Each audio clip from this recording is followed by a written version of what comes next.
latest news of an expansion committee. Snapshot, brought to you by Miller Lite. When it's game time, it's Miller time.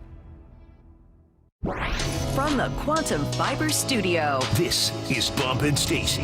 on Seattle Sports. Streaming through the Seattle Sports app and at seattlesports.com. Now, here are your hosts, Michael Bumpus and Stacy Ross. Here we go now. He's the home run derby champ. Cal Raleigh actually did it. And you guys, here's the thing about Cal Raleigh. I entered the home run derby thinking like, yeah, in theory, he can absolutely win this thing. We had talked about his swing being really repeatable. He can pull the ball, gets the ball in the air, blah, blah, blah, blah, blah. He was the odds-on betting favorite. It's not like it was shocking. He was by no means an underdog. But, Bump, I think so much has been going right and so much has been absolutely unreal and just something to behold about his season that winning it felt like cherry on top doesn't even describe it. It just felt like storybook almost, where I thought there's no way. There's no way. And then he did it. He felt like an underdog to me, though. Like, he wasn't, but he was at the same time, because we know Cal. We love Cal. We've watched him be the most prolific offensive catcher in the game the last 3 seasons, but no one else really knew him. So I think the outside perspective is, who's this guy from Seattle who's in all these bombs? Let's see what he's all about. So it felt like he was an underdog, but in reality, he wasn't. It was just fun to watch. I had a crazy experience watching this. So I played in a golf tournament yesterday. You know, when I take my days off, I'm golfing, right? Of course. Played in a golf tournament, and during the award ceremony is when the home run derby started. So I'm watching it on my phone. And then we get through the award ceremony, and then the next part, I'm driving, I'm listening to the home run derby in my car, which I've never done before. Roxy Bernstein, I worked with him before. I'm like, how many ways can Roxy say it's out of here? You know, like, that must be tough to call a home run derby. So big up Roxy for painting the picture the way that he did. And then I got home and I got to watch it on TV, and it was cool. Cause I got different ways to be stimulated. I'm being quiet at the award ceremony, watching bombs being hit. I'm in my car, and I go to the house, and it felt like I had this dream when I was a kid that it was before I ever went to Disneyland. And I had a dream that I went to Disneyland, and I was so excited. And in my dream, it felt so real. And I woke up and I started crying. It's like, dang, I wasn't at Disneyland. Like, that's what it feels. Devastating. I don't want to wake up from this dream dream. was last week. I don't want to wake up from this dream when it comes to Cal, man, because it seems like everything is just happening for him, and I'm so happy for this dude. And it was cool that, you know, they had other Mariners there to share the moment with him. It's cool. And he had his family there. It was all really awesome. First, his 19th home run from the second round. Oh, yeah. Got on top of that one. How about his brother right there? Good hack. It's fitting that his Seminole hits it to the chop house. 19 for the big dumper. So then he's in the finals against Junior Caminero. He hits his 15th home run in regulation before he gets his bonuses. And he goes deep to center. Gone. And Junior fails to get past him. No, it will not get out. The Dominican dominance comes to an end. The big dumper is your home run derby champion for 2025. I got to be honest, I don't know that this is completely dawning on Cal in the moment on what winning the derby meant to him. It means the world, you know. I could have hit 0 home runs and I would have had just as much fun. So I just can't believe we won. It's unbelievable. I saw 2 separate interviews. One was, I think, Ben Verlander asking all the guys, like, hey, what are you most nervous about? And some of the guys are like, I mean, once I start, I'm not really going to be nervous about anything. He asked Cal, and Cal's like, not hitting a home run. That would be really embarrassing. Just like a lot of these guys are first-time participants. A lot of them are younger guys. Cal not being a younger guy, but a first-time participant. And I think that, I don't want to say for Cal especially, this is true for a lot of these guys, but it must be really weird. Like, I can't imagine you're not just a third-round pick, you're not just a catcher. Granted, Cal has been one of the home run hitters for this team. He's led all catchers in home runs for a couple years now. It's not like he's unfamiliar to having an offensive impact. But this season is something to behold. And I don't even think that we all collectively step back enough. Like, we talk about Cal every day, but, like, are we really stepping back to just sit and think for a minute, man, I'm watching something that's never going to happen again? I think we've done a better job of that probably the last month or so, because when you look at what he's doing, and you're a part of this, right? We're on Seattle sports every single day. I think it's our responsibility to try to step back and look at this and appreciate it for what it is, because we haven't seen anything like this since Ken Griffey, right? Ken Griffey won back-to-back home run derbies, 98, 99 or something like that. And he's doing what he's doing is special. And it's hard to kind of, even if we do step back in this moment, we're really not going to really appreciate it until maybe like 3, 4, 5 years after this. That's just the way things go. But it's been a heck of a ride, man. And to have someone like Cal's personality do this is even more fun, because he's not a flamboyant type of guy. He doesn't have the biggest personality, which he has a great personality. He's getting more endorsements. Keep paying this man. And he's representing the Northwest, and he's bringing eyes to the situation. So there are a couple things that this can do, right? Obviously, it enhances Kyle's profile, give him some more love, and it enhances maybe what the Mariners are doing here. 2 years in a row, or was in it last year, right? Yeah, so 3 years in a row you've had a Mariner representative in the home run derby. And all that can do is just boost the profile of this organization and hopefully put some pressure on these owners to spend a bit more money, because you have something special. You've had Julio go back-to-back years in the derby. You got Kyle winning it this year. You got a great rotation on the mound. You got some other pieces you're working with. It's good for the sport and good for catchers, first catcher to ever win it, and good for the Mariners. So this has been fun. Legit, when he won, I'm clapping. I'm like, there we go, Cal. Like, he's one of ours. Like, that is our guy, That's Cal Raleigh representing. Yeah, it's my nephew. It's my nephew. I have a couple things I want to cover with this. I'll start with the most controversial moment of the night. I don't think a single Mariners fan cares whether or not that measurement of those 2 balls, one hit by Cal, one hit by Brent Rooker, was real. I don't care if it was real. I don't. I am going to accept whatever measurement MLB gave Cal in that moment. I would have liked to see it come down to a swing off. I just think that that's a cool thing to happen.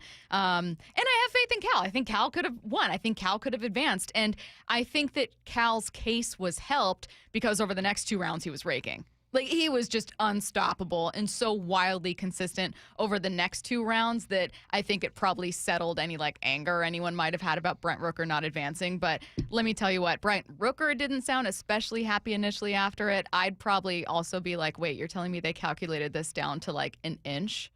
I don't know. I don't know if I believe that, but I don't care. I don't care neither.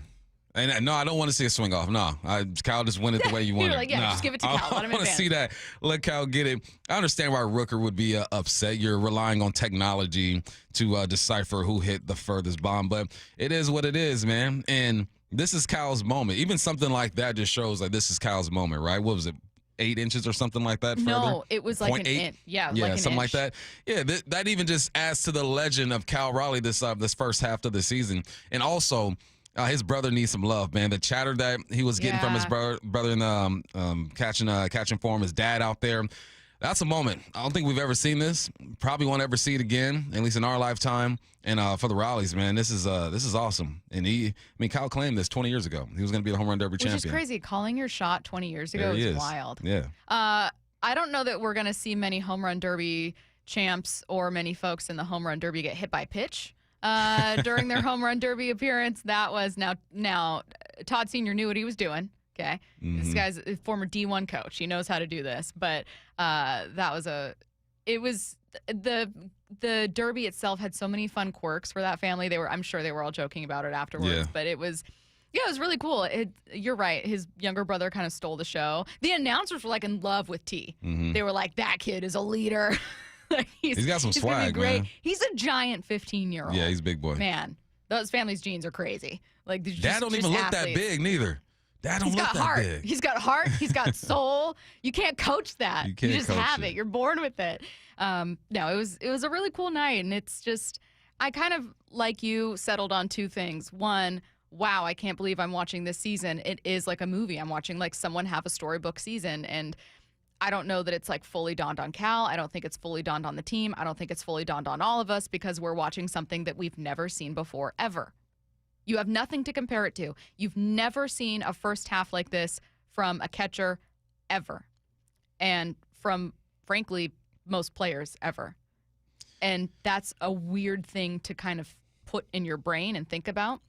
It's cool the rest of the baseball world got introduced to him. The second thing I've settled on, like you, Bump, is being okay, well, what now? I cannot think of a better reason for the front office to look at this team and go, my catcher that I just paid is giving me every reason to invest, is giving me every reason to be aggressive and add. There's nothing more Cal can do. Nah, that's it. I mean, finish the season strong, baby. Don't mail it in. Of course he's not going to do that, but hopefully this provides some motivation, man, because the country, or most of the country, a lot of the country was focusing on Cal Raleigh, his dad and his brother. Love seeing Randy out there, showing him some love. Who else was there? Munoz was there. Who's the other one? Wu was there as well. It was a family affair. It felt like a family affair, and literally it was, because you got dad on the mound and your brother catching the rock for you. So, yeah, what do we do from here? Like, where do we go from here as a team, as an organization? That's going to be the biggest question. July 30th is a trade deadline. You got 2 weeks to kind of figure this thing out. All eyes are on Cal Raleigh now. Here's my question is, how much pressure does he put on himself now? Like, because now, remember what happened to Julio, right? Julio had that awesome rookie season. He's on GQ, Sports Illustrated, ESPN. He's everywhere. And though I want this for Cal, I kind of felt like it distracted Julio a little bit, right? Not in a bad way. You have all these obligations, and Julio's such a nice dude that he did almost everything that was asked of him. Like, how does Cal handle this? He's a bit older than Julio, obviously, a bit more mature. How does this change Cal's life? I hope that he come back when he's focused, he's ready to go. I'm sure he will be. But there are going to be different things asked of him now. Like, he's on the Pat McAfee show this morning, right?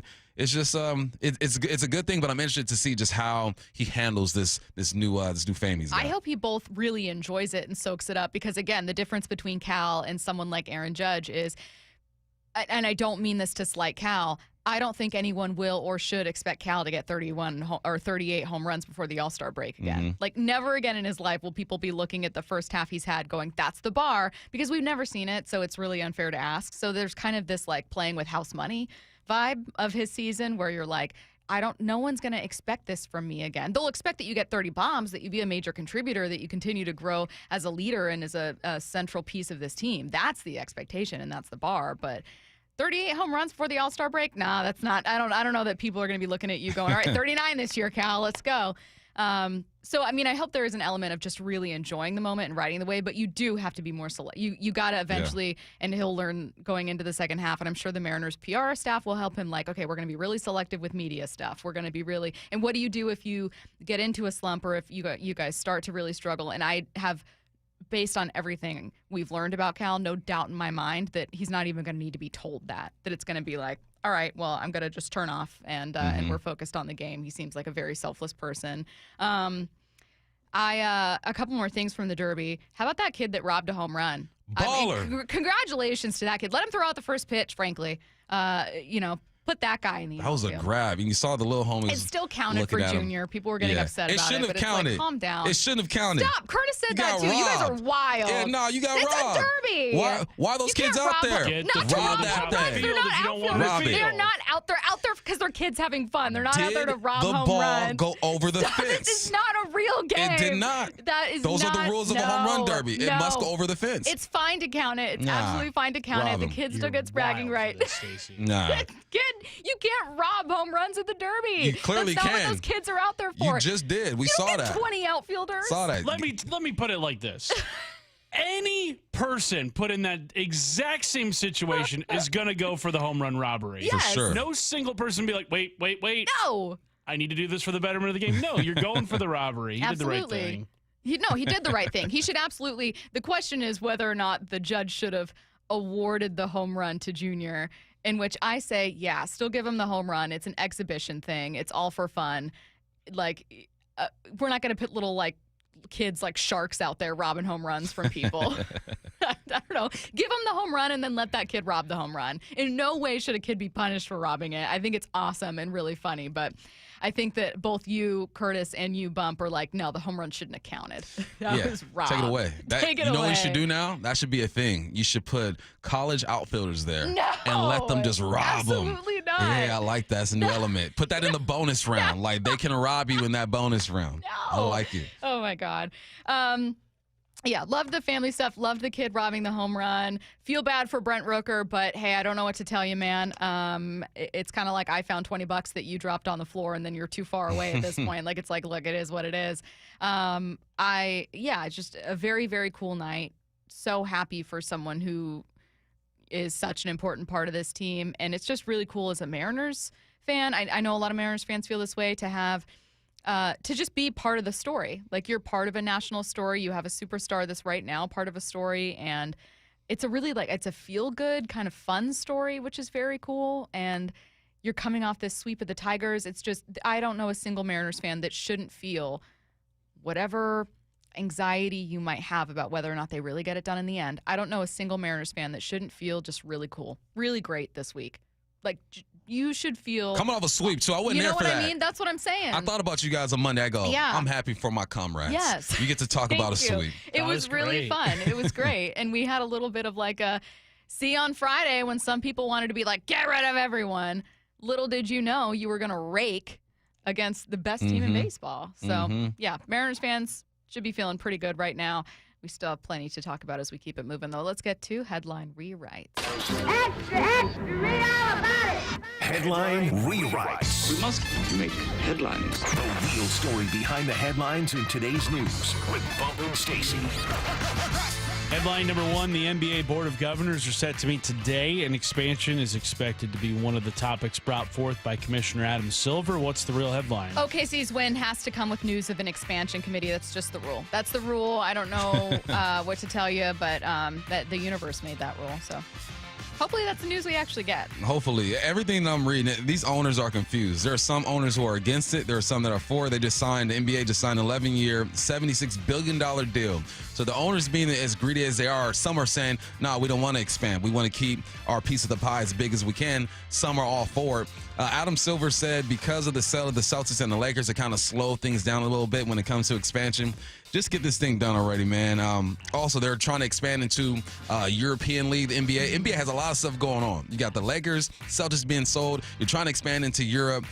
Owners want a bigger piece of the pie. They just signed this new deal. Just get this thing done, Adam Silver. But it sounds like the majority of the owners are for it. There are just some who want to keep money in their pockets. Ooh, some suggestions from the text line. 425 says, let's make the home run derby even more fun. $10,000 to a kid that robs a home run. Yeah. Like, if you actually rob a home run, you get $10,000. Yeah. You know how they do like the Dr. Pepper thing at halftime of the college football where, playoffs? like, it's like a trick play. Like, Where they're throwing the ball into the can. Yeah, the same thing. Like, pay for someone's school. You rob a home run, we'll pay your tuition. Someone said if you don't want kids to catch the ball, hit it further. That's what I'm saying. Weight room. Stop it. I love these rule suggestions for it about, like, okay, new rule, like, kids are allowed to rob it and you get like 65.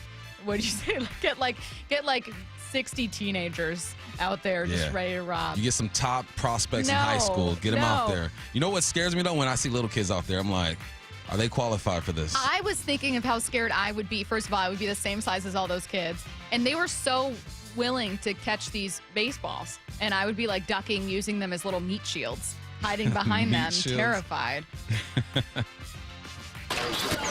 Headline rewrites. Headline 2 tonight's the All-Star Game. Tarek Skubal and Paul Skeens will get the start for the American League and National League. What's the real headline? Oh, you mean the two bums who lost to the Mariners this year? 0-3 combined. Shocked they made it to the All-Star Game. Me too. These guys aren't ballers. They don't get it done. They don't throw heat on the mound. These jokers. Now this I'll watch a little bit of this game. I mean, like, the home run derby is the highlight of the weekend for me. It's kind of like NBA All-Star Weekend. The three-point contest is the highlight of the weekend for me. I will watch some of this game, but I won't be glued to it. Yeah, I'm definitely going to tune in. I mean, you want to see, like, obviously Cal starting, and you want to see what some of that looks like. I always wonder about the dynamics of, like, you're playing with the best in the game, but you're also playing with people you never played with before. If you're Cal, and then you've got this, like, veteran great pitcher ahead of you, he's shaking you off. Like, what does play calling look like in that case? Like, shaking you off. What do you even do? Headline rewrites. Headline 3, the Seahawks 2025 rookie class reports for training camp today. What's the real headline? Will they all report? That's really what we're going to be wondering. Nick doesn't this have week. his contract yet? No, not yet, huh? Neither does Arroyo. Yeah, I think they'll show up, but if nothing's in writing, they'll have it done, then they probably won't do anything. I tried to go back and remember when I got when I was in for rookie camp when we first reported, and it's a weird feeling, man, because this is it. You have your OTAs and your rookie mini camp, and that's your first introduction But now you're like, look, we're playing football in like 3 weeks. Yeah. This is my time to make the ball club.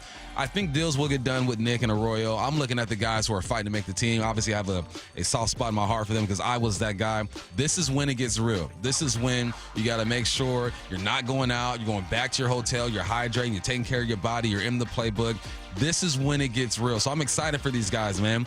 Some dreams are going to be cut short. Some guys are going to make the team, but there's always someone who makes a squad that no one expects. I'll be looking for that guy, but I'm sure that Nick and Arroyo will get their deals done. Do you think that Nick gets a fully guaranteed deal done? I don't know, man.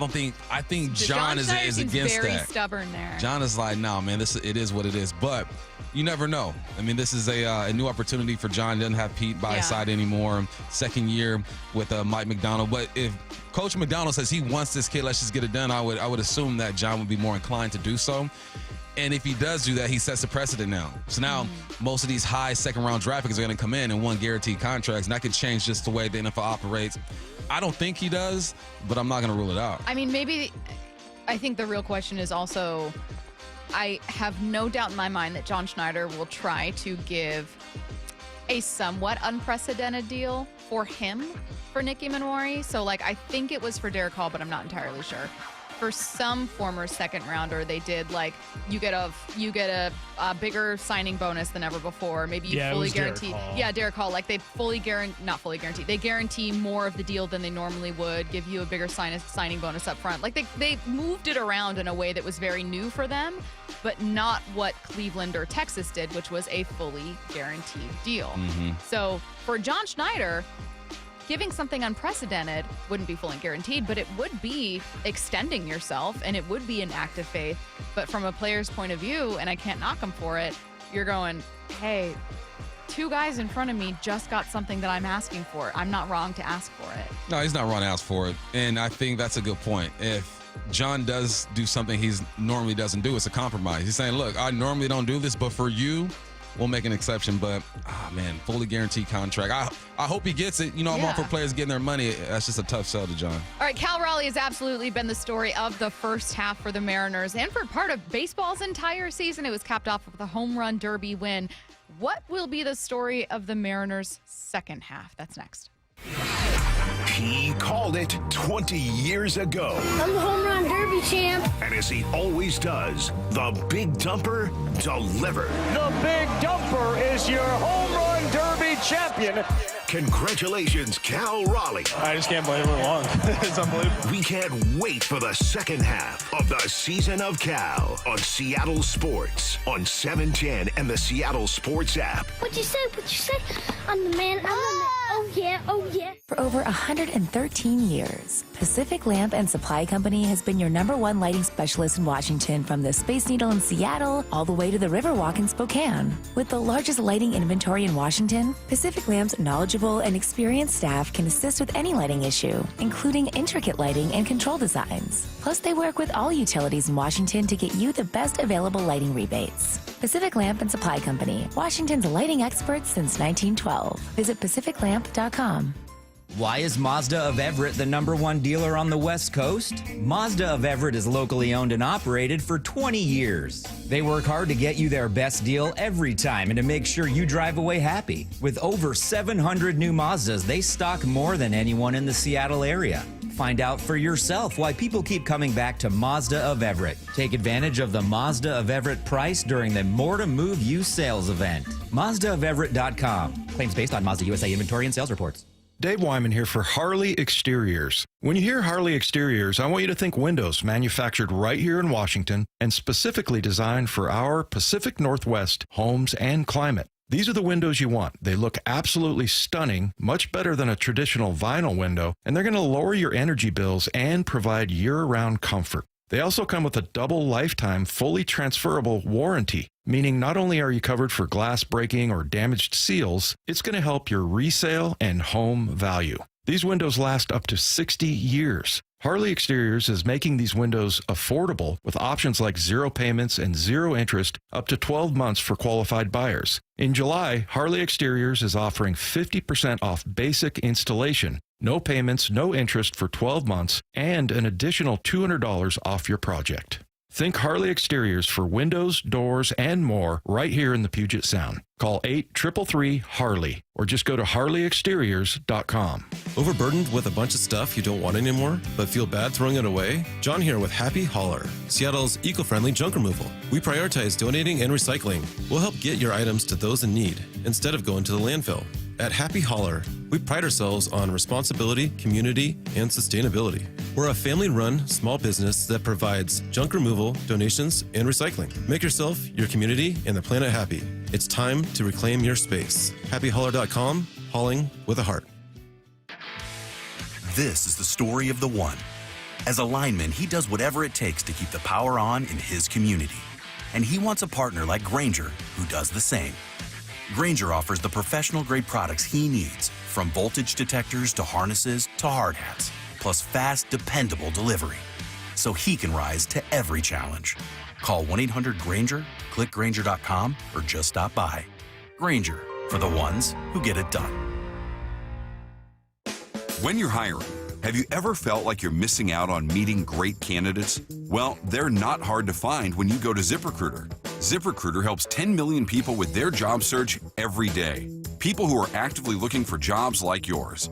So it's easy to find the right person fast. 4 out of 5 employers who post on ZipRecruiter get a quality candidate within the first day. Try ZipRecruiter for free at ZipRecruiter.com/free. That's ZipRecruiter.com/free. The home of the Mariners. It is gone!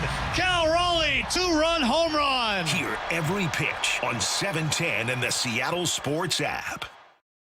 If you want that summer body you've always dreamed of, then this message is for you, ladies, and you men too. Get rid of extra stubborn fat and address areas of loose skin around the waistline, chin, and under the upper arms with ProSculpt, the new one-day instant permanent fat removal and skin tightening treatment. Maybe you've tried the lasers, fat freezing methods, even those new pills, but without the desired results. ProSculpt is different. It's minimally invasive, performed while fully awake, gentle, yet powerful. Designed to target the waistline, chin, neck, arms, and thighs, ProSculpt uses FDA-cleared plasma technology to deliver immediate, permanent fat-reducing and skin-tightening results, all in just one visit. If you want that summer body this summer, then you must act now. Go to ProSculpt.com today to schedule your free consultation.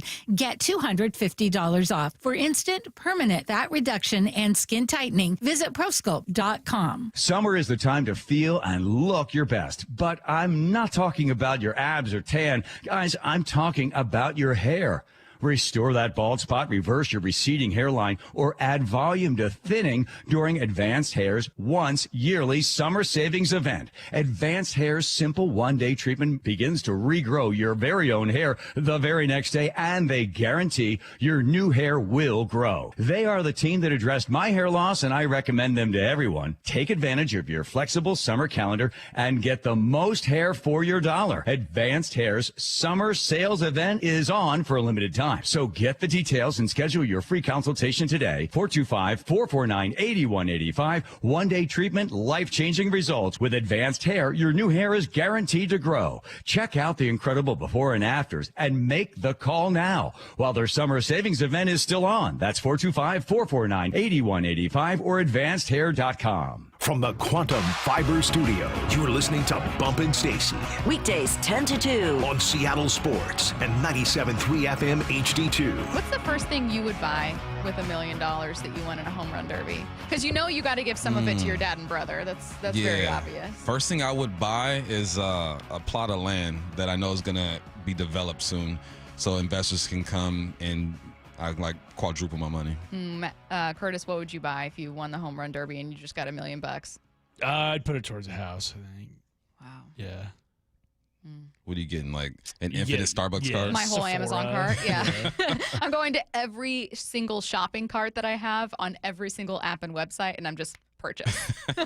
Clear it out. What's the most you've ever had in your cart? Well, when I moved, anyone who's moved and you have to get a lot of large purchases at once, it always stings. So it doesn't feel like fun shopping because you're buying stuff that you need. And no, I mean like just sitting there. You have like your wish list that you just have. I'll have like 30 things in my cart. Really? Yeah. And I don't actually buy it. I add it. It's like bookmarking it. You want to be able to get back to it. Mm-hmm. So yeah, I probably have, I have probably thousands of dollars of things just in a cart that I will never purchase. What are we talking about? Cal's been the story of the first half for the Mariners because of course he has. So what's going to be the story of the Mariners second half? And I will preface this by saying it would be very cool if the story of the second half was still Cal's tremendous season. This is going to be what you're hoping kind of rounds the year out for the Mariners. We're taking a team focus for it. Bump, I know that for Jim Bowden, he was absolutely confident that the story of the second half would be Julio. Sometimes when you pay someone that much money early in their contract and they're not playing for finances for the family, sometimes you don't have the grind, you don't feel the sense of urgency of making the adjustments you need to make. And some guys, there's a reason why the algorithm says your prime years are 25 to 30.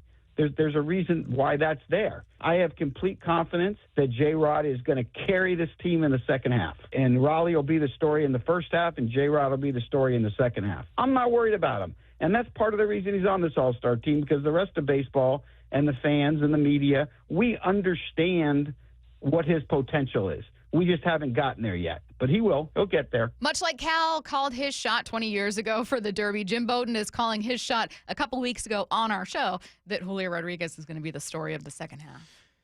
I mean, the way he played in the Tigers series, back-to-back games with a home run. Curtis, you remember the game NBA Jams? Oh, absolutely. Julio, he's heating up. That is Julio. NBA Jams. You play that game, Stacy? Did I are you asking sincerely? NBA Jams. You ever play that game? But you're asking me sincerely. Sincerely. Maybe you played it. Stacy? I played The Sims, and I played Mario Kart. Okay. Those were the only video games I've ever played in my life. Well, there was NBA Jams when your player... And Snowboard Kids. Yeah, that was a good one. So NBA Jams when your player made like 3 shots in a row, it's like he's heating up. He's on fire. That is Julio right now. And I hope that this continues. He goes... 1 for 4, then 3 for 5, then 2 for 3, bombs. I hope he's right, because if Julio is able to lead, that's kind of tough for me to lead the charge. I think Cal still has to lead the charge because we want him to ride this wave that he's on. To finish out the season. Yeah, just finish strong, hit your 65 bombs, and call it good.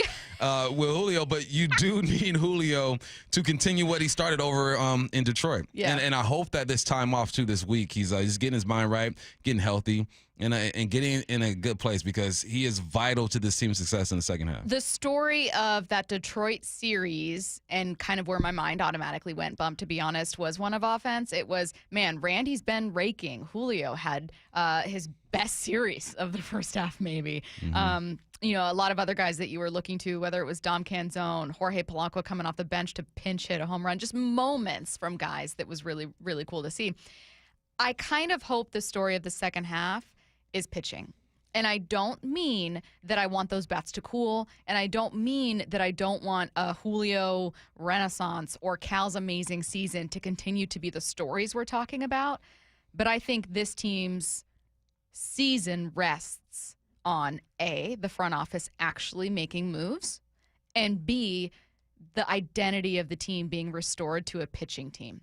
You need George Kirby and you need Logan, and of course Brian, but those two especially, to just look like their old selves as much as they can. And I hope the second half is not just one of, oh, bombs away, how cool is this? And is instead one of, oh my God, Logan got through 7. How cool? How cool was that to see? I want the second half to be bombs away. I think you obviously need Logan to look like the guy that we love. Here's the thing about this rotation, this pitching, right? We've been up and down with this rotation. You start early, guys are banged up, struggling a little bit. The bats kind of keep you in it. Then guys get healthy. Bryce is gone. Logan is back. We're giving him time. Kirby comes back. We're giving him time. And then there was a stretch where we felt like they were back, and then obviously Logan goes out and doesn't look his best, and we're down on this group just a little bit. I think that with Logan, because we've seen him do it for a couple of years, that his runway is a lot longer. I think he's going to be fine. I hope he's going to be fine. But you're right. The identity of this team coming into the season was, all right, the rotation is going to handle it. And because they've been inconsistent, it highlights the bats being inconsistent. Because without these arms, there's so much pressure on these bats to get it done. You're not completely confident that they can handle it, right? But we've seen Jorge Polanco kind of show up and disappear and show up again. We've seen a Rosarena get hot. They show you enough, and that's the frustrating part with this team, is they show you at times the potential, right? And then it disappears for a little bit. Consistent teams don't have that kind of in and out when it comes to who they are and who they want to be. That's the frustrating part about this squad. But, they're in the mix. They're third spot of the wild card right now. I believe, a half game in front of Tampa Bay, I believe, or a game and a half, something like that. They're back in the mix. And but it comes down to 44, man. I'm just hoping for the best for this young man. There's a lot of pressure on him. He gets a lot of criticism because he's not doing what everyone expects him to do. And then you got your boy over here having just the craziest season of all time. It comes down to those two, man. Those two. And the arm. So yeah, I'm with you, right? Yeah. You want the rotation to get going, but we need them bombs to keep going. You need the bombs for sure, and I'm not saying that. I mean, last year we were like begging for more offense, and we thought if this offense could be average, this could be a World Series team. So I will never look down my nose at any kind of like offensive improvement from this team or a great second half from Julio. Absolutely not. I want to see that. I think that when I think of like a World Series team, the formula of what I would want with a playoff team, you're going to need two aces. You're going to need two guys, a 1-2 just knockout punch. If the playoffs started today, who's your starter? Wild card series, game 1, who's your starter? Woo? Curtis? Who's your starter in a wild card series, game 1? Woo? Yeah, it's Brian Woo. And then who's going game 2? Kirby.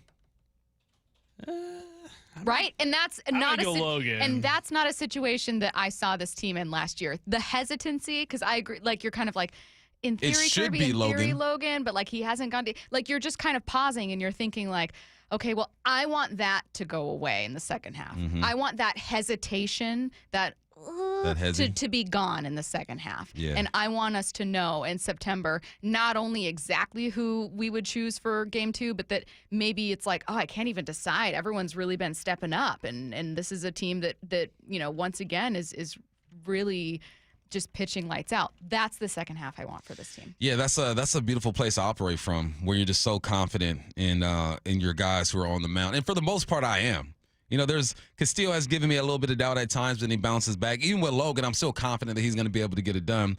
But yeah, be who you typically have been the past few years. If they are that, and Cal is what he is, and Julio continues what he's doing, and you like the chances for this team. But this is baseball, man. It's a long season. It's up and down. When you have the roster that you have here, so you got to buckle in and just keep fighting for that third spot. Like I said, I'm still not looking at the division. 5 games behind the Astros at this point? I'm still not looking at them. Focus on the wild card. With a series against the Astros, though, coming out of the break. Yeah. So a chance here. There we go. Pick up 3 on them now. Exactly. Someone said, I feel like everyone has had to play NBA jams once in their life. Well, I didn't. Now what? That's my new favorite thing to say, by the way. Now what? Now what? I don't know why I can't stop saying it. Now what? You know what? We're gonna introduce you to NBA Jam. You're gonna like it. I feel like I'm gonna be bad at it. It's hard to be bad at that game. I'm not a good gamer. I'm not. I got you. There's only like a few buttons you need to use in playing it. You got it. I just feel like it's too late 2 for on me. 2, right? It's too late for me. It's 2 on 2. Yeah. Yeah, it's 2 on 2. You're good. All right, we're going to stick with the Mariners here. You're listening to Bump and Stacy. Don't go anywhere. The All-Star Fantastic Four. It's now the Mariners Fantastic Five. Welcome to Randyland. As Randy El Rosarena joins Andres, Brian, Julio, and Cal. Holy smokes. In the 2025 Midsummer Classic. Today at 5 from Truist Park in Atlanta. On the home of the Mariners. Seattle Sports on 710 and the Seattle Sports app. Hey, it's Mike Salk here, and we've been talking about this. Luxury awaits at Snoqualmie Casino and Hotel. You can book now for an unforgettable summer experience because the hotel opens up August 8th. Bookings are open at snocasino.com starting on August 8th. The expanded non-gaming floor, the destination spa, the big new entertainment space and convention center, new restaurants as well. They're combining effortless style with the utmost in relaxation. Go to snocasino.com for details. Seattle's closest, now Snoqualmie Casino and Hotel. You're free now. Free to stream beyond your wildest dreams. Rom-coms, slasher-coms, space operas. Free to fill your feed with impossibly chonky chonkers. Cats, corgis, babies on demand. Free to make your smart devices do silly things. Bowl of chips on the Robo-Vacuum. Free to open a world of remote work and Gametopia. Who's the boss now? Free to be everything you imagine. That's how it feels to have Quantum Fiber Internet. Your world unleashed. Learn more at quantumfiber.com. Limited availability, service in select locations only. Adam Schefter here for Vivid Seats, your ultimate destination for all your sports and concert needs this summer. With a game-changing rewards program and an unbeatable selection of tickets, they make it easy for every fan to watch their favorite teams and players in action. Catch every home run and thrilling comeback in person from your favorite seat. Plus, every ticket is backed by a 100% buyer guarantee, giving you peace of mind with every purchase. Visit VividSeats.com or download the app today. Vivid Seats, the official ticketing partner of ESPN. This is the story of the one. As a safety manager at a manufacturing plant, he does everything he can to keep his coworkers safe. From finding ways to reduce risks to keeping safety supplies in stock. And for that, he relies on Grainger. Grainger offers a broad range of quality products and next-day delivery, so he can always play it safe. Call 1-800-GRAINGER, click Grainger.com, or just stop by. Grainger, for the ones who get it done. Introducing the new Dell AI PC, powered by the Intel Core Ultra processor. It helps do your busy work for you, so you can fast forward through editing images, designing presentations, generating code, debugging code, summarizing meeting notes, finding files, managing your schedule, responding to Jim's long emails, leaving all the time in the world for the things you actually want to do. No offense, Jim. Get a new Dell AI PC starting at $699.99 at Dell.com/AI-PC. How those ahead stay ahead. Adam Schefter here for Vivid Seats, your ultimate destination for all your sports and concert needs this summer. With a game-changing rewards program and an unbeatable selection of tickets, they make it easy for every fan to watch their favorite teams and players in action. Catch every home run and thrilling comeback in person from your favorite seat. Plus, every ticket is backed by a 100% buyer guarantee, giving you peace of mind with every purchase. Visit VividSeats.com or download the app today. Vivid Seats, the official ticketing partner of ESPN. It's the Garage here for my friends at Premier Golf. Take advantage of early sunrise and late sunset at the 11 different Premier courses today. From Bellingham, Everett, and Marysville to Linwood, Bellevue, and Seattle, even out on the coast, they've got a course near you. Play Inner Bay or Jackson, Bill Wright or West Seattle, Bellevue, Legion Memorial, Walter Hall, Linwood, Cedar Crest, Lake Patton, and even Ocean Shores. Courses are in great shape and ready for your next round. Visit PremierGolfCenters.com, that's PremierGolfCenters.com, and book your tee time today. The home of the Mariners, Seattle Sports. Cal swinging a drive, deep to right field. Every pitch of every Mariners game is on the Seattle Sports app. Mike Rowe here with a quick question. Have you noticed mold, mildew, bowing walls, or water in your basement? I hope not, but if you have, your basement is losing the war against groundwater. That's where Groundworks comes in.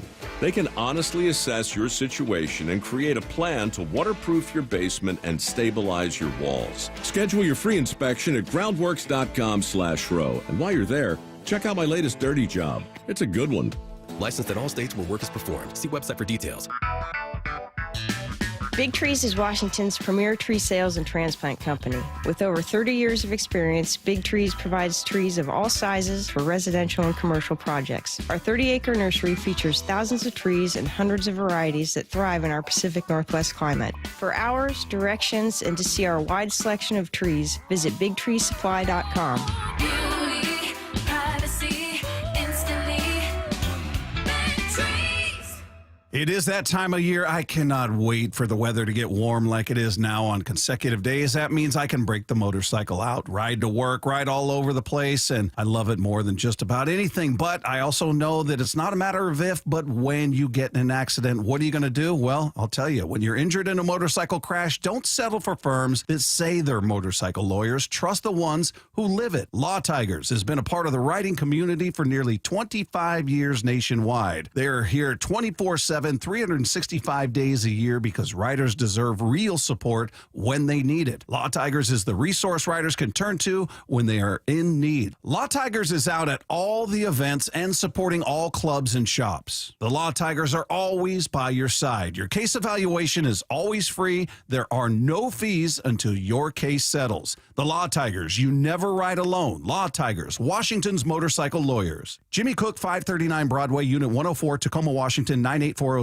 From the Quantum Fiber Studio, you're listening to Bumpin' Stacy. Weekdays 10 to 2. On Seattle Sports and 97.3 FM HD2. If you guys saw the video that the Mariners social media team posted yesterday on Instagram, it's like, oh, Cal's so popular. And he's walking through his entrance to, this building at the All-Star festivities. And all these players are walking out and embracing him. It's all very cool. And then you see Gino Suarez, and like the best part of the whole video is like hugging Cal. And it's like, I want to be Cal. I want to be Cal. It was cute. It was great. Seeing old friends, all of that stuff. But it also made me immediately think of the Gino Suarez, not just trade that happened, Seattle sending him away, but also Gino Suarez being available at the deadline bump. And yes, I'm sorry, but like, even in the midst of a home run derby in a time when you should just kind of be like having fun and kicking back as a baseball fan, I was thinking like the Mariners should trade for Gino. I'm with you. Make the move. Mm-hmm. I'm with you 100%. Imagine with that bat. How many bombs did Gino have this year? Like 30 or something like that? I think 30 or just shy. I think 30 or 31. 31. Yeah, 31 bombs this year. Imagine what 31 bombs would do for this roster. He's exactly what you need. You put him at third base. His glove is still on point. Obviously, the bat is there as well. And I think he looks great in the Seahawks. Mariners uniform. Probably getting a Seahawks uniform, too. Maybe a kicker or something. But, yeah, it's all about making this team legit contenders, because I think that people look at this team as like, oh, maybe they're that fighter, like if he catches you slipping, he's got a strong right hand and he can throw a haymaker and might clip you and stumble you a little bit. Those fighters are fun to watch, but you want a complete fighter. You want a guy who has the jab. Let's go UFC, who can grapple, who can stand up, has stamina. That's just not who this team is right now. They're a team that if they close their eyes and throw a haymaker, they might clip you and get you to stumble. A move like Gino makes you more of a complete team. Still got some holes or some spots that you're not, strong in when it comes to your fighting game, but it makes you more potent. So yeah, I'm with you. I saw Gino and it brought back good memories, good vibes, and it made me want him even more. And Gino's style is always on point too. That cut was fresh as hell. You see Gino's hair? Mm-hmm. It was nice. Gino obviously had media availability at the All-Star break from Scott Hansen of the Seattle Times. He says Gino was asked about being traded at the deadline and said, everything can happen. This was just the other day. Everything can happen, Gino said. I don't want to say I don't want to get traded because this is a business and you never know. It is something out of my control. Wherever I go, I will do my best. Asked about his time with the Mariners, he was very complimentary, saying, quote, they treated me really good. Part of my heart is in Seattle. Go get them, Mariners. This is my real question for our segment here, though.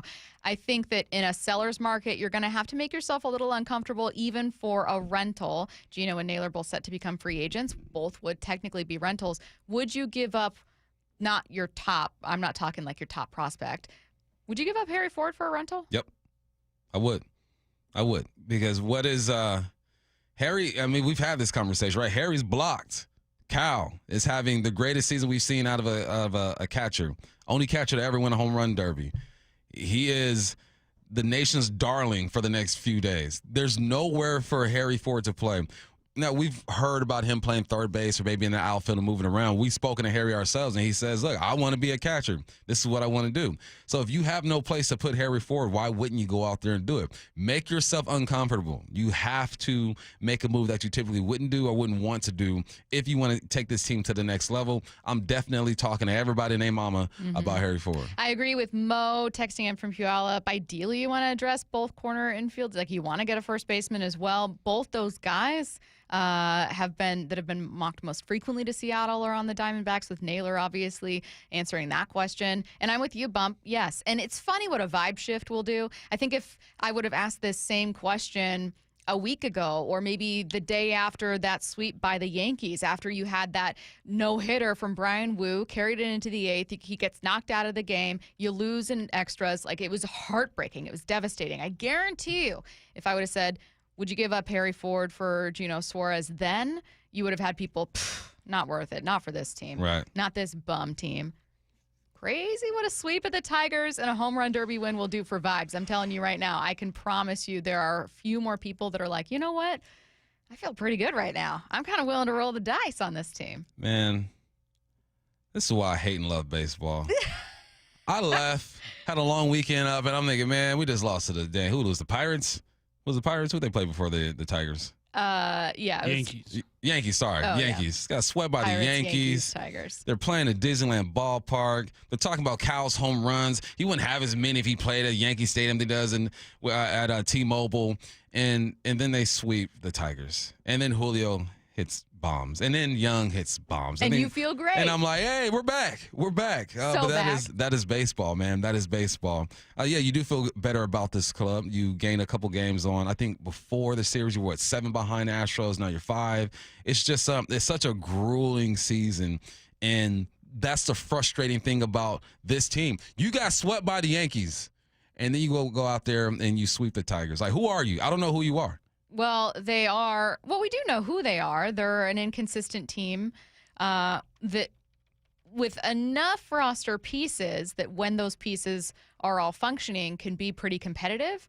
But it's not fair, nor should anyone in baseball count on all those pieces functioning and being healthy and working together at the same time. You know what I mean? Yeah. They're a team with some good talent and little wiggle room is what they are, which means they have kind of a frustratingly low floor for how much talent they have. Curtis, do you know, like, roughly, would you have to give up Harry Ford for Naylor or Gino, or maybe Naylor and Gino? I'm sure the Diamondbacks will ask for that. I don't see why they wouldn't. I think any conversation with the Mariners involving really any major league talent that goes to Seattle probably starts with, well, would you be willing to give up Harry Ford? And I get that the Mariners like him. Like that, of course they like him. They've invested a ton in him. They spent a first-round pick on him. He's been in their system for 3 years. Like, that is a lot of investment made in one pick, but that is going to be the asking price because teams know that this piece is blocked. Like, you cannot use this piece currently on your major league roster. So he doesn't have a lot to offer the Mariners at this point, and he offers other teams a lot more than what he could offer Seattle. So I think any trade conversation starts with, would you be willing to part with Harry Ford? 253. Harry's not blocked. Stop saying that. It's called split catcher DH with Cal. Cal needs his rest. Harry Ford is one of those pieces. I'm talking about this year, though. Harry Ford is not getting called up this year to split those reps with Cal. That's going to remain Mitch Garver's job. Mitch Garver's set to become a free agent. Eventually, you will need to figure that out. But for 2025, when your catcher is having a record-breaking season, when hopefully Julio gets hot, and when, more importantly, you are very much in the thick of things in the wild card race, in the playoff chase, would you move Harry Ford? That's the question. The question isn't, could you find a place for Ford next year or the year after? Yeah, you can, because that's when you would be calling him up. But for this year, Harry Ford is not a piece you can use. For this season, he might end up being more valuable to another team, and you may need another bat. And that's the thing I keep pushing is, like, you need to start, I shouldn't tell anyone what you need to do. I think of this team as being, your window operates in different ways. You don't get a build just by the nature of how you spend. That's your reality. You don't get to build the sustainable thing where you're like a dynasty, and that doesn't really happen in baseball, but like, you don't get to build like that. You have to operate on windows because you have very strict spending that you do. And right now you're in a window where a lot of your core players aren't going to become free agents or aren't going to really cost you with arbitration for a couple years, barring Randy. You're in a window right now. So I'm sorry. Ford is a wonderful prospect. And, yeah, he could spell you with Raleigh. Like, in theory, yes, that's exactly what you want to use him for. But that's not what he's being used for this year. So would you give it up? It's not an easy conversation, but that's where the decision lies. what she said. We're shifting gears here. We're going to talk a little bit about the Seattle Seahawks. They have a big challenge facing them in 2025. That's next. MLB Network insider John Morosi every week with Wyman and Bob. Can they do enough at the trade deadline? They don't have to necessarily be in first place by the end of July, but you need to show the front office that this team is worth adding to. But they need to show you more from guys who are not named Cal Raleigh. I'd be paying very close attention. Emerson, Young, Celestin to see who potentially could be the one that they move. See the full conversation on the Seattle Sports YouTube page. Walking away from an interaction with a customer that says, I can't believe how easy this was. I can't thank you enough for helping me.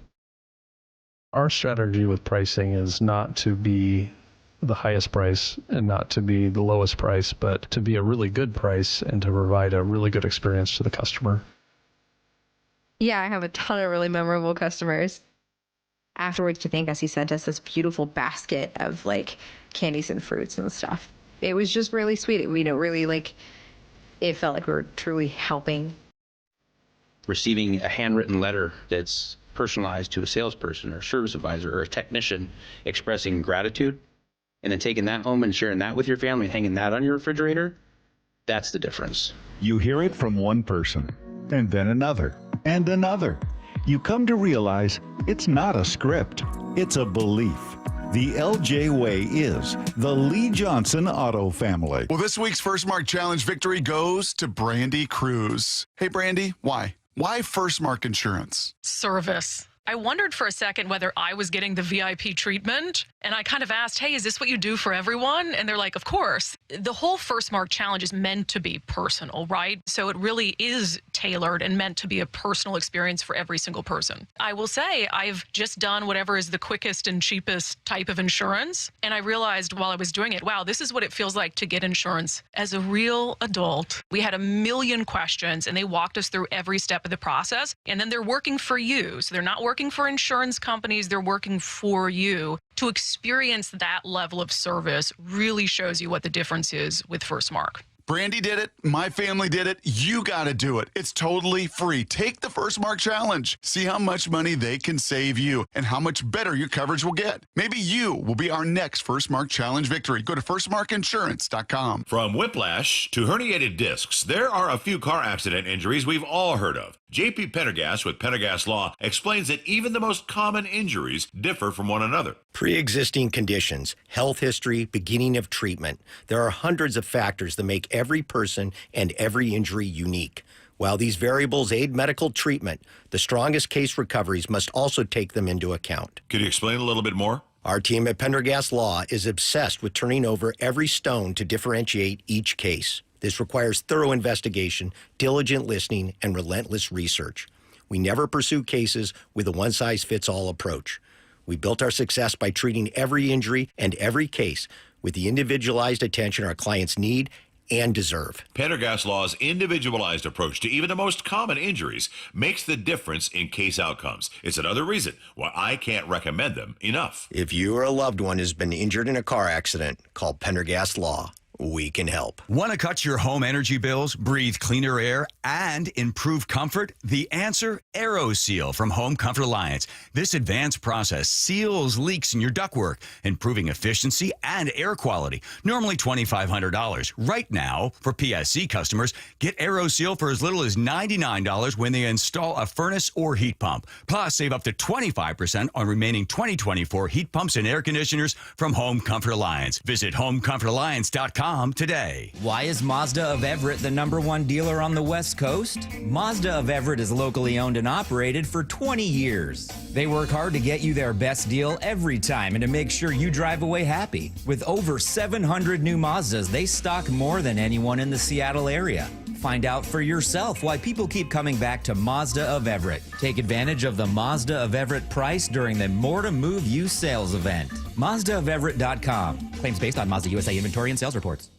Hey, it's Mike Rohn. If I have a choice, I like to do business with companies that actually stand for something. That's why I switched from Verizon to Pure Talk. No offense to Verizon, I'm sure they stand for something. I just don't know what it is.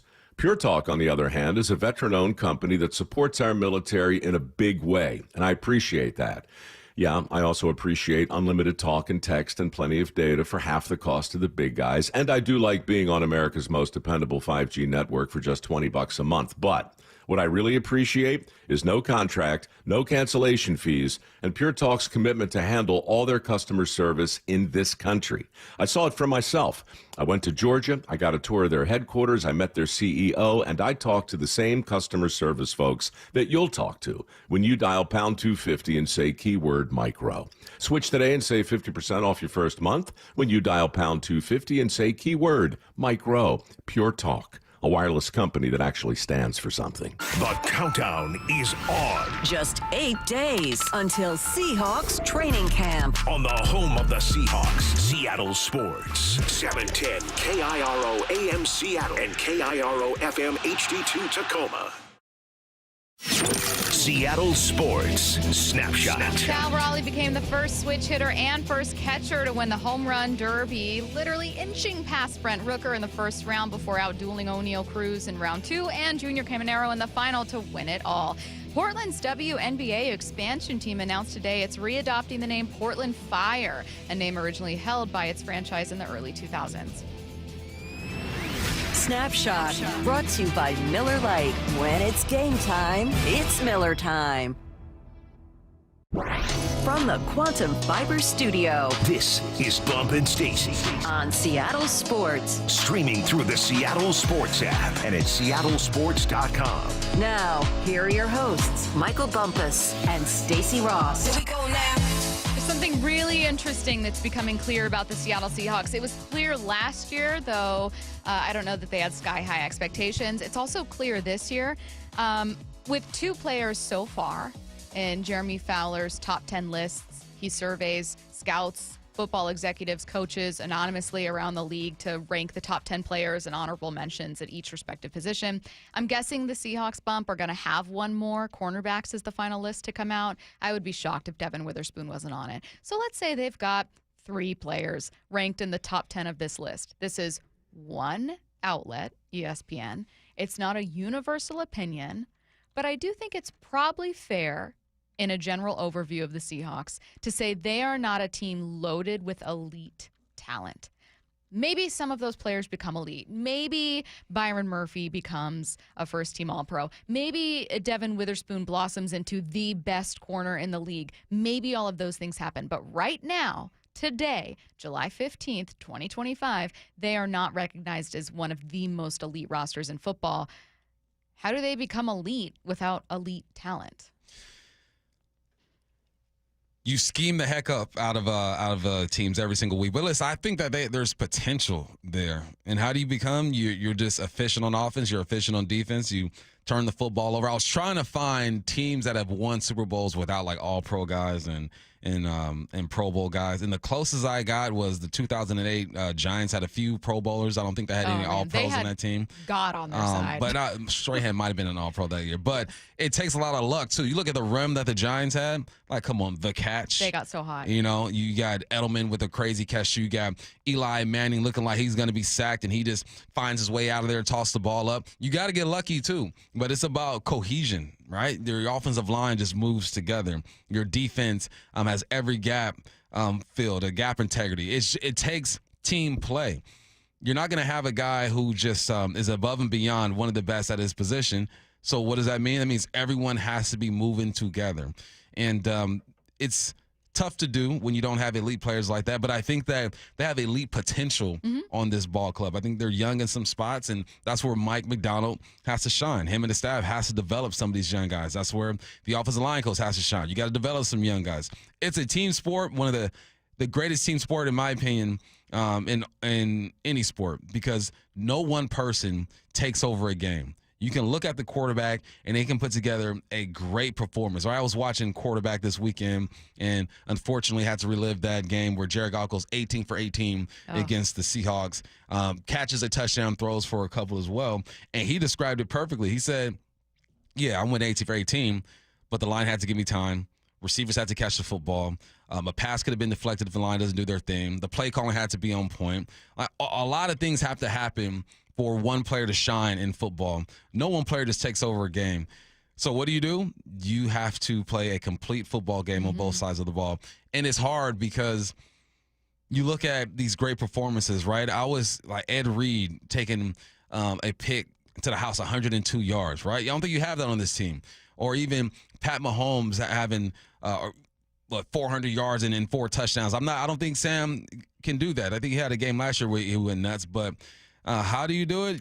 Everyone just has to be on point. Well, and that point about talent is so important because I can't tell you how many times locally, and I'm also guilty of this, we try to find comparisons between, the peak Legion of Boom era Seahawks and this. So sometimes that's thematic, right? Sometimes we're going, oh, your secondary can be really great, or, oh, maybe you got a great free agent pass rusher. Like we're looking for themes that connect these two things. But if we're being honest, not only did Pete Carroll's defense work in part of that top-tier talent, but that defense was elite because it had top-tier talent. Maybe people didn't initially recognize that fifth-round pick, Cam Chancellor, fifth-round pick Richard Sherman, or fourth-round pick KJ Wright would end up becoming Pro Bowlers and All-Pros, but they did. Like, we can look back at that team and safely say that if the 2013 Seahawks defense was in the league right now, we'd be going, oh, that's the best defensive roster, period. Like, it's not even close. They're not just like a bunch of, plucky underdogs who just kind of schemed their way to a victory. You've heard those guys speak multiple times about how kind of simple the scheme was. They just had insane talent and insane chemistry and a ton of confidence, and defenses played differently, just a whole lot of things at play. Aaron Schatz was on with us, and we asked if there's a recent example of a defense being elite without elite talent like that 2013 squad had. He looked at last year's Vikings. May I introduce you to last year's Minnesota Vikings? They were the number 2 defense. Number 2 defense in my numbers. Yeah. And they're very similar, right? You look at the Vikings roster and you're like, who here is a top 10 player at their position? Maybe Andrew Van Ginkel? I mean, has he played last year? Yeah. But like going into last year, would you have thought Andrew Van Ginkel is a top 10 edge rusher? No. Stephon Gilmore, a couple years ago, sure. Not anymore. And by the way, he's not on that team anymore. So I think that is a similar. I mean, the Seahawks have a better argument for having players that are actually in the top 10 at their position, Leonard Williams and Devin Witherspoon. So again, I know the Vikings had All-Pros and Pro Bowlers last year, but a lot of those guys were on offense in his defense, like Justin Jefferson. No one's questioning top-tier talent of the Vikings as a whole, but we're looking just at the defense here. If the expectation is Seattle's defense has got to be a top 5 defense, but oh wait, they don't have a bunch of Pro Bowlers and All-Pros, how do they do it? Is the Vikings a fair comp? I got a better comp. Yeah. So when it comes to just yards allowed last year, right, the best defense when it comes to yards allowed, Philadelphia Eagles, 278 yards. There were 4 teams last year who did not have a Pro Bowler. Miami Dolphins, Tennessee Titans, the Saints, and the Jets. Let's go back to yards allowed. Second, when it comes to yards allowed, Tennessee Titans didn't have one Pro Bowler. Once you said the Third, Titans, my ears broke. when it comes to yards allowed, New York Jets, no Pro Bowlers. Fourth, when it comes to yards allowed, Miami Dolphins, no Pro Bowlers. So if we're just going to look at that one stat, yards allowed, you can go deeper and look at turnover differential and all that good stuff, takeaways. That's a different story. But just that basic stat, that shows you right there that it is possible to be elite at something without having Pro Bowlers on your team. We do understand that Pro Bowl voting is influenced a lot by the fan. It's a popularity contest. We get that, but I'm using that just as a measurement here. The Titans, the Jets, the Dolphins, top 4 in the league, top 5 in the league when it comes to yards allowed. They don't have anybody in the Pro Bowl. So, yeah, I think it's possible. You just got to be fundamentally sound. And I think they can do that because I just believe in Mike McDonald. I believe in his scheme. I believe in the way he coaches these guys. I've seen him take another step forward when it comes to his leadership. I see the pieces that he's added when it comes to this draft, the development that's happening with guys like Tyrese Knight. Hopefully Byron Murphy takes another step. Leo's there as well. Yeah, it could be done. You just got to move as one, move as a team. I think sometimes you do need one guy or two to be really special. Like, I don't know how many teams could take, hey, we are full of absolute no names on defense, guys that are either rookies, former practice squad guys, little experience. I know that there are examples, Zach Bond, a former practice squad guy that had a great season last year, but overwhelmingly, if I think of great defenses that had some surprise performances, there was still that guy. I'm going to the Baltimore Ravens in Mike McDonald's final year, which, their sack leader was like Justin Madubuike with, I think 12 or 13, but it was not like they had this Myles Garrett, like Hendrickson, like someone that's getting 17, 18 sacks. They were the sum of their parts. However, they had Kyle Hamilton. So you kind of need like the skeleton key, like someone to just kind of unlock your defense. Maybe that's where I go back to you looking at guys that can be the Swiss Army knife, someone that can be really versatile, that can give you so many more weapons than you would get from someone normally at that position. Is that guy on the Seahawks roster? It could be. It might be Jay Love. Jay Love was number 10 when it comes to safeties, right? According to execs and all that good stuff. And Jay Love plays over the top. He gets in the box as well. I think that his style of playing, his personality just isn't as outgoing as people would like. Like Kyle Hamilton is a big-time player. And I think Jay Love is a good player as well, but he's not as long and as rangy as a Kyle Hamilton, right? Jay Love might be the guy. I think Nick Imawari might be the guy as well. And if Reed can get back to what he was that rookie season, granted, your rookie season, he's going to have more opportunities to make plays on the football because they're going to test him. But he has, like, the physical capabilities to be that star. And we have Devin Witherspoon as well. Like, there are pieces on this team, especially on this defense, that have the potential to be that type of player. I think Spoon is already that type of player. So, yeah. I mean, Spoon had a pick six his rookie year. Over his rookie year, 70 yards, something against the Detroit Lions. Like, there have been splashes in moments where guys have looked great. Jay Love staying over the top, grabbing the football out the air. They're there, but it's like they're close, right? They're so another step needs to be taken from guys like Spoon, Reed, Jay Love, and Byron Murphy too, man. So there's potential there. There is potential. 509. Do you actually think Witherspoon can become elite? Yes. Will that happen if he's constantly playing nickel? Well, I don't know that he'll Yes. constantly be playing nickel. I think he will play nickel. I think Griffin's going to hold down the left side or one of the sides. But what are they Reed doing the with other side. Imawari? Imawari is going to be safety over the top. Oh, okay. Yeah, I thought they were going to safety. He'll play big nickel too. I mean, yeah, that's what I was wondering. It's all about that's what with defense. You're just reacting to what the offense is doing. So the offense comes out in this big package. You're probably going to put Nick Imawari over the tight end or whatnot, and then move Spoon to the outside. That's what's great about Spoon and Imawari is that you can move those guys around. Even Jay Love. So yeah, he'll play nickel, and you can be elite. This is a throwing league now. I know there's some teams who are committed to the run. There's always going to be 4 or 5 teams who are great at that and committed to it. But for the most part, teams want to throw the ball across the yard, and that's why you have a guy like Spoon. How does scheme overcome talent? Because again, so Joe in Bellevue texted in and said, well, the Legion of Boom came from what was recognized by, quote, experts as terrible drafts. It's commentary on the experts, not the fire, maybe the evaluation. Joe, I agree with you, but I think it did become apparent, not just to the rest of the league, but clearly here in Seattle, that the draft evaluation there was wrong. Maybe I'm wrong. Having watched the Legion of Boom in that defense and having watched this current defense, I think there is a talent gap. I don't think I'm wrong with that, but I also don't think that means they can't be a very, very, very good defense. So I'm wondering, like, where does Mike McDonald's scheme come in here? Well, going back to the Legion of Boom, right, and people pretty much saying those were bad draft picks. You find players that fit what you want to do. Not when everyone else is saying these are the top 20 guys in this draft. And physically, yeah, you might find that these are the top 20 guys in this draft. But at the end of the day, you find guys that fit your system. Just like every elite quarterback is a baller because they're in a system that fits who they are and what they do best. Same thing for defense. Like if you look at Richard Sherman, right? Sherman was a great cover 3 corner. Why? Because he was long, he had range, he flipped those hips, he was a good tackler or whatnot. Now, if you were to ask Richard Sherman to play man coverage 85% of the time, he'd be fine, but that's not what he's best at. He's so good at locating the football, keeping his eyes in the backfield, and being able to come up and play the run at the same time. So you find guys that fit your system.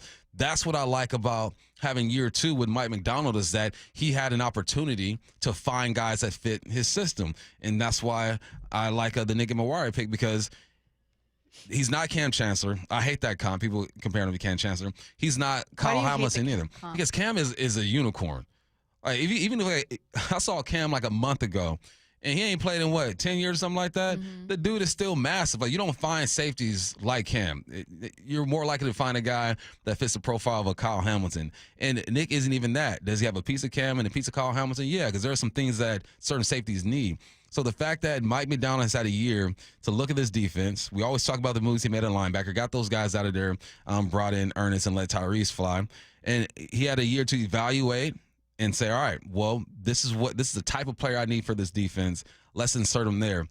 So you find guys that work for your offense and your defense. That's how you become elite. All right. We got a pair of controversy stemming from last night's home run derby coming your way in 15 minutes. Before we do, let's get to 4 down territory. This is 4 down territory, going inside the game with former Seahawks and Coug wide receiver Michael Bumpus. First down bump. What's an idea a listener brought up that you're even more intrigued by, I'm guessing, after looking at some numbers? Thank you, Stacy. You're a pro. Yeah. Running backs. 2-year contracts for running backs. And because we're talking about them being undervalued and not being paid, because they get into these 4-year, 5-year deals, and now they're 27, 28, 29. They've touched the ball a bunch of times, and our GMs don't want to pay these guys. Last year, Saquon Barkley touched the ball 378 times. Bijan Robinson 365 times, Kyron Williams 350 times, Henry 344 times. They touch the ball the most. So how do you let them capitalize on their gifts? Is you give them those short contracts. Jamar Chase, one of the highest paid players in the game right now, especially at the skill positions. 127 times he touched the ball, 115 for Brown, 112 for Bowers, 111 for McBride, 109 for Neighbors. And these guys are getting paid way more than these running backs. And running backs are asked to do more. So I think the most touches a running back has ever had in a season was like 420 something. It was back in the 80s, I believe. I forgot the guy's name. But yeah, this is how you do it. And I love that suggestion. As soon as I saw that, I had to go back and look at the numbers. I'm like, yeah, this makes complete sense because running backs need to get paid. And they're done dirty. So yeah, I'm with that, listener. If you are listening and you sent that in, you send a text in right now and let me know it was you. That was a great suggestion. That many touches prior to a 17-game season is also crazy, or probably a 16-game season also. That's insane. Yeah. Second down. Why do you feel that Teddy Bridgewater's suspension is absolutely uncalled for? Now, there are rules when it comes to public high schools, in any high school. And I tell you, I've worked for public high schools for the past 14, 15 years being a coach. And it is, man, can't do this, you can't do that. Meanwhile, private schools do whatever the heck they want to do. It feels unfair. Yeah, I've also worked for private schools as well. And these parents pay for everything when it comes to these private schools. I worked at a private school. Our lunches were paid for. The gear was nice. The travel's on point. You're able to do more in private schools. So Teddy Bridgewater got suspended because he was providing like Ubers for kids, paying for lunch or the pregame meals, just trying to provide a better experience for these guys. 75% of the kids on that football team are called economically disadvantaged, right? It means they ain't got no money. They need this type of help. All Teddy Bridgewater is trying to do is help these kids, man. And with public entities in general, there's so many things you have to go through. You got to get this paperwork in. You can't do this, but you can do that. You got to jump through all these hoops when really his heart is in the right place. I understand he might have broken some rules, but we got to look at how these things are funded. Yes. Because when I was a head coach at Monroe High School, I had like 2 funds I had to pull from, and if the kids got money from this entity, I had to put it in a pot and share it with everybody. When look, you are responsible for like 80 to 100 kids. It is expensive to run a football program at any level. I know there are rules, but we really need to reevaluate how we do these things because a guy like Teddy Bridgewater, who's just trying to help these guys, is now suspended. He's probably going to get back into the league anyway. It's just ridiculous to me. Meanwhile, private schools do whatever the heck they want to do. Can I echo that and just completely co-sign the idea of you need to reevaluate the system? And I know that it's complicated with a public school to find out where that funding is going to come from. But one of the inherent problems with that some schools are facing is if you're in an area where that public funding is coming from a place where there's just less public money to pull from, then you have an even tougher time addressing those problems. And I went to a school that was in that situation, not far from a school that was a private school. And there really were these very awkward moments where you're going, why don't we have those warm-ups? Why don't we have these things? And I didn't really care about sports in the same way. How heartbreaking would it be if you were a kid that was so passionate about this, you just want to do these things. And if you're Teddy Bridgewater and you know you can do this and you know you can afford it, how do you stop yourself from wanting to pay for it? He's like, I got the means. Yeah. Let me help. I saw someone the other day, being like, oh, why can't kids just bike to school? And it's this isn't a case of kids being spoiled and someone spoiling them. This is kids not having resources that they're seeing other kids have. And this 20-something-year-old guy was like, I can't. We used to get donations for money at the high school I was coaching at. And the high school would tell me, you can only spend this money on these 4 things. I'm like, but we already have these 4 things. We need help over here. It's crazy. The public school system when it comes to sports is nuts to me. Third down. ESPN released their top 10 quarterbacks. Who's missing, and what else would you change? Y'all probably talked about this yesterday. A little bit. Okay. So you got Patrick at 1, Allen, Burrow, Lamar, Jaden Daniels, Matthew Stafford, Justin Herbert, Jared Goff, Jalen Hurts, Baker Mayfield. One of the problems I have with this list is that Justin Herbert needs to do something. Like, we got to stop just looking at him throw the football the way that he runs. And I like Justin Herbert. I met him. He's one of the nicest dudes in the world, okay? So I feel kind of bad talking about my dude like this. But he needs to do something. He needs to win playoff games. He needs to have a prolific season other than his rookie year. He puts up some decent numbers, but he hasn't done anything. That's one problem. 2, I understand Jaden Daniels had one of the greatest rookie seasons we've ever seen. I just need to see him do it again. All right. And you know who I want to slip into this list, and he's getting disrespected, is Jordan Love. Jordan Love is going to be a top 10 quarterback next year. I guarantee he's going to be a top 10 quarterback next year.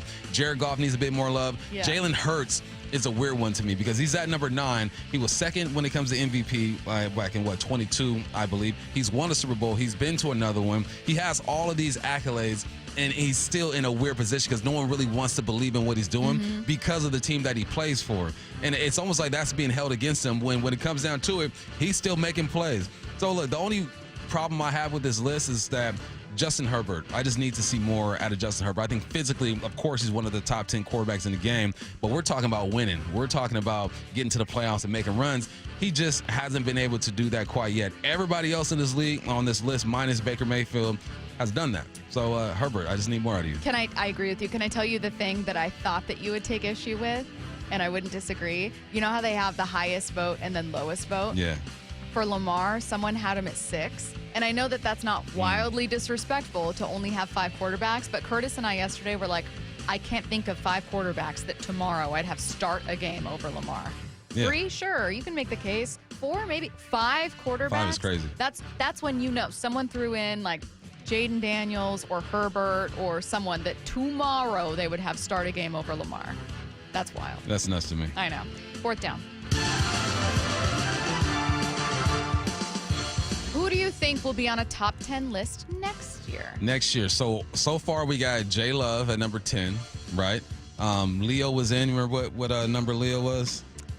Was he 7-ish? He was 6. He wasn't 10. Yeah, he was a little higher than Love. Okay. We're assuming that Spoon is going to get in. Oh, I think he's going to be like 4. Yeah, fairly high. So I'm going to go out and say Abe Lucas is going to be a top 10 tackle next year. Abe Lucas. I believe when he is healthy, he's one of the best in the game, and he needs to get some recognition. But he's got to prove it, right? His rookie year was great, and he's been banged up. But if Abe Lucas plays like a top 10 guy, this offensive line is going to be that much better. I think Abe has the potential to be a top 10 tackle in this league. Does Charles Cross? I think Cross does as well. Yeah. But I'm focusing on Abe. Yeah, no, that's fair. That's a spicy. It's a better take. But I know that there are people that look at Cross being 9th overall and they just kind of want more, even though I think that offensive linemen are the hardest, especially on a bad offensive line. It's hard to tell if someone's doing a great job when they're on a bad line because their job is inherently made more difficult and they get more blame just for the group as a whole. So it's almost like it's completely fair to look at Charles Cross and in theory want more, but how do you accurately gauge the job of one offensive lineman play in and play out? I don't know how to do that.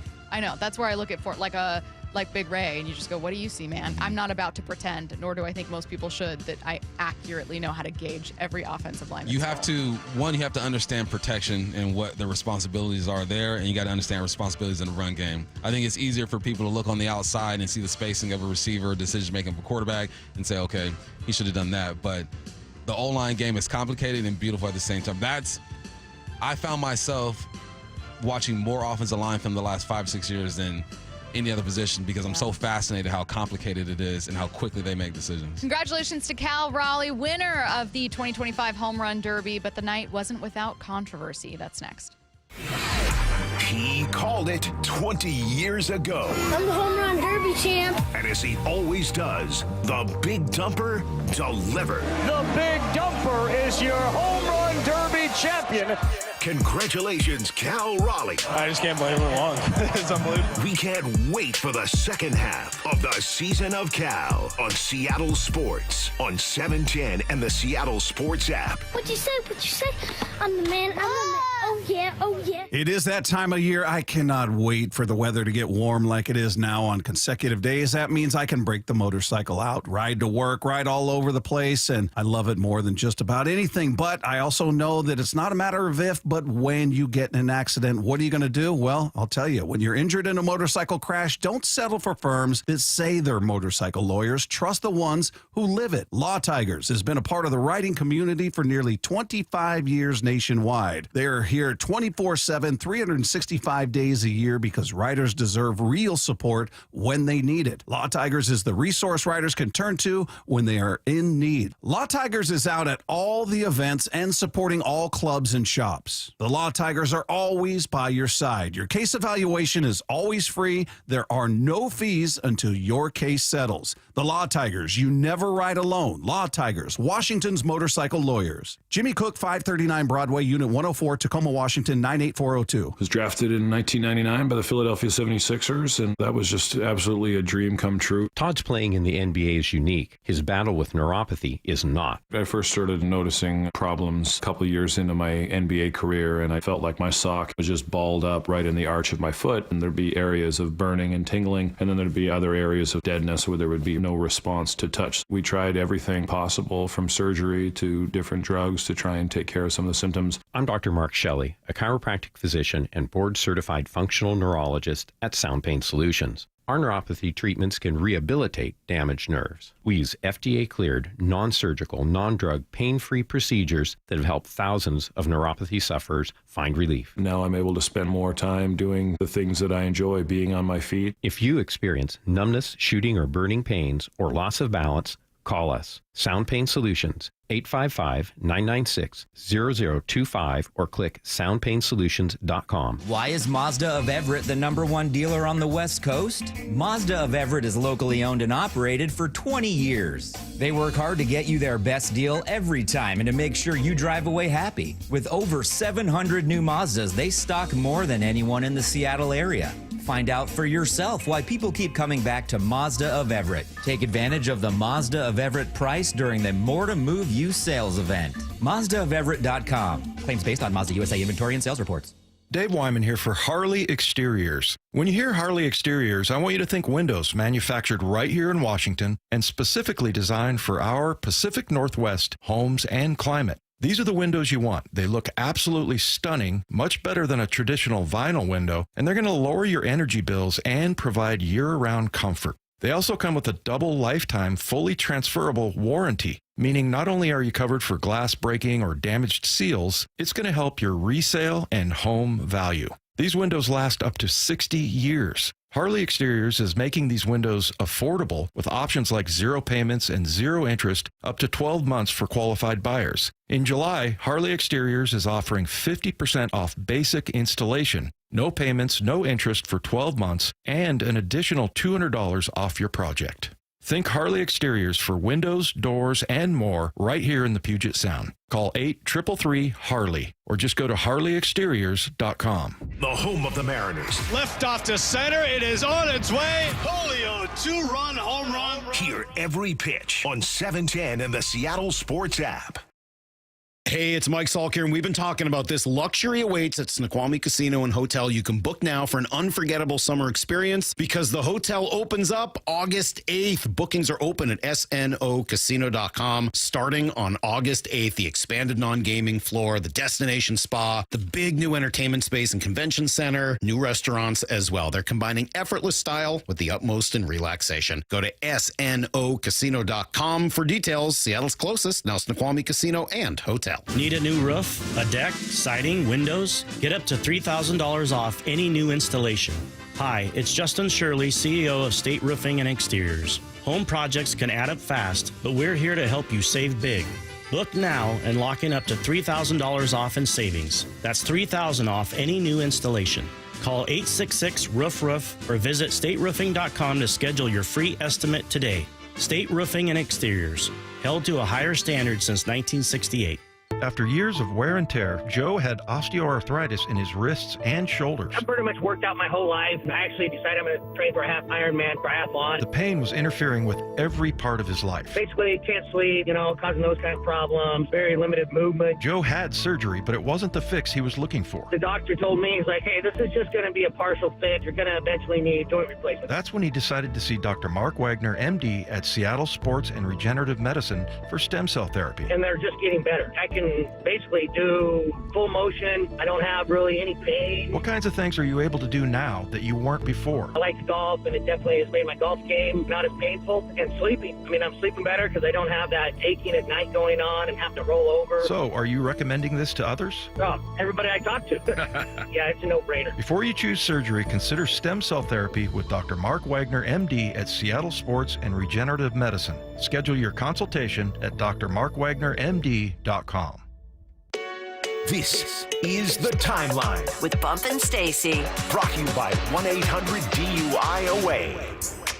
It is The Timeline, bringing you the top stories you're going to see on your own timeline quickly before I get to one about the Home Run Derby controversy from Greg Harvey on my own timeline. He says, with Cal Raleigh winning the 2025 Home Run Derby last night, the Seattle Mariners now have the most Derby home runs of any MLB team all time. So take that, Yankees. Yeah, hang the banner. Hang the banner. Yeah, you That checks wish. out. You wish your pathetic pinstripes. 'Cause What have Griffey you ever won done? 3. Huh? Griffey won 3. Well, you got to think about Julio. Yeah, Julio's went both to the finals, derbies he did, not only that, but also raked, set his first time he hit a bajillion, and then his second time set a record. You know who did not help the Mariners total, though, but did participate in Home Run Derby? Brett Boone went over in 2003. Yikes. He helped the aura, the Home Run Derby aura. Sure. But yeah, definitely not the No home run home total. runs in a derby? I mean, It's batting practice. Even Jazz. Hold on. Yeah. Hold on. You said someone had no home runs in the Derby? Yeah, Brett Boone He was just in 2003 went over. That's embarrassing. I think happens to us Robinson all. Cano did it not while he was a Mariner, but he did it, I think, while he was a Yankee. But then he also won a Derby, too. but just very, very happy to take that crown away from everyone else. So thanks, Cal, for that one. Speaking of the Home Run Derby, we've got a pair of controversies from last night's Home Run Derby. The first involves Cal Raleigh himself advancing to the second round because his 471-foot home run landed just inches further than Brent Rooker's. Yeah, that's interesting. I didn't. I know we're both at 471 because that's obviously the number that they put up there. Maybe if they have it to the decimal point, they should display that during the Derby and not wait till everyone's done to bring out that information. That might be helpful. That's interesting is something I also say when I'm livid, Brent. I don't blame you at all. Do I believe that they got it down to the 10th decimal in distance? No, I do not. I do Why not? I do not believe that because I think that's impossible to measure. I don't think it's impossible. They are getting that down to Nope. It's point and then 10 numbers before that final number. I think it is possible. We just put a thing on Mars. I know, but I think it is possible. We can't get down to the decimal? I think it's possible that they were able to maybe even accurately say that it was a fraction of a foot further. I think that measurement's possible. I do not think they got it down to that specific. So You're talking about quite literally almost immeasurable. how far is Mars from us? It takes months. At least 400 feet. It takes months for devices to fly to Mars and land and navigate and take pictures and send it back. And you telling me we can't get a baseball down to a decimal? I believe it. That Technology's decimal? there. Technology's there. I don't think baseball savant is NASA. That's what we're Actually, there's people who worked for NASA who now power Baseball Savant. Look, Bump is a stan, Pulling and that I out will my ring. I'm just making that. Just making I that will up. appreciate Making that. that up. Do I think that there is a world where, well, first of all, I think there's a world where they did accurately say, okay, this one was an inch further. We have at least the metrics to be able to measure overall distance. Sure. I don't think they do it to that specific number, so I don't know why they had that graphic on the screen. Do I think it probably should have been a swing off? Yeah. Do I think Cal would have won? Yeah, I do. Because then helping matters is he went on to the next 2 rounds and was the best guy in the next 2 rounds, and it wasn't close. So that did help his case. A's fans can maybe sleep a little easier knowing well, shoot, he was raking. But y'all believe in Santa and don't believe in decimals when it comes to this. Okay, first of all, there are children Crazy. listening. Crazy. I mean, I believe in decimals. I don't believe that it was 0.0125967829, and then that 9 is like an immeasurable number. I don't. Do you know? believe they You have that. realize there's technology that we just don't understand. Like we're capable of some great things. Michael Why would they Bumpus. just throw that number out there? Oh, That's what I'm saying. Let's get it down. I think they made that number up. But Come I on. am very okay with Cal advancing. I am sorry to this man. I'm sorry to Brent Rooker. You seem like a nice guy. I appreciate your passive aggressiveness. It is A+, but like Thank you. 253. They aren't tracking the physical balls, all mathematical equations to get the distance. You guys need to understand the bat speed, distance it's specific we're velo. talking about. We are going to a 10th decimal point. You it's guys need to mathematics. understand how It's tiny that angles. fraction is. It's angles. A It's 10th launch point. decimal. It's landing. Do we need to go back to math? It's stuff that you and I just don't understand because math isn't our thing. All right? That's why we're on the radio. We're not engineers. I don't know why it's so hard for you to believe that they can get it. It's not at all hard for me to. It's not at all hard to believe that they were like, we determined that this was 471.5 and this was 471.6. Just put those two up there. What's not hard to believe is that they wanted the Major League Baseball home run leader to advance in the Hell yeah, you competition. do. They didn't want him eliminated in the first round, and Rightfully then so. you have a final round of Junior Caminero, who's not a household name. Do you know against, how like, often other teams get the benefit of like attention paid or just like a nudge in their direction? Yeah, rig something for the Mariners. Absolutely, sign me up. I'm thrilled that happened. Y'all wild. You think it went Yeah, down? wow. You think they were able to There's like, accurately you know measure what? a 10th? Yeah, because all my of golfers of out there, 1 there's this little inch. thing that golfers carry around before the rounds. It's like, I forgot what it's called, but it tracks the backspin, the speed, the launch angle of a golf ball and tell you exactly how far it landed according to the atmosphere and all that stuff. The technology is there.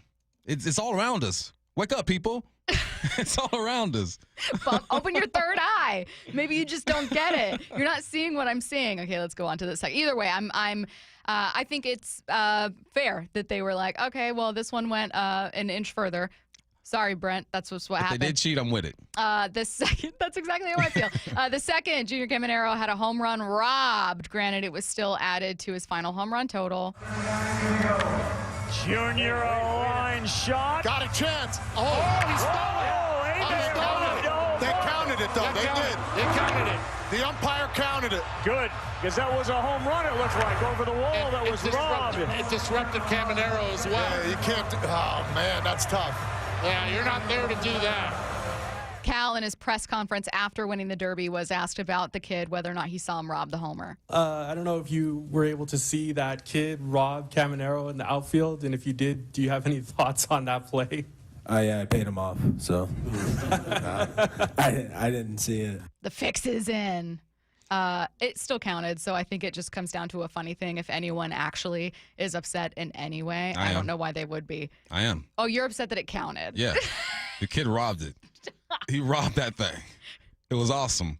The ball You're did like, not, that's just a play. The ball did not get over the fence. No. Don't have kids out there if you don't want them robbing home runs. F9, that's what that is. F7. That was a great play. That was a great play by the kid. Yeah. I mean, I get the all jokes aside, right? It would have left the ballpark anyway. If we're gonna talk math and launch angles and stuff, according to Baseball Did you just shove Savant. your glasses up your nose? If we're talking about math. According to Baseball Savant, I would have left the ballpark. Not the ballpark, but at least over the fence. But great moment for the kid. I remember the kid robs it, and there's another kid looking at him like, no, what did you do? No. Well, hey, don't ever knock yourself for making a play, Don't kid. apologize for greatness. There you go. You know what I mean? You go out there and you ball out. Exactly. You know, you're Diving making the plays. team. You Yeah, need to- exactly. That's a highlight reel play. He's pretty much trying out for teams right now. Look, he couldn't turn that dog off. That's what it was. He got that Exactly. dog in him, Exactly. and you let it out of the cage. You know what I mean? It's at an off-leash park right now. Yep. What are you gonna do? Just suddenly reel it back in when you see that ball? No, absolutely not. You got to win this game. Players make plays. Players make plays, Mhm. and that kid was a player. Hate the game. Hate the game. So what's Cal gonna do with this $1 million prize money? First thing. I mean, I love Waffle House, so like we grew up on it, going to travel ball tournaments, and So you're gonna be there tonight? No, we might. I mean, I'm getting pretty hungry, so All-Star Special. I'm just going to back up. First of all, yes, cosign Waffle House. 253, Stacy with the all-time bad take regarding how we can't measure how far a baseball is hit. Is that what I said? Uh-oh. Or did I say Uh-oh. that I have maybe a hard time believing they can measure it to a 10th decimal point? I don't know. That's Active what you listening said. is hard for That's some what you people. said. That's I'm what not you so said. stupid. Too many people think I'm stupid, which I think is laced with sexism, but I digress. No, that's I one didn't say they person. can't measure a baseball and how far it's hit. I am saying a 10th decimal is a very, very, very small number. It is. And if you don't understand that, then that's on you. I think that they probably accurately measured that Cal hit it, I don't know, like an eighth of a foot further, whatever it ended up being, like an inch, less than an inch, whatever. I'm fine with it. I'm cool with it. You know what? If they lied about it, I'm cool with it. I'm still fine with it. All I said was, I have a slightly harder time believing they could get it down to that specific number. That is a very, very, very, very, very accurate measurement. I think they should have said 170.5 and 170.6, and they should have just left it at that. That's what I think they should have done. They didn't. Yeah, but it's math. Shut up. You're not even listening to what I'm saying. Oh God. Love you, Moving listeners. Love you. I don't have enough time for some of these, but they're so good. We'll circle back around maybe with a couple pretty good stories here, and then we're trying to still tap in. Training camp is next week. I can't believe it's already happening. ESPN's Bill Barnwell joining us at noon for some Seahawks questions. Don't go anywhere. He called it 20 years ago. I'm the home run derby champ. And as he always does, the Big Dumper delivered. The Big Dumper is your home run derby champion. Congratulations, Cal Raleigh. I just can't believe it won. It's unbelievable. We can't wait for the second half of the Season of Cal on Seattle Sports on 710 and the Seattle Sports app. What'd you say? I'm the man. Oh yeah. Oh yeah. What's up? It's Michael Bumpus for Silver Reef Casino. Man, get in your car, get on I-5, go north, and get off on exit 260. That's where you will find Silver Reef Casino. It's a great place to get away and to recharge. They got comfortable rooms. They're spacious. They got free Wi-Fi, and they have tablets as well. If you want to get something to eat, you go downstairs to the steakhouse and the cantina. The Mexican food is on point. And Porter's Bay Sports Bar. You can watch sports all day, every day there. And my golfers get out on Loomis Trail Golf Course. 18 holes with water almost everywhere. And this month, you can win $10,000 every Saturday with a grand prize of $50,000. There's so much for you to do at Silver Reef Casino. I went last month. It was great. I suggest you do it. Silver Reef Casino, it's not a secret anymore. Dave Wyman joined by Dr. Daniel Landis from Swedish Cyberknife. Dr. Landis, when treating prostate cancer, what can patients expect during Cyberknife treatment? So the Cyberknife treatment's an outpatient procedure. Essentially, it's a 5-day treatment, about 30 minutes per day. You walk in, you walk out, you essentially don't feel anything at all during treatment. Many patients still work full-time while they're having treatment. That's incredible. Treat prostate cancer with Swedish Cyberknife. Swedish.org/cyberknife prostate. You never get a second chance to make a first impression. Superior Linen Service will help your company with logoed apparel, uniforms, floor mats, linen, and more. Give us a call. We answer the phone. Superior Linen Service. It's what we do. Visit suplinen.com. Get lower energy bills, cleaner air, and year-round comfort with AeroSeal duct sealing. Normally $2,500. Now just $99 for PSE customers with each replacement furnace or heat pump from Home Comfort Alliance. Learn more at homecomfortalliance.com today. This is the story of the one. As a lineman, he does whatever it takes to keep the power on in his community. And he wants a partner like Grainger who does the same. Grainger offers the professional-grade products he needs, from voltage detectors to harnesses to hard hats, plus fast, dependable delivery, so he can rise to every challenge. Call 1-800-GRAINGER, click Grainger.com, or just stop by. Grainger, for the ones who get it done. All right, Takis fans. Wendy's knows you love your Takis Fuego chips, so we thought, why not make a Takis Fuego meal with a Takis Fuego chicken sandwich with spicy chicken topped with crushed Takis Fuego chips and creamy corn spread. Plus, it comes with Fuego fries inspired by Takis and a bag of Takis Fuego chips. If we had any more heat, we might start an actual... I told him this would happen. For an intense new take on Takis chips, gotta be Wendy's. Limited time only at participating U.S. Wendy's. Includes 1 ounce Takis Fuego chips while supplies last. Takis and Fuego trademarks are used under license. It's the World Fighting Championships at Emerald Queen Casino Event Center, Saturday night, October 25th. Experience the thrill and excitement of high-energy mixed martial arts. Tickets at emeraldqueen.com. Don't miss this amazing professional mixed martial arts event, the World Fighting Championships, October 25th at Emerald Queen Casino, the entertainment capital of the Northwest.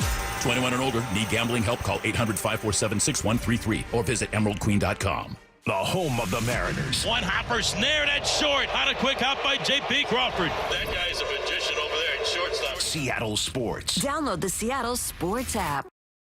Hey, Brock Hewitt here for my friends at PCF Group, or People Come First Construction Group, and that's exactly what they did when we made the call a couple years ago. We wanted to redo our outdoor space, wanted to add a deck, and outdoor living, and television, and a kitchen, and PCF Group, wow, they more than delivered. And if you're interested in building a stunning outdoor area like we did, I cannot recommend them enough. Reach out before the good weather arrives, and their schedule, well, it's going to fill up. So whether you're looking for a complete outdoor living space or a very specific project like an underdeck ceiling, deck, patio cover, railings, PCF has you covered. Design now and pay later. In fact, get 12 months, no interest and no payments, and up to $6,000 off and a $1,000 Amazon gift card.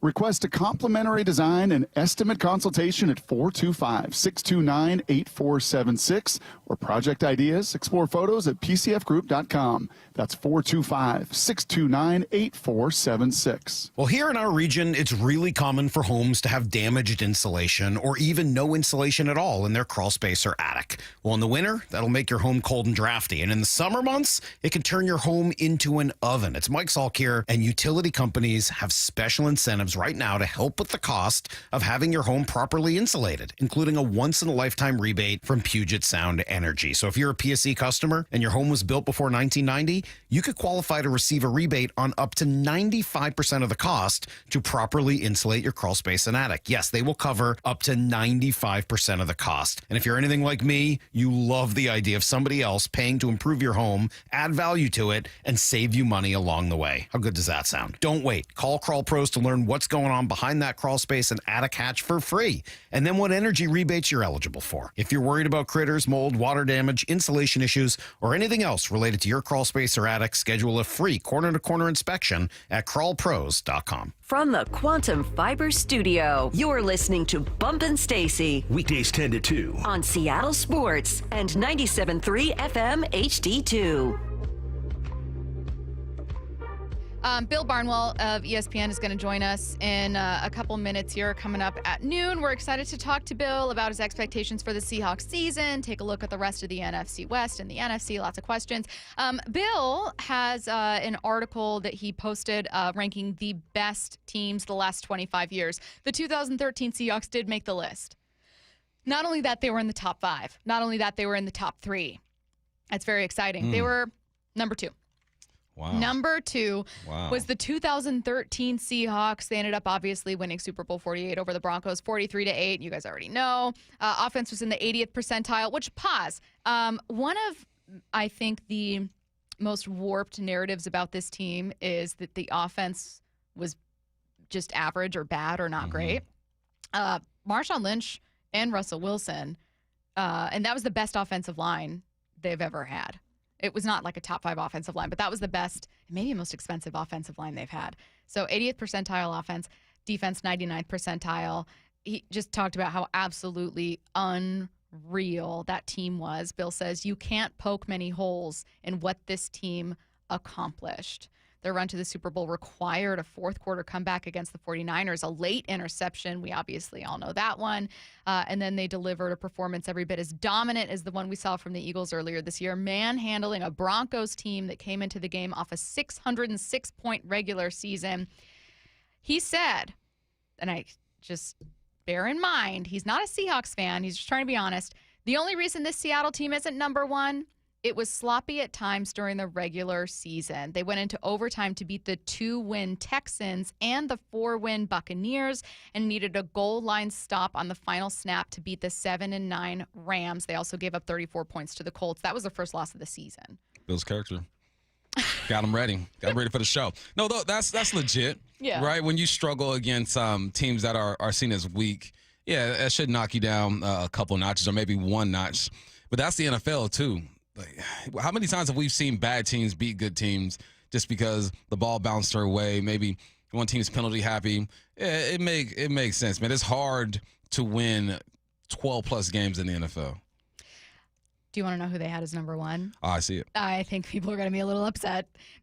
He has the 2007 New England Patriots, who, important to note, Curtis pointing this out, did not win a Super Bowl. Ringless. So they obviously lost to the Giants, one of my favorite Super Bowls, to stop what would have been a perfect season. He says their offense was in the 99th percentile. Their defense was in the 94th percentile. Not good enough to win.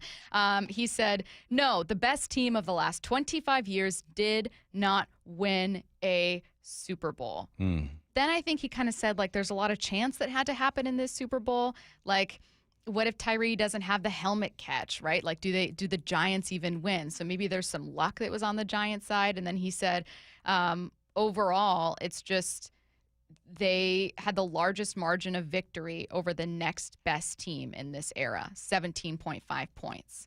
They were just absolutely dominant. They were tough. They didn't have ugly wins. But again, we're getting back to that ultimate point.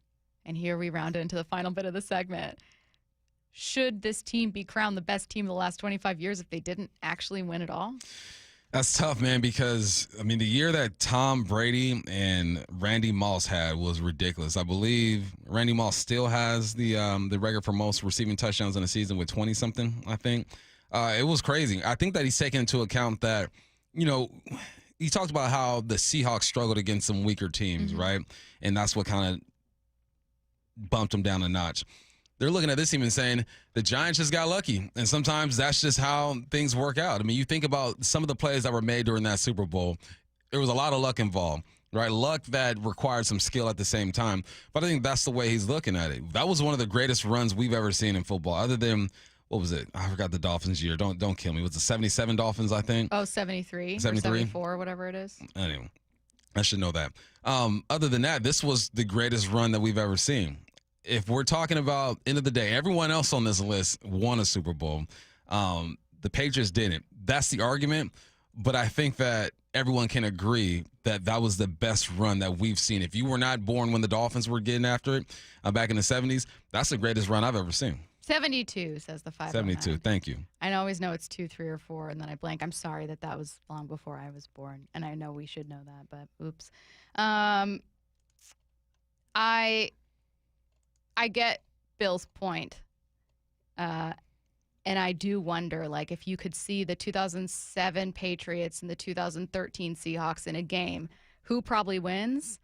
I'm not saying it's 10 out of 10 times the Patriots by any means, but the Patriots had a complete win streak against multiple 10-plus win teams. So their strength of schedule was no joke, and they won by a lot. They were a dominant team. I don't think it's like an easy win. I'd probably give the edge. I would give the edge to the 2007 Patriots, but I don't know. I almost think it's kind of poetic isn't the right word, but I like that atop this list, even though I'm no Patriots fan, is a team that didn't end up winning a Super Bowl, because I think in general, as football fans, we forget how hard it is to win, and we think we can not just pick apart teams that don't, but somehow put together the pieces of a puzzle that absolutely will, and even then you're not guaranteed. No, I mean, we've seen great teams fall, especially once you get deeper into the playoffs, because, you know, the weak are weeded out. And that year, the Patriots had, the best pass game. They had the second most sacks that year behind the New York Jets, who they lost to. Their defense was ranked 4th overall. I think that's what kind of gets lost in this, too, is that their defense was pretty dang good as well. Also, complete team, I think, but just the dominance of the Seahawks, man, defensively. There's an argument for them to be number one, for sure. Ooh, what 2 dream teams would you want to see face off? 2 dream teams? Or I should say 2 all-time teams. Someone said, I'd like to see the 91 Washington Huskies and Miami playing the game. Yeah, I would like to see that, too, because they split that one, right? Split the national championship. Why are you making this Well, I think we could have just said, what a great team. They split it, right? They won a national They split the championship. Their national national championship right down team. the middle. No? 50-50. It's not a consignment. Oh, God. Bill Barnwell joins us next. The All-Star Fantastic Four. It's now the Mariners Fantastic Five. Welcome to Randyland. As Randy El Rosarena joins Andres, Brian, Julio, and Cal. Holy smokes! In the 2025 Midsummer Classic. Today at 5 from Truist Park in Atlanta. On the home of the Mariners. Seattle Sports on 710 and the Seattle Sports app. Are you worried about economic conditions, tariffs, and inflation? Are you tired of trying to time the stock market? Maybe it's time to take a little risk off the table given current market volatility. For stability, there's no better option than Legacy Group's Northwest Fund, a fixed return of 9%. Hi, I'm Scott Rirucka, CEO of Legacy Group Capital in Bellevue. We've been running local real estate investment funds for over 18 years with zero investor losses, averaging double-digit returns since inception, and we also accept IRAs. Over 1,000 local investors have invested over $250 million in our Legacy family of funds. Feeling uneasy? Don't gamble your hard-earned money or risk your retirement. Legacy Group's Northwest Fund, returning 9%, has limited openings for new investors right now. Call 425-635-4700 or visit LegacyG.com. That's LegacyG.com.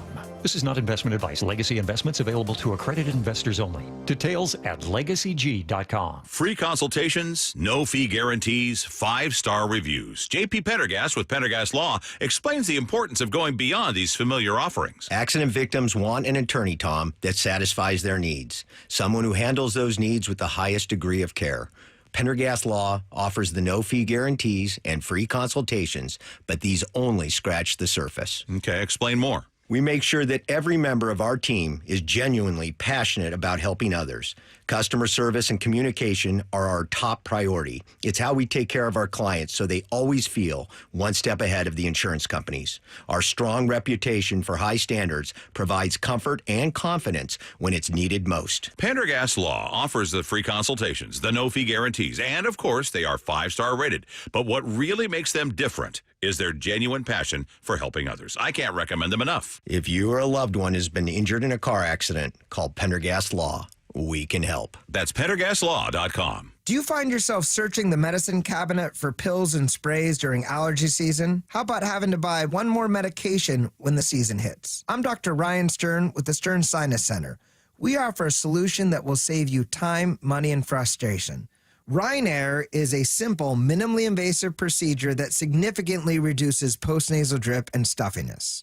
We're taking new patients in Federal Way and in Auburn. Come see us. Book your appointment at sternsinus.com. Seattle Children's is leading the fight against pediatric cancer with groundbreaking research in immunotherapy. It reprograms a child's own T cells to hunt down and destroy cancer. It's hope, powered by science.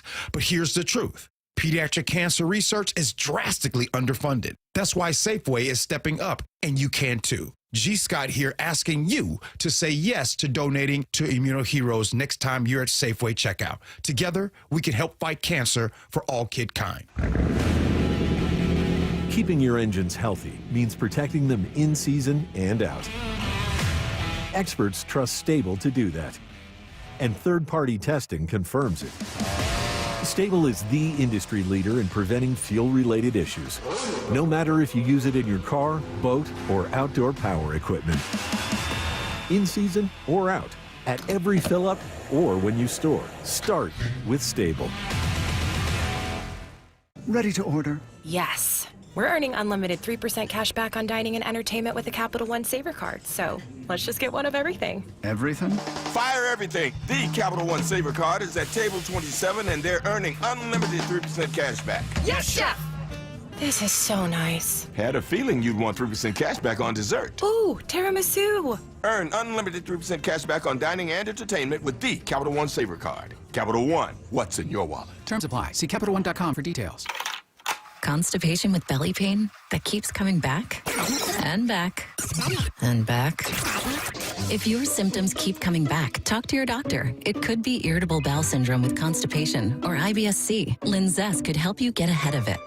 Linzess linaclotide is a prescription medicine that treats IBS-C in adults. It's not a laxative. It's a once-daily pill that helps you get ahead of your symptoms. It's proven to help you have more frequent and complete bowel movements and helps relieve overall abdominal symptoms, belly pain, discomfort, and bloating. These symptoms were studied in combination, not individually. Do not give Linzess to children less than 2. It may harm them. Do not take Linzess if you have a bowel blockage. Get immediate help if you develop unusual or severe stomach pain, especially with bloody or black stools. The most common side effect is diarrhea, sometimes severe. If it's severe, stop taking Linzess and call your doctor right away. Other side effects include gas, stomach area pain, and swelling. Talk to your doctor and say yes to Linzess.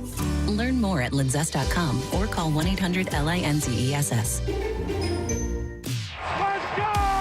This is Seattle Sports. Streaming through the Seattle Sports app. KIRO AM Seattle. KIRO FM HD2 Tacoma. Home of the Seahawks, Mariners, and everything Seattle sports.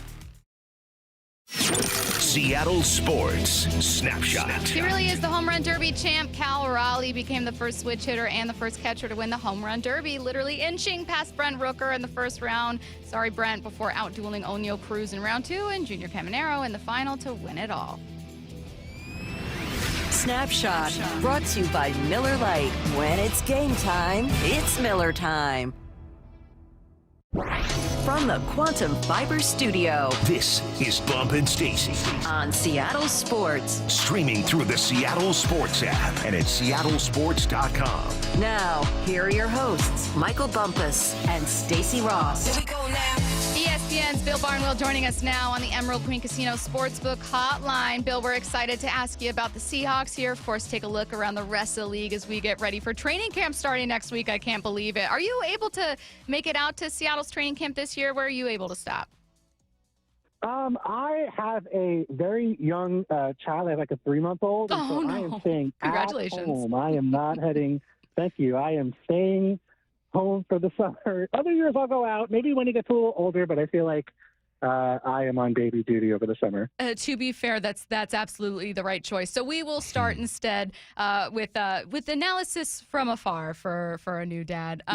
You have the Seahawks offensive weapons ranked 19th, and look, Bill, I'm not upset. They've taken some risks this offseason, but that is quite a dip for them, not just from last season, but from the year before. Where did you see the biggest loss? What lingering questions do you have about this year's group? Well, I mean, it's all about sort of how much are you willing to believe that the change in personnel around Jackson Smith and Jigba is going to pay dividends. I mean, this is a team that has made major adjustments, as Seahawks fans well know.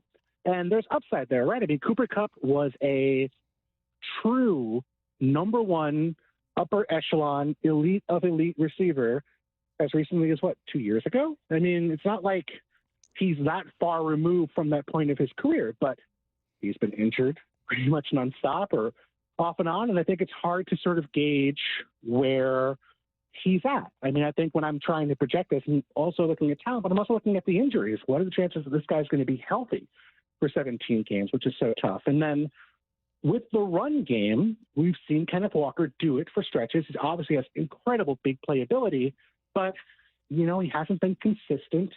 I think you're looking at maybe a guy who's sort of a boom or bust runner, which is fine, but you have to boom, and he hasn't boomed as much as I might like the past couple of years. So I'm hopeful, but also skeptical, which is probably reflects about a 19th place finish. Bill, I think it's unfair to ask Sam Darnold to just be an elite quarterback. I think he's a system type of guy. What type of season do you think is needed from Sam Darnold for this team to have some success in this year? Stable one. I think with Sam Darnold, the tough part at times, whether he's been playing in a bad situation or even in a good situation, is you don't know what you're going to get. And some weeks, Sam Darnold was awesome. I mean, Sam Darnold can spin it. He has a great arm.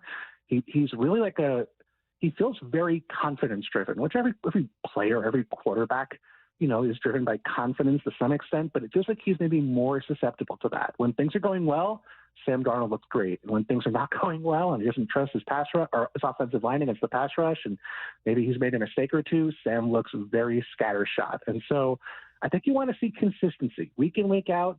You're going to have some moments where, you take sacks, you don't look great. That happens to every quarterback. But can you fight past that? If you make a mistake, can you come back out in the next drive and look good?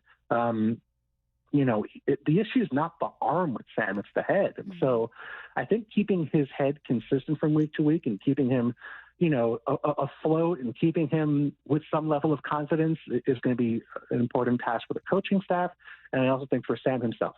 I really like that description of it, Bill, that it's not the arm, it's the head, because one of my favorite storylines that we've been talking about for the last several seasons is obviously that kind of quarterback reclamation project. And I think it's so important to clarify, like, you aren't just taking anyone and suddenly tapping into, some special season. A lot of the guys that have been subject to this, whether it's Goff, Baker Mayfield, Geno, Sam Darnold, had raw talent. Like, they have ability. And I feel like sometimes that's just kind of overlooked when we tap into it. You just need that mix of great coaching too.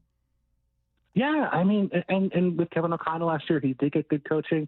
And I think it's, it's not like, when people say coaching, I think they think about X's and O's. They think there are some incredible play calls that, a good offensive coordinator is going to dial up. That's a little part of it, but it's not like, I can watch Vikings tape and steal all the plays they have. It doesn't mean that I'm going to be a good offensive coordinator. It's so much of it is about game planning. So much of it is about just sustaining your quarterback's confidence. So much of it is giving them answers to what they're going to face on a weekly basis. And I think Sam Darnold had a lot of those answers last year in terms of just, okay, what kind of blitzes am I going to see? What are my answers? Who's my star player? How do I work off my star player? There were so many moments last year for the Vikings where it wasn't about, oh man, Justin Jefferson ran a crazy route and he got open and made a big play, although he does do that.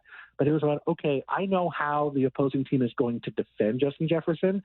This is what opens up based off of that. This is what opens up based off of, the manipulation I have of my wide receiver. And Jackson Smith and Jigba, I think, is a promising, a talented receiver. He's not Justin Jefferson, but it kind of has to be the same thing here, because we know when you're looking at the Seahawks, that's probably who the opposing defensive coordinator is looking at to stop. And so how are teams covering JSN? What does that open up for the rest of the offense? How does the run game impact here? How does the play action game affect here? And then how do you sort of make all of that succinct and actually tangible for Sam on a weekly basis?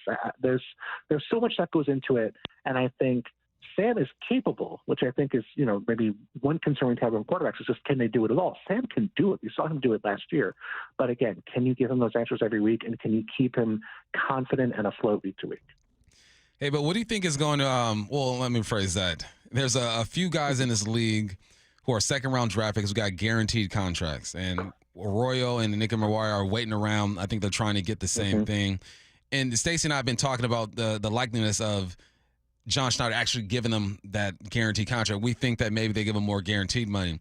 You think this is going to be a trend? Do you think that these early second-round draft picks are now going to require this and start holding out? Or do you think this is just one-year wonder and we'll get back to business as usual next year? It sort of depends on how it gets resolved. I mean, if teams do generally give in, I think it will become a thing. If teams don't give in, I think it will probably be a one-year thing. My most likely explanation is that I think it's going to be somewhere in the middle. I think some teams are going to be willing to sort of say, okay, I'd rather have our guy in camp as opposed to, guaranteeing that deal or guaranteeing the full extent of the deal. And I think you're going to see other teams who say, absolutely not. We want to hold the line. It's a principle for us. I mean, at the end of the day, it just seems so stupid to me. I mean, these are guys who, they're already on bargain deals relative to what veterans make. I know they don't all hit, but the ones who do hit are such bargains that it's worth it. I mean, NFL teams pay millions of dollars when they get an opportunity to trade basically for a second, third, fourth round pick as part of a salary dump. Clearly, they see it as being significantly valuable. Guaranteeing a little bit more money to get your guy in camp seems like a really logical and simple thing to me, but certainly it feels like there's maybe outside factors impacting things. Do you feel like that extends beyond the second round, though? Because I think Bump is with you. We, as he mentioned, we had talked about this previously, and he was like, I don't know, I would just do it. Like, Nicky Manwari is going to be playing for you. It's very obvious. However, there is that kind of area you get to where you go, okay, you get into the third round, like this guy might not even be on your team in 3 years, or maybe, so I do wonder where the cutoff is. Do you see that naturally progressing through the draft, or, influenced by kids having, agents and everything? Or do you see that maybe being for select second rounders and then that naturally being an understanding players have? I think it'll push a little further in. Like maybe if the top 6 picks get it this year, maybe next year it'll be 8, and then 10, and then 12 in the second round, and then theoretically eventually it would hit the 3rd and 4th round. I just, in a league where the salary cap is going to be $300 million next year, I just can't figure that guaranteeing your 7th round pick $1 million is going to be the difference between you building a good team and a bad team, even if you think they're not going to make the team. I mean, it is such a low risk, low reward that even if you hit on one 7th round pick every decade, you're still making out ahead, even if you pay the other 9 7th round picks and they don't work out. It is such a bargain relative to how much guys are making in free agency, how much they're making as part of their contracts. A bunch of deals have happened over the past few days. Garrett Wilson, Sauce Gardner signed really good players. No issue with them signing. But I just think about last year where Marvin Harrison is going to make as much over the first 4 years of his deal as Justin Jefferson is going to make in 1 year of his deal. I kept going back to last year. I mean, it is a league now where the players who are really good get paid a ton of money, and it's very tough for the guys underneath to. And so if you're only potentially playing on your rookie contract, that might be your only NFL deal. I just think it would be, a logical thing and a fair thing in the long run, not this year, maybe in the next CBA negotiations, to fully guarantee all of these deals, even if it does mean, having some 3rd, 4th, 5th round picks that you pay a few $1 million to don't work out. It's just, in the long run, it's still going to be a positive thing for your franchise if you hit on a couple. Hey, Bill, we're sitting here, and there are a lot of questions about this offense, right? Sam Darnold, you talk about his mind. Is his mind going to be right? This offensive line, Cooper Kupp, is he still has some gas left in the tank? But for me, one of the biggest questions is just Kubiak. Like, what's his reputation in the NFL as an offensive coordinator, and what should we expect here in Seattle?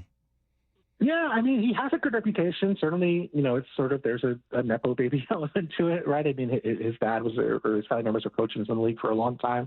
But a guy who's studious and respectful and smart, all of which are positives, obviously. His scheme is a little antiquated, maybe antiquated is the wrong word.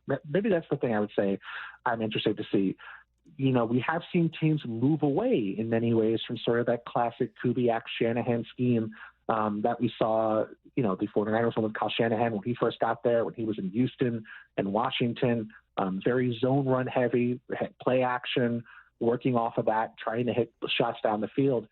That's still really at the core of what he does. And so I guess I wonder, having seen Sean McVay's scheme, which was very similar to that in the past, really grow and expand to more gap concepts, more man run concepts. We've seen Kyle Shanahan's scheme adapt. We sort of didn't really get to see much in New Orleans because there were so many injuries.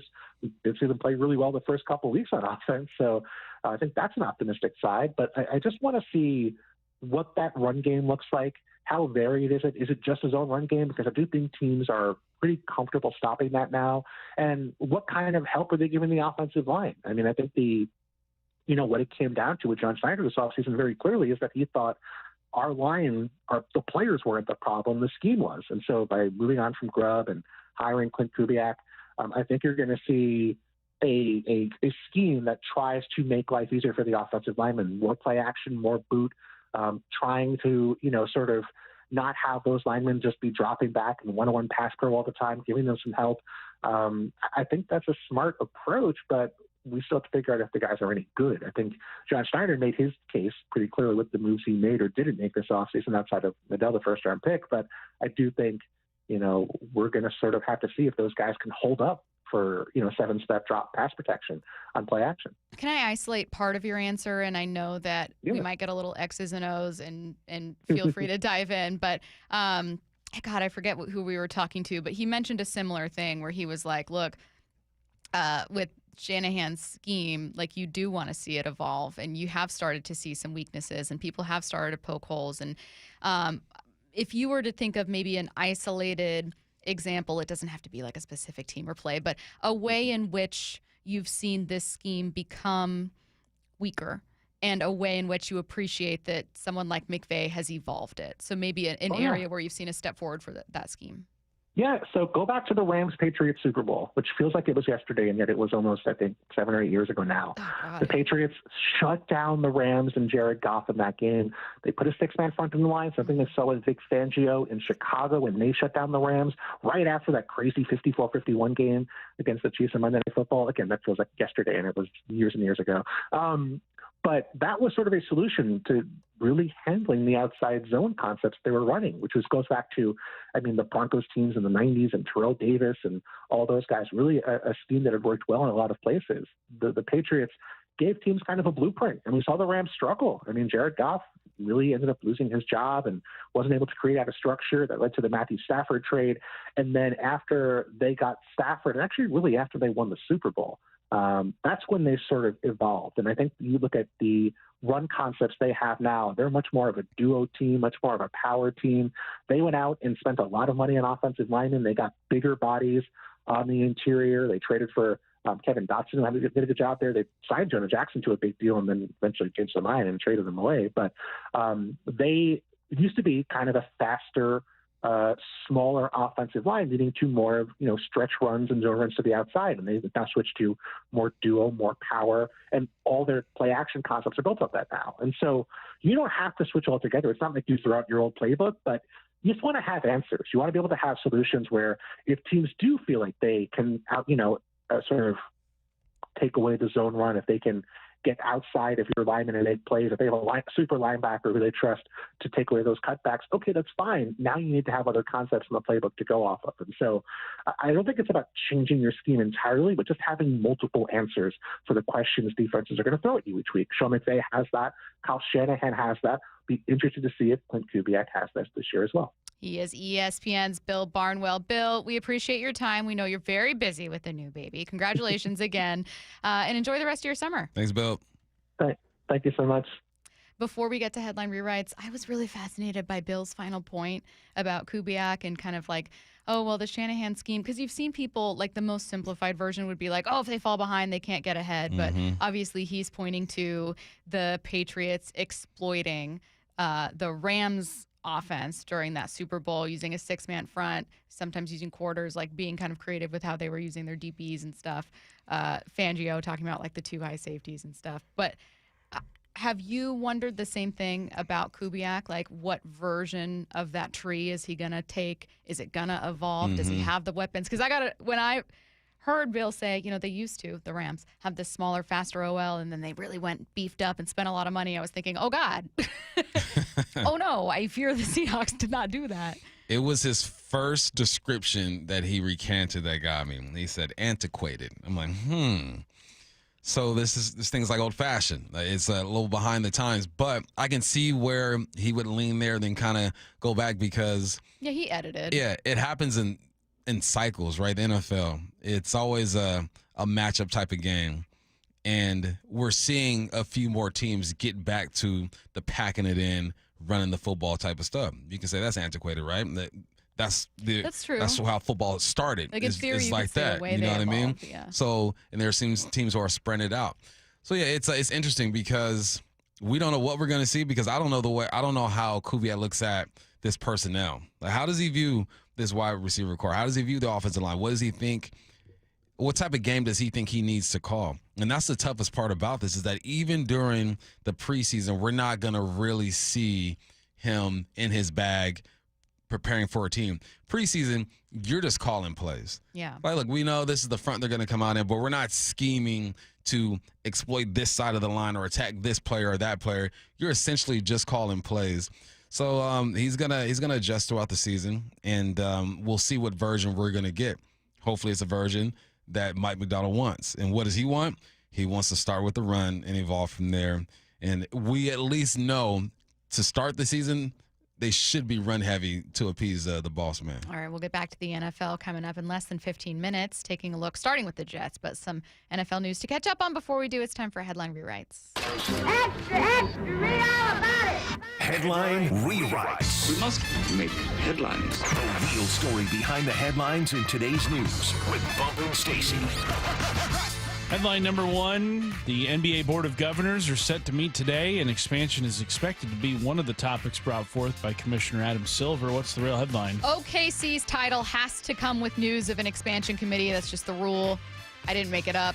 That's the universe rule. Yeah, that's how things work. The hard thing about this is that the NBA signed an 11-year, $76 billion deal. So these billion-dollar owners, some of them, are pushing back against expansion because they want to keep their big piece of that pie. Obviously, if you add teams, then your piece gets a bit smaller. I'm reading owners are for it. I'm reading some are against it. The NBA has to still sell the Lakers, the Celtics. There's rumors about the Blazers. They're trying to start a European league. There's just so much that's going on with the NBA. I hope this doesn't get put on the back burner. I hope that Adam Silver kind of pushes this thing because I think it's good for the sport. I think that there's enough talent to handle two teams. It'd be different if this were like, say, a league that's struggling and the talent just isn't there. There are ballers all across this world. Talent-wise, two teams can be supported. It comes down to the owners and them not being the billionaires that they are and wanting more and more. So if they can get a deal done, or at least get the majority of the owners to jump on board with this, it should happen, man. Make it happen within the next couple of years. This is like an NBA conclave. You bring all the Cardinals or all the governors. Yeah. Black smoke, no expansion. White smoke, there's expansion. There you go. Yeah. Headline rewrites. Headline 2 tonight is baseball's All-Star Game. Tarek Skubal and Paul Skeens will get the start for the AL and NL. What's the real headline? Oh, you mean the two bums who lost to the Mariners this year? That's right. Owned them. Yeah, I did. Owned them. You know, they'll be happy to not be facing those Mariners bats. They're going to see Cal and just scream. I say they, but Scream. I thought I mean Paul. I'll watch a bit of the All-Star Game. I mean, it's of all the All-Star games, this is the one where you can just play. Guys aren't trying to save themselves, or NBA, you got 200 points being scored. NFL is a joke when it comes to their Pro Bowl game. NHL got it right with the nations facing off. I think that's an awesome thing. But no, I'll watch a few, see Cal get a couple hacks in, and then when and if he's rotated out, I'll probably be done. Cal's going to be batting fourth in the lineup today, again starting at catcher, first Mariners catcher ever to start an All-Star game, and the first Mariners starter since Nelson Cruz was the starter, That's right? it, 2015. Yeah. God. We were all just babies years. back then. I was what, 5? And that's sure. That's crazy. That's Yeah. absolutely insane. No, it'll be really fun. Would you guys say that collectively, MLB's All-Star Game, but most especially the Home Run Derby, the best All-Star thing? Now, NHL, really, they entered the chat. Yeah, they entered in and then dominated the chat, so they might take it, but I think it's leaps and bounds better than anything the NBA In terms of like a does. classic All-Star game, Yes. yeah, it's baseball. NBA All-Star Weekend does not hit anymore. That No. used to be in the Used to conversation. be fire. Not anymore. The Pro Bowl is a joke. The Pro Bowl is just... It's garbage. It's a day camp. It's like it's a camp where you get all these athletes together and you play all these fun games and everyone's laughing. I think the Pro Bowl week would objectively be more entertaining if they just made it a week of Family Feud. And you had to have teams face off in Family Feud style trivia, and they just choose 4 players to represent. Like, that might be genuinely more entertaining than what they actually do. Yeah, I mean, but there's reasons why, right? Because you can literally end your career at a Pro Bowl type deal. But yeah, baseball is awesome. I think they nailed it. The Home Run Derby is the most fun thing for me to watch. But the NHL and the way they're doing it, that was I was in Vegas when that went down, and it was intense. Would you guys let me throw to you in the Home Run Derby? Who would you choose of the 4 of us to throw you pitches? Why do you set yourself up for this, Stacy? You guys Stacy's that one. If I were a worm, would you still like me? Would you still would talk you to still me? be my friend if I were a worm? You said you couldn't throw a ball from here to where Curtis is. That's not true. I said I could throw a ball from here to where Curtis okay. is, but not much further. Okay. I don't think that I could throw a ball from here to the other studio wall. I think that with training, you could probably toss up some meatballs during a home run derby. I think so. Yeah, train for a couple years. A couple years. Yeah. Yeah, it would be a while. I don't want to do that. Headline rewrites. Headline 3, the Seahawks 2025 rookie class reports for training camp today. What's the real headline? Will they? Mickey Manwari, Elijah Arroyo not signed. We just spoke with Bill Barnwell about the almost entirety, with the exception of 2 second-round NFL rookies that have not signed their contracts because they are, in all likelihood, looking for fully guaranteed deals. Bill said, just do it. Just do it. The amount that you are paying these guys is comparatively much smaller than you would for any kind of free agent. Yeah, the way he puts it, now it sounds like just a matter of pride. Like, that's not what we do here. You know, the Seahawks, we don't pay guys on full contracts out of the second round. I think they'll show up. Will they participate? That's another question. I think these guys are still eager to be in the NFL. Yes, you're looking at the money. You're trying to make sure you're financially secure. But at one point, this is what you wanted to do your whole life. So I think they will be around. And I hope they just get a deal done. I'm all for players getting paid. And the way that Bill laid it out, it makes sense. You're not going to, I mean, it's not a lot of money once you really break it all down. It's a matter of just philosophy and doing things the way that you see fit here in Seattle. All right, a few NFL stars sign new deals, but another is still looking to sign. Don't go anywhere. He called it 20 years ago. I'm the home run derby champ. And as he always does, the Big Dumper delivered. The Big Dumper is your home run derby champion. Congratulations, Cal Raleigh. I just can't believe it won.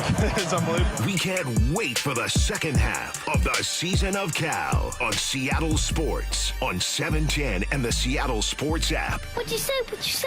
I'm the man. Oh, yeah. Oh, yeah. I saw her texting coming up to a stop sign. And so I saw the accident coming and she T-boned us. In the blink of an eye, Crystal's life changed when she suffered a severe spinal injury. The pain was something I had never experienced before in my neck. I got massage therapy. I saw a chiropractor. I was prescribed muscle relaxers so I could sleep. I got depressed. Nothing was relieving the pain. Drugs, sleepless nights, and depression. Sound familiar? I'm Dr. Mark Shelley, a chiropractic physician and board-certified functional neurologist. At Sound Pain Solutions, our treatments include high-dose laser combined with spinal decompression and other comprehensive therapies to rehabilitate damaged discs.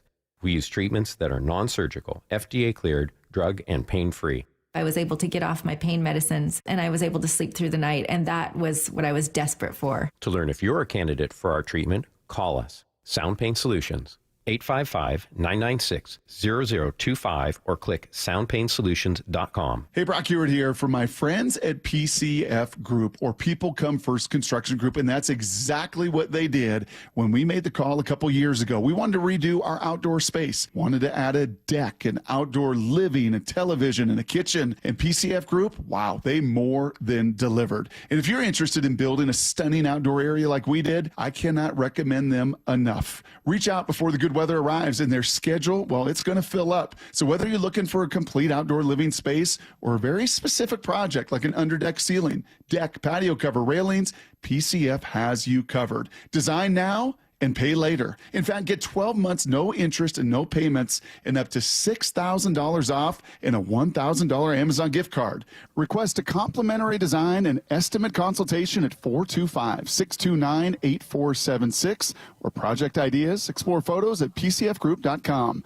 That's 425-629-8476. Why is Mazda of Everett the #1 dealer on the West Coast? Mazda of Everett is locally owned and operated for 20 years. They work hard to get you their best deal every time and to make sure you drive away happy. With over 700 new Mazdas, they stock more than anyone in the Seattle area. Find out for yourself why people keep coming back to Mazda of Everett. Take advantage of the Mazda of Everett price during the More to Move You sales event. MazdaofEverett.com. Claims based on Mazda USA inventory and sales reports. Crank up the hits and bring on the boom. It's 80s fireworks night at T-Mobile Park. Get ready for a totally tubular show this Friday, presented by T-Mobile.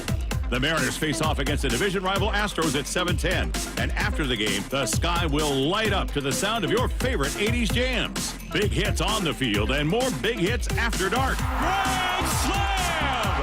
Julio takes it deep and clears it off. Mariners baseball, fireworks, and hair metal? Sounds like a rad night. Lock in your seats now at Mariners.com and check out what else is on deck at the ballpark this summer, including 3 straight value games against the Brewers, July 21st through 23rd, and the next Mariners fireworks show on August 1st. Goodbye, baseball. He does it again. Home runs Mariners baseball. Tridents up. The Bump and Stacy Show is powered in part each day by the caring and compassionate team at Pendergast Law Personal Injury Lawyers. Go to pendergastlaw.com. This summer, make sure your roof is ready for the season ahead with a company you can trust, like 3 Tree Roofing.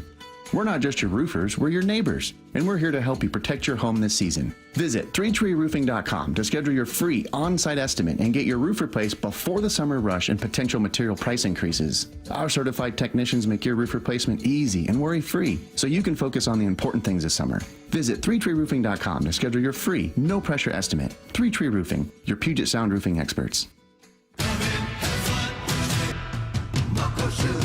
Start having fun. Caesar Sportsbook at Muckleshoot Casino Resort is your #1 place to eat, drink, watch, and have fun. Keep up with your favorite sports anywhere and everywhere on property with the mobile app. Visit muckleshootcasino.com today. Scan the QR code and let the play begin. Muckleshoot. If you want that summer body you've always dreamed of, then this message is for you, ladies, and you men too. Get rid of extra stubborn fat and address areas of loose skin around the waistline, chin, and under the upper arms with ProSculpt, the new one-day instant permanent fat removal and skin tightening treatment. Maybe you've tried the lasers, fat freezing methods, even those new pills, but without the desired results. ProSculpt is different. It's minimally invasive, performed while fully awake, gentle, yet powerful. Designed to target the waistline, chin, neck, arms, and thighs, ProSculpt uses FDA-cleared plasma technology to deliver immediate, permanent fat-reducing and skin-tightening results, all in just one visit. If you want that summer body this summer, then you must act now. Go to ProSculpt.com today to schedule your free consultation. Get $250 off. For instant, permanent fat reduction and skin tightening, visit ProSculpt.com. From the Quantum Fiber Studio. This is Bump and Stacy. Weekdays 10 to 2. On Seattle Sports and 97.3 FM HD2. One of our favorite people, Brandon Gustafson, set to join us at 1. We'll get back to the Mariners at 12:45, where I have some very intriguing news for you. Before we do, taking a look around the NFL. The Jets are done fighting with their biggest stars. They've extended a pair of players. On Monday, they signed wide receiver Garrett Wilson to a 4-year, $130 million extension with $90 million guaranteed. And about an hour ago, they signed Sauce Gardner to a 4-year, $120 million extension with $85 million guaranteed. Yeah, they better do that. I know. I mean, Garrett Wilson, man, is a baller. Did make the Pro Bowl last year. We talked about how they're one of the 4 teams in the NFL who didn't have a Pro Bowler, but these 2 are Pro Bowl type of dudes, man. And to help Justin Fields, you got to make sure he has a #1 target. Defensively, there's nothing like a lockdown corner. Sauce might not impress you with the interceptions or whatnot, but his coverage skills are on point. One of the best in the game, honestly, in my opinion. This had to happen. Good news for the Jets. This had to happen. Is Justin Fields their starter this year? Yeah. Is there another quarterback I'm missing? It's Justin Fields. I don't know what to make of Justin Fields, man. I remember in that draft class being very intrigued by him, thinking it was right for Chicago to get him, and thinking like, oh, great, that's awesome, good for them. They were like tiny moments and flashes that you saw. Chicago, I think, very clearly has the better player right now with Williams, the higher ceiling, a better team around him, and all of that. So whatever, it didn't work out, but they were right to move on. Fields, briefly impressed with the Steelers, but I don't know if he's next on my list of like quarterback reclamation stories. Maybe I'm wrong. Could be. I but would love for him to be. Yeah, I mean, obviously he's a better runner than a passer at this point, but he played decent for the Steelers last year. You know who his backup is? Tyrod Taylor's still in this league. Good for you. 35 years of age. Is that a boy? Tyrod Taylor getting it done. It's Tyrod? Didn't he tell us right? to change it sometimes? It's spelled like Tyrod, but I think at one point, years after being in the league, he was like, so it's actually pronounced Tyrod. And we were like, why did you let us do this? And he was like, I wasn't bothered by it. He was like, I just kind of let people roll with it, but it's Tyrod. Tyrod. Okay. Yeah, I know, right? All right. It's like it's still something that people regularly say Tyrod, and I don't even know if I'm correct. I feel like I had a fever dream where he told people it's Tyrod one time. Another new contract. The Chiefs and Pro Bowl guard Trey Smith reached an agreement ahead of Tuesday's franchise tag deadline. Smith signed a 4-year, $94 million deal that includes $70 million in guarantees. It's the largest contract ever given out to a guard in NFL history. Bad news for John Schneider. Looks like you are eventually going to have to overpay some of these guys. Yeah, if they're good enough and you want to keep them. And we know that offensive line last year was a bit of a struggle for the Chiefs. You're moving guys around. You got to protect your main asset, which is Patrick Mahomes. Good for Trey Smith. He was a guy that, was on the wish list as well as far as Seahawks looking at or whatnot. But, go get your money. Protect your quarterback. Linemen are important, too. The Seahawks situation at guard is very intriguing to me. Obviously, one of those players is going to be Zabel, and it's pretty sad that I have the most confidence in a rookie who's never played a down in the league, and yet I do. But I look at Will Fries going to Minnesota, and I can understand the context. Or Smith being tagged and then later signed at Kansas City, and you just wonder, will the decision ultimately to not make themselves uncomfortable, overspend on a guard, cost this team? So I don't know. I don't know that it will, but it sure feels like a incredibly important position for what Clint Kubiak wants to do. Maybe they have a lot of faith in Anthony Bradford and Haynes. And maybe. I mean, they talk about development and that you have to be good teachers. So maybe they believe that they can get the best out of these guys. Well, does Terry McLaurin believe he's going to get paid? He's getting pretty frustrated with contract talks. Yeah, I've been pretty frustrated, I'm not going to lie. Everything that has transpired up until this point has just been disappointing and frustrating. I've wanted to continue my career here. I've created my life here. My wife and I have bought our first home here. So this has been somewhere where I've always wanted to be. Now, Commanders, listen to me. Walk with me. Terry McLaurin, not only an incredibly likable player who has been a leader and a veteran and an incredibly consistent performer on your team, need I remind you the gap between, regardless of you adding Debo, Terry McLaurin and the rest of your wide receiver group. Terry McLaurin with over 1,000 yards last year, in not even the best year for him, but 13 touchdowns, 1,096 yards. The next closest wide receiver, 506 yards and 3 touchdowns. Yeah, and it's just you pay the guy who's been with you through thick and thin. What are you doing? And has still produced 1, 2, 3, 4, 5 straight 1,000-yard seasons. You have $21 million in cap space. There's a way to get this done. I'll just pay the man. He's 29 years of age. Maybe that's what's kind of giving him the hezzy a little bit. He will be 30 in September. But he's your most reliable target. And I guarantee you Jaden Daniels would prefer that he be here and be happy so he can continue to grow as a quarterback. Another player not happy with contract talks. It sure sounds like Trey Hendrickson and the Bengals aren't moving things along. This is Adam Schefter. I have not heard anything that talks have been changed, that they have a more hopeful tone. I think he's very discouraged and frustrated with the way this has gone. And Bengals, have wanted him to sign a shorter deal. He's looking for more years and more security as any player. I mean, that's not really breaking news or anything like that, but that's something that you would like to think the two sides would be able to figure out a way to get done, but we've been saying that for the better part of 2 off seasons now, and that has not been the case. I don't know when that will change. This is the thing about Hendrickson, who I understand is he 30 going on 31, or is he already 31? I'm not entirely sure. I understand that there's a team-first perspective that I'm sure some Bengals fans even have bump, where they go, well, don't give this guy a ton of money. He's a little bit older. You aren't guaranteed that he's going to stay healthy. You want to spend that money on other things, and I understand it. Trey is able to ask for that much money because you have given him that leverage by failing to build a defense around him. That's on you. You know what I mean? You gave him the ability to make himself irreplaceable. Right, exactly. 17.5 sacks last year. He'll be 31 in December. So yeah, he's up there in age, but he's still producing. There's nothing that he put on film last year that says the fall off is coming. So what you do is you guarantee him a lot of money, give him a 2-year contract, and you move from there. Joe Burrow needs a defense. Last year, he almost got this team into the playoffs by himself and with Jamar Chase. So if you want your quarterback to feel supported, you take care of a guy like Trey Henderson, or you just let him go. Like, what are we waiting for? It's absolutely unreal. And again, it may be like a constant reminder of why you do want to keep developing those pieces, because you're going to lose some of those contract standoffs with players when they know exactly what you look like without them. And the answer is very much not a Super Bowl team. So I feel like inevitably they're going to end up paying him. They're not going to be super happy about it, but they got themselves there by, again, not drafting especially well. Let's see. Let's go to another, I don't want to say a contract situation per se, though TJ Watt certainly is going to want an extension, more guaranteed money. And Damian Woody says the Steelers would be absolutely insane to trade him. Would you consider trading TJ Watt? No.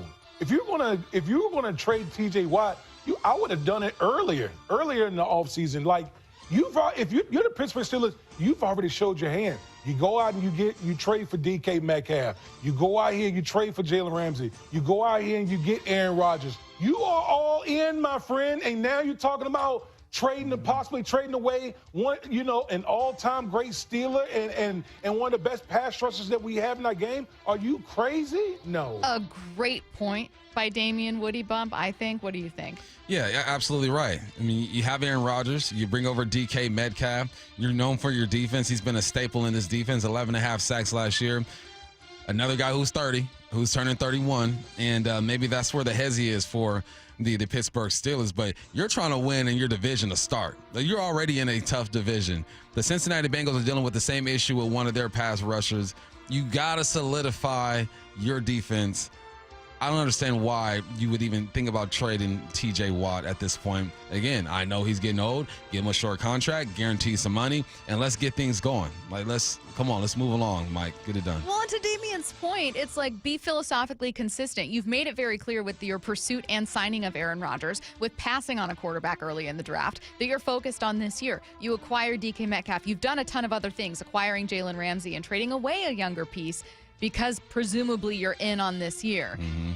The move with TJ Watt is very much like eye on the future move. What? But you've already made it clear you're willing to sacrifice parts of your future, whether it's salary cap space or a young piece, in order to win this year. So why would you not do the same for TJ Watt? He will make you better this year. He'll make you more better. It's weird. Just get her done. Yeah. The Buccaneers have unveiled road throwback jerseys to celebrate their 50th season. Get ready for Creamsicle. I love their road jerseys. The Chargers also unveiled a pair of new alternates. It's an all-navy uniform and an all-gold uniform. I'm not a fan of the gold. But the navy is fire. The navy's clean. And the creamsicle's on point. The all-yellow, it just looks like a color rush. Exactly. It's like the green, all greens here. I'm not for that, but those units are clean. Some interesting news about the Mariners, and Brandon Gustafson joins us at 1. Don't go anywhere. MLB Network insider John Morosi every week with Wyman and Bob. Can they do enough at the trade deadline? They don't have to necessarily be in first place by the end of July, but you need to show the front office that this team is worth adding to. But they need to show you more from guys who are not named Cal Raleigh. I'd be paying very close attention. Emerson, Young, Celestin, to see who potentially could be the one that they move. See the full conversation on the Seattle Sports YouTube page. Dino was suffering from a rotator cuff tear in his right shoulder. Part of the pain is like taking off my shirt. I couldn't even really button my pants. I could actually qualify for a shoulder replacement if I wanted to go that route. He chose to see Dr. Mark Wagner, MD, at Seattle Sports and Regenerative Medicine for stem cell therapy. I heard the commercials for Dr. Wagner. I did my research. I thought about surgery, but the recovery time was so long, I didn't want to have to be in a sling. I want to be able to retire in a few months, get back to bike riding and playing golf without any pain in my shoulder. Dino knew from experience that stem cell therapy works. Dr. Wagner had already helped him recover from osteoarthritis in his thumb, but he's not done yet. And now 2 years later, I'm having an issue with my left shoulder, so I've got it scheduled, and I'm going to go back to see Dr. Wagner again because it was so successful. Before you choose surgery, consider stem cell therapy with Dr. Mark Wagner, MD, at Seattle Sports and Regenerative Medicine. Schedule your consultation at drmarkwagnermd.com. Are you trying to buy a new home, or are you a local real estate agent seeking financing for a client? We're all tired of dealing with banks, credit unions, and endless guidelines. Wouldn't it be nice to go back in time when we had common sense lending? Hi, I'm Scott Rureka, CEO of Legacy Group Capital based in Bellevue. We are one of the largest local private portfolio lenders in Washington. We've helped thousands of home buyers and real estate investors reach their financial goals by leveraging the Legacy Common Sense borrowing platform. What that means is we lend our own money, we make our own decisions. If your deal makes sense, we'll get it done. Whether you're purchasing a new piece of real estate or refinancing an existing loan, bridge loans, construction, or regular home loan, it doesn't have to be as difficult as banks and lenders make it. If you're trying to grow wealth through real estate acquisition, come talk to the experts in private lending. Call 425-635-4700 or LegacyG.com. Legacy Group Capital, your common sense lender. LegacyG.com. Guys, did you know your testosterone affects everything in your system, including how you feel and perform every day? Right now, Revive Men's Health Seattle will check your testosterone for free. Knowing your T levels is the first step in understanding if you have low T. Your testosterone level impacts your energy, libido, sleep, weight, hair loss, mood, and even ED. Maintaining an appropriate T level can change your whole life. Most men start to see changes in their hormone levels in their 30s. Experience and results matter. So what are you waiting for? Get your T levels checked today by local, experienced, and trusted men's health experts. They've helped thousands of men since 2011. They're so confident they can help you, they even guarantee it. Call Revive today and schedule your free testosterone test, free exam, and free consultation. Call Revive Men's Health at 206-529-1111. That's 206-529-1111. Or visit ReviveMen'sHealth.com. For over 113 years, Pacific Lamp and Supply Company has been your #1 lighting specialist in Washington, from the Space Needle in Seattle all the way to the Riverwalk in Spokane. With the largest lighting inventory in Washington, Pacific Lamp's knowledgeable and experienced staff can assist with any lighting issue, including intricate lighting and control designs. Plus, they work with all utilities in Washington to get you the best available lighting rebates. Pacific Lamp and Supply Company, Washington's lighting experts since 1912. Visit pacificlamp.com. The home of the Mariners. It is gone! Cal Raleigh, 2-run home run! Hear every pitch on 710 and the Seattle Sports app. Summer is here, and Washington Energy's BOGO 40% off sale is on now. Update and enhance your home with beautiful new windows and doors, expertly installed by Washington Energy Services. Save today with one of our best deals of the year. Buy one energy-efficient window, get the second at 40% off. And BOGO 40% off all entry, patio, and interior doors right now. From traditional to modern home updates, and with over 65 years of award-winning installations, Washington Energy is the clear choice. Call today for a free estimate. The future is here, so why is your internet stuck in the past? With Quantum Fiber Internet, you can get next-level multi-gig speed on a reliable fiber network. Fair and honest pricing with no annual contracts or bundling required. And whole home 360 Wi-Fi to make sure your devices are ready to take you where you want to go. So you can stream, post, game, surf, like, and love to your heart's content. You do you. Let Quantum Fiber Internet take care of the rest. Learn more at quantumfiber.com. Limited availability, service, and speed in select locations only. Everyone always asks me, what were your top reasons for choosing Advanced Hair? Well, allow me to share, along with some details on, get this, their once-a-year summer savings event. Okay, first off, Advanced Hair stands by the results, and I'm living proof those results are second to none. With Advanced Hair, your own natural hair is guaranteed to grow. Secondly, Advanced Hair combines top-rated physicians with modern technology, creating a concierge quality experience that blew away my expectations. And lastly, Advanced Hair's Advanced FUE begins regrowing your own natural hair the very next day. It is quick, simple, and easy. Now, if you have a flexible schedule this summer and you've been waiting for that special savings opportunity, well, it's here. Advanced Hair's Summer Savings Event will get you the most hair for your dollar. It's their best offer ever. For details to schedule your free consultation, call 425-449-8185. One-day treatment, life-changing results. Your new hair is guaranteed to grow. Before and after pictures at advancedhair.com. From the Quantum Fiber Studio, This is Bumpin' Stacy. weekdays 10 to 2. On Seattle Sports and 97.3 FM HD2. From Fangraphs playoff odds. Favorite to win the World Series, and a 94% favorite to win the division would be the Dodgers. No surprise there. Dodgers, Tigers, and Phillies, followed by the Yankees with the best odds, not only to very clearly win their divisions, but to get to the playoffs, and we all kind of knew that. I didn't realize the Mariners' odds, and maybe this is following that sweep that the Yankees had over Seattle, and I was just, as many people were, feeling especially down about this team, but 72% odds to make the playoffs. Lies. 72% odds to make the playoffs. Prove that it. is better than the Red Sox, so we the can Padres, coast, right? the Giants, the Rays. 7 out of 10 Cardinals.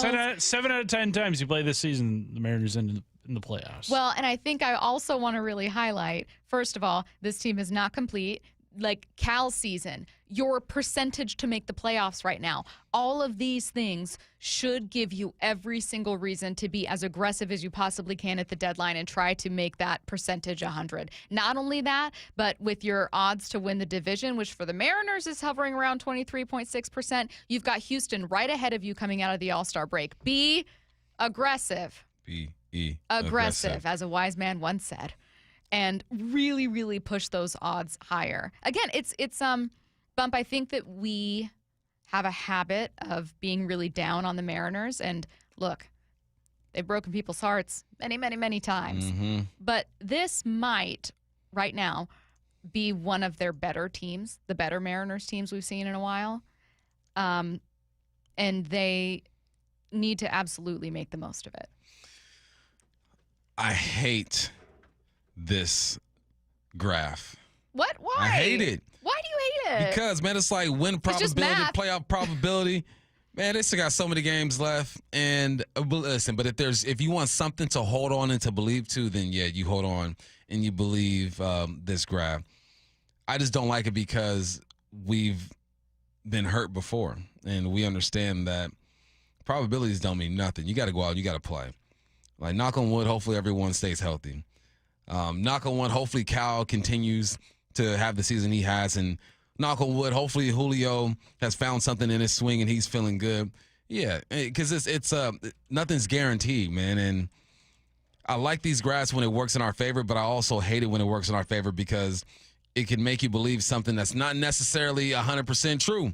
They still got to play games. They still got to perform. The guys got to stay healthy. Decisions have to be made. And they have to do something at the trade deadline. So, yeah, I guess I'll take it for what it is. Yeah. But I also hate this stuff, too, because I've been hurt before. Yeah. Someone said you guys have a habit of being unnecessarily down on the team. And I responded, LMAO with 17 O's, because the entire point of this segment is to say this team has a really good chance to make the playoffs. I'm being down. Absolutely push to make the playoffs. You're being positive. I'm scared. But not only that, I'm after scared. the Yankees, the day after that series against the Yankees, I was like, you absolutely positively need to continue to be aggressive at the deadline and treat this like a year in which you have to compete. So, yeah. I don't know. I think that the general aura around this team is one of negativity because you've made the playoffs once in 23 years. Why would anyone not be negative? Why would you be upset with anyone for being negative about a team that over the majority of their life, regardless of age, has kind of let them down? I'm just saying these are pretty good odds. You should continue to go out and add. Absolutely. No excuse not to. In fact, maybe what we should be talking about after this series against the Tigers is like what especially they need. I did see someone saying, I don't want to really trade many of these prospects. I like the team the way they're constructed now. This was a great series. I would not count on that. You need to add to this team. I meet the Mariners where they are. And right now, you receive them. They're a team who just swept the Tigers. So I feel good about where they are right now. The series before that, I met them where they were, and I said, look, we need to add. What's going on here? So I take whatever they give me. Yeah. So if they continue to give me reason to be optimistic, then I'm going to do that. But if you go through a series against the Astros and you get swept and you look bad and you look like you're back to what you used to be at some point during the season, I got to meet you there. That's all I can do is meet them where they are. Regardless of what happens, right? I truly believe that they are going to be in the wild card mix for the rest of the season. Regardless of what happens from now until the 30th, what needs to be done is that a bat or an arm needs to be added to give them even a greater probability to make the playoffs. Probability is just a guess. It's an educated guess. Look, according to who they are now and what they have coming up, they have a chance to make the playoffs. I shall accept that. But like I said, if they go into a slump and they're hurting, I have to meet them there. If they are hot and they're balling and things are good, I will meet them there. That's just what you have to do during the baseball season. Meet them there and try not to panic, because if they were to go into a slump, there's still time for them to figure some things out. Things could still be happening around them where the division is going all crazy and everyone's losing ball games. It is. So series by series, and it starts on Friday with Houston, and I'll meet them wherever they are.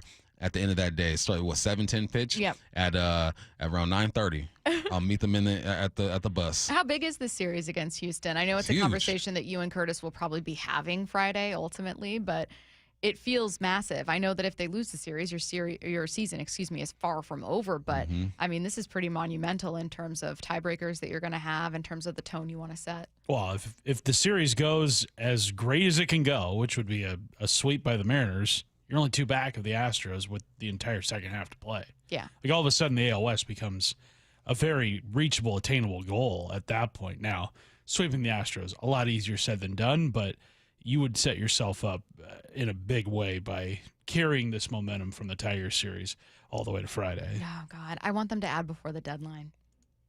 I do. I don't know how it's going to get done. You don't want to make it dramatic? Well, you know what part of it is that it's like, when are the Diamondbacks going to figure this out? Are they going up until July 31st? I mean, their odds to make the playoffs right now are like 10%.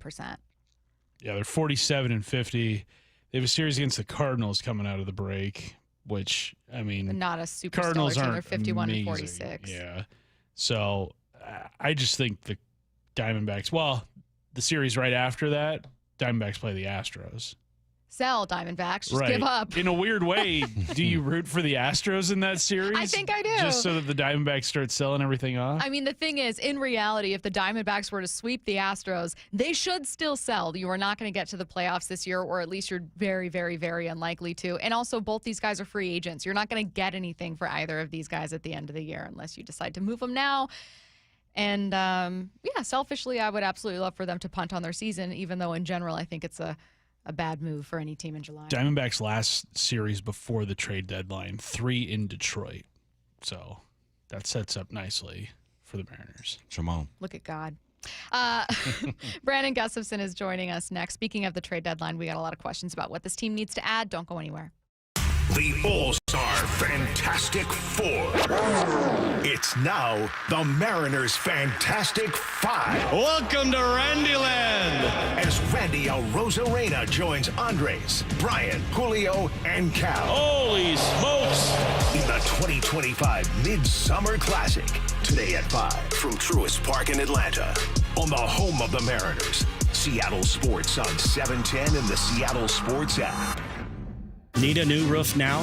With State Roofing and Exteriors, you can get started with 0 down, 0 payments, and 0 interest for up to 24 months. That's right. Protect your home now and pay later. Call 866-ROOF-ROOF or visit stateroofing.com today.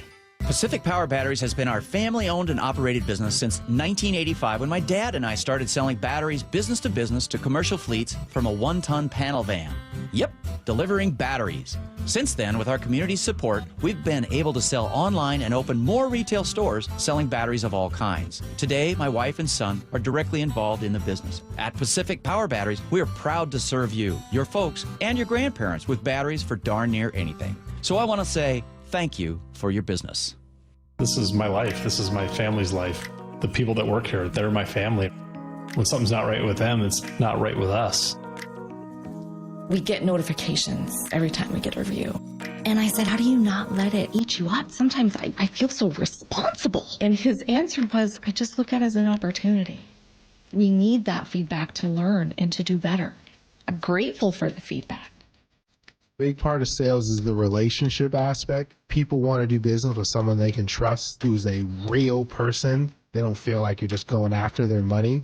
And when you take the time to get to know them, get to know their needs, not be a car salesman, but be a consultant, then they feel more comfortable with you, and just the experience is better on both sides.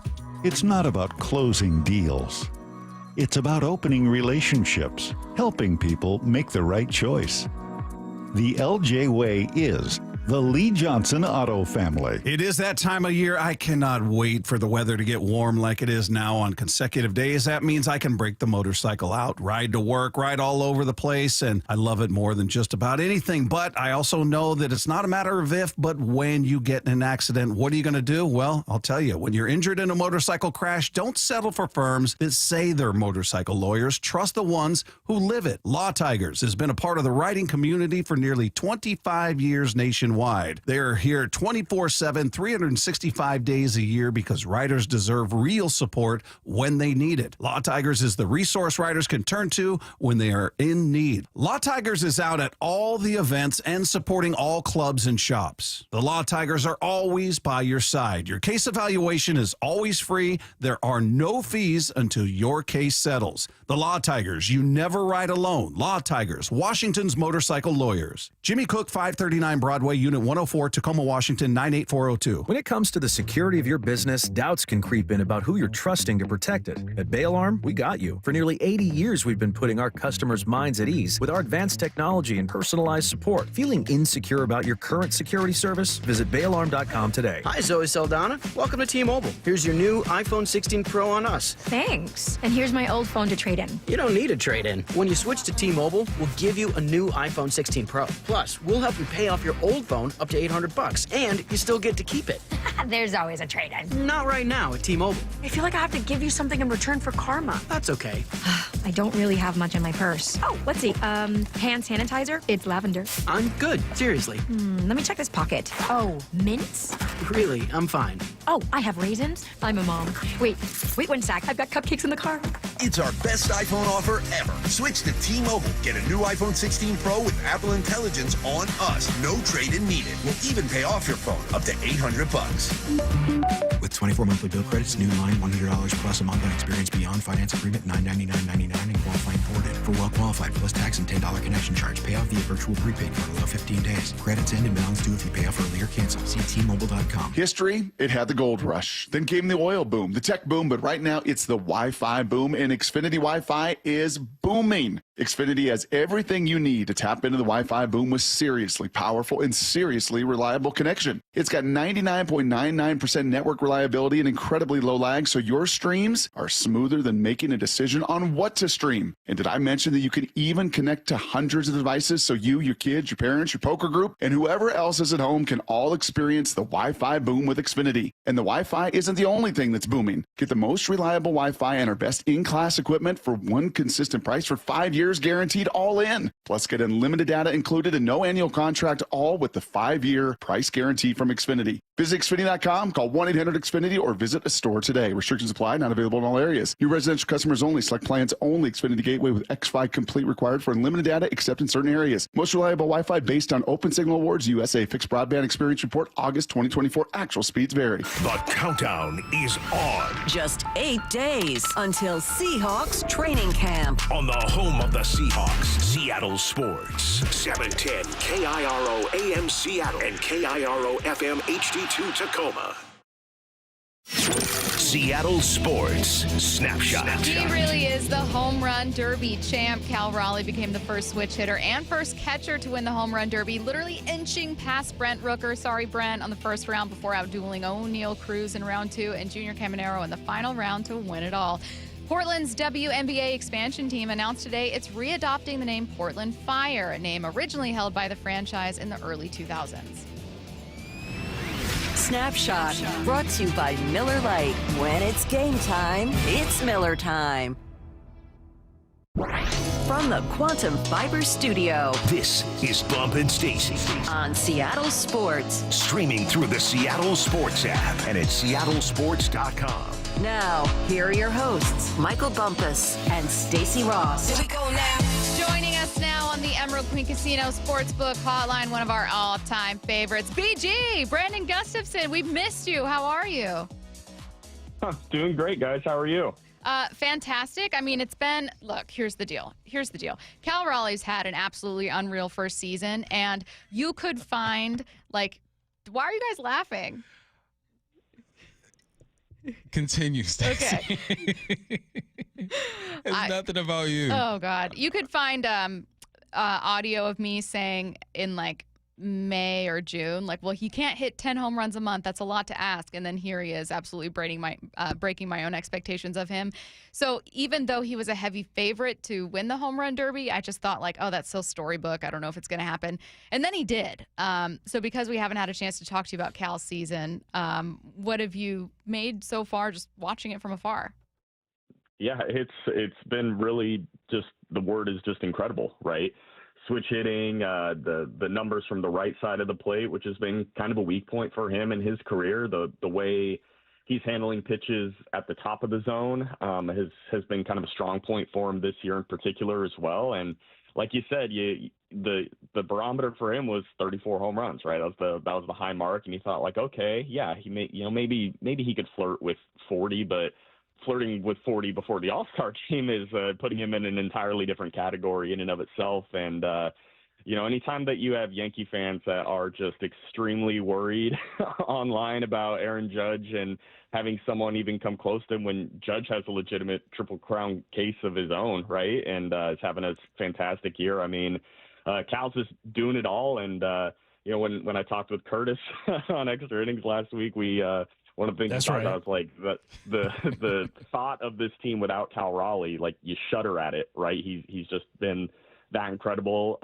not only at the plate but behind it, and the work he does behind the scenes. It's just really putting it all together and coming right off the heels of signing the contract. It's talk about some pretty incredible timing all around. BG, what's up, BG? Bumpus missed you. Miss you, man. Miss you. Oh, man. So you're the GM. We've had this conversation for weeks now, right? And going into the Tigers series, I was a bit concerned. Just got swept by the Yankees. I'm, oh my God, what's going on? These guys sweep the Tigers. Julio hits 3 bombs, and now we're feeling good about the squad again. What's needed? Is it as simple as what everyone else is asking for? Just go ahead and get Suarez and deal Harry Ford? Like, what moves do you think need to be made, and what moves do you make to make this team better? Yeah, I think, Bump, like the easy one is just looking at the corner infield, right? They can fill kind of a need at first base with Luke Raleigh, but he's more of an outfielder, and I'm as cool as it's been to see Dom Canzone kind of heating up since coming back up. Like, I still have some worries about him long term, and think maybe Raley's a better overall everyday guy out there over him, and that opens up first base for sure. And you can go out and get a DH type. The name that keeps coming up for me, in addition to Suarez, is Ryan O'Hearn with the Orioles. It's been just such a down year. He doesn't face lefties a whole lot, but you're facing right-handers a lot more. And he's someone who could even fill in corner outfield, and obviously DH for you. But I think going out there and acquiring just like a veteran starting pitcher, I think would help a lot too. Your top 4 guys you feel really good about. There's no way that this is as good as Logan Gilbert's going to be for them the rest of the year, right? He hasn't worked super deep into games. I think he's going to get going in addition to what the other 3 guys are doing. Doesn't really seem like Miller is kind of on track to come back, and even when we've seen him, he hasn't been very good. Logan Evans is a rookie. Hancock, I think he just kind of is what he is. Going out there and acquiring a 5th starter and really just leaning into what we thought was going to be like the clear strength for them this year, and in pitching, like, that can bode really well and help with a lineup that, when it's at its best, it's humming. But we've seen that really outside of Cal and JP, it's been pretty streaky. And yeah, go out there and acquire some bats to help with that for sure. But if you lean into the pitching side of it as well, it takes a little bit more pressure off those guys. I'm curious about what the market's like for bats versus starting pitching. Is there one that could cost you higher prospects or make you a little more uncomfortable? Yeah, I mean, the thing is, Stacy, a lot of the guys that are going to get moved are kind of what you guys have mentioned already. They're rental pieces, right? Ryan O'Hearn's a pending free agent. Gino's a pending free agent. Josh Naylor, Gino's teammate down in Arizona, is a pending free agent. Both of the Diamondbacks' top pitchers who are going to get moved probably, Kelly and Gallen, like, those guys are pending free agents too. So I don't think that it's a matter of cost if you're going into the rental market. It's where, like we saw a few years ago when they went and got Luis Castillo, who had a year and a half left on his on his contract before he got the extension and whatnot. Like, that's where it's going to cost you, and a lot of times those guys aren't quite as clear. Teams might be willing to punt on the last few months of this year, but they want to be back in it next year with 3 wild card spots and obviously the division there as well. So I don't think it's going to be a matter of cost. And obviously the Mariners have a good farm system, right? We all can talk about the top 100 prospects, and, you look at this site, they have 7. You look at this site, they have 9. You don't even necessarily have to deal away from that kind of top end of the farm in order to go out and get some of these guys that we're talking about who make your team a lot better for the next few months. And that's really, at the end of the day, that's what matters, because the American League is not very good. The American League is wide open. You can get into the playoffs with 86, 87 wins, and that is absolutely possible for this team, and they could even do better than that, especially if guys like Julio really get clicking in the second half. Hey, BG, what you think about the Mariners in the draft? Oh, my gosh, Bump, I was so happy.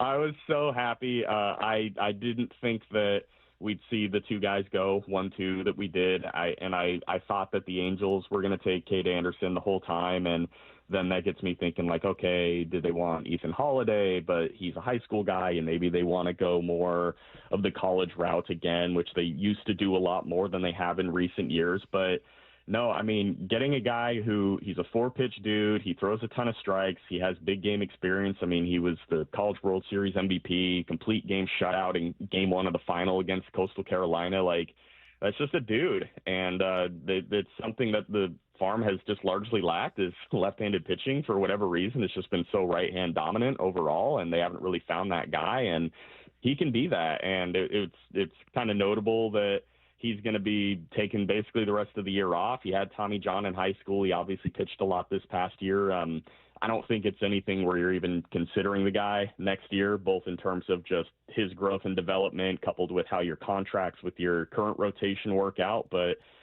2027, I mean, you could absolutely see him kind of coming up early, mid 2027. And again, based on just kind of some of the contracts and who they have going forward, I think, yeah, he's a guy that'll rise up pretty fast and can be a pretty immediate difference maker for them.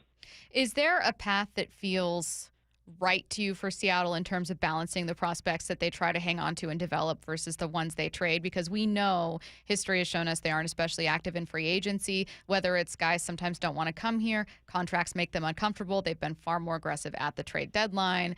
We also know that they want to be able to build up the way that Houston did or some other organizations did, where they had this like core nucleus of guys that were their own, that they drafted and developed and had cost control and or club control, excuse me. So how do you kind of, if you're Seattle, is there a path that you think as a fan would make you more comfortable that they take? Yeah, I mean, I think that you start with, like, we always bring up the word untouchable, right? It's like, okay, who are the guys who, unless we just get absolutely blown away with who these other teams are offering, like, these guys are probably off the table. They probably, they're the guys they just drafted. They're not really going to do anything with them. But, like, think about Colt Emerson and Los Montes, right? And even I think someone like Ryan Sloan, who was their second-round pick, a high school right-hander last year, and he's just been phenomenal this year. It's like they have a few select guys like that. But, again, it kind of going back to what we just talked about, like, it depends so much on how long the person you're trading for is for sure going to be a member of your team. And there's definitely a tax, for lack of a better term, for trading at the deadline. Like, you do have to spend a little bit more, and you're competing against a lot of the same teams that, want the same guys. You look at Gino Suarez, for instance. The Yankees need a third baseman really, really bad. The Mariners have a better farm system than the Yankees do. Like, that's just a fact. And so for them, they have the ability to go out there and get whoever they need while still being able to hold on to some of their top guys. And at the end of the day, I think you just kind of prioritize keeping a select few guys. But really, I mean, if you're not getting somebody who's going to be here through the end of next season, like some of those really top guys, even someone like Harry Ford, they might not be in consideration unless you're getting a package of multiple players. And really, I think just looking at different teams, the Diamondbacks are really the only one that kind of fit that bill. BG, the Mariners, Stacy put up a fan graph that said they have, 72% probability to make the playoffs. Me, I'm like, man, holla at me in a week, and let's see what we're talking about. The Mariners make the playoffs if what? Oh, man. The two most important guys for this team, I think, in the second half, naturally one's Julio. They can go out there and get pretty much whoever they want in the trade deadline, unless the rumors, which I don't think are going to come to fruition, someone like Acuna coming over, right? Like, outside of something like that, the best thing for this team offensively is Julio rocking and rolling. We saw that in Detroit. The swing looked a lot better. He raised his OPS like 40 points in that series alone just because he's been hitting so many singles this year, and the swing looked different. He looked so much more comfortable. But I kind of mentioned him earlier, Logan Gilbert. I think like those two guys could really, really kind of change the trajectory of the second half. Logan pitched so well on opening day, getting that first start. That's the only time he's pitched above 6 innings. And entering this year, Logan had the most innings pitched in the American League since 2022. That was a strong suit of his, and that just hasn't been there this year. And they have, Brian Woo's been spectacular, and Luis Castillo's been really good of late. Kirby, after kind of the first start coming back, a little bit of a clunker, he's been really, really good. Logan really coming into his own and pitching like we know he can. I mean, if you have those 4 guys all humming, that's what you expected coming into the year. That's part of why they were so inactive during the offseason, is they did trust their pitching in addition to believing in some of the things they saw near the end of last year with the new hitting group coming in. So I think if you see those 2 guys come into even close to all-star form that we've seen them, then in addition to what we've already seen from the rest of the guys, like that's going to bode really well for them and really, really help their chances. I have no reason to think Cal isn't going to continue to wow us in the second half based on what he's done so far. But that being said, what are some challenges that he's going to be facing as we round into the end of July and into late summer here? Yeah, he's a catcher, and it's such a physical aspect, and you read all the different profiles about him, and most guys are getting to the yard 2 or 3 o'clock for an evening game. He's getting there at noon because he has to do treatment, and he's a switch hitter, and he has to do his detailed work from the pitching standpoint too. And there's just a lot that goes into it. And yeah, they can do what they can from a DH perspective to try and get him off his feet, but there's a mental tax that comes with that too, in addition to still being physical. So, just kind of keeping his legs under him is obviously a big thing. We saw him play over 150 games last year, so he can do it.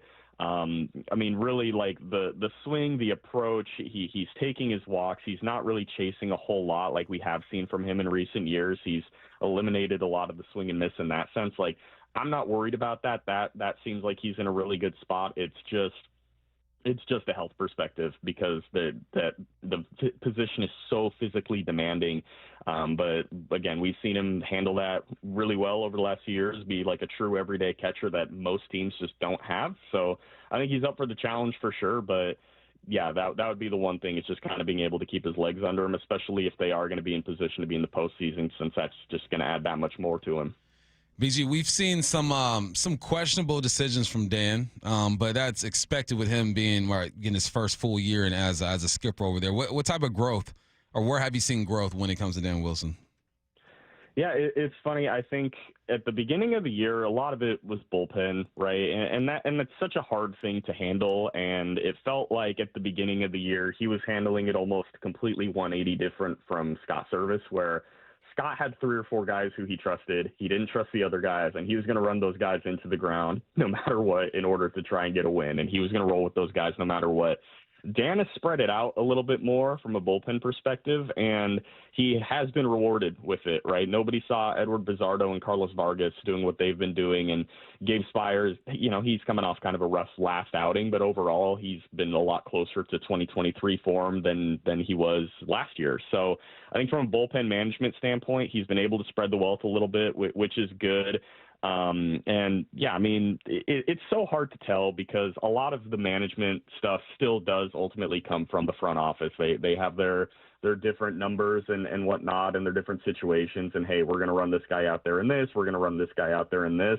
At the end of the day, it's the main thing is kind of behind the scenes being a steady force back there. And Dan's been around the team forever. Everybody up here knows that that's a strong suit of his. He's just a very, very calming presence. But I think there is a little bit of an intensity to him, and kind of I think it's been good. He is a little similar to Scott Service. I think demeanor-wise, they're both Midwest guys, but I think that he's been able to push just buttons a little bit differently, and overall, I mean, he's handled it pretty well. And At the end of the day, it's not really his fault that a lot of the times the 6 through 9 aren't very good hitters overall. But no, I think, learning on the job is incredibly difficult. Nobody expected him to be in this position at this time last year.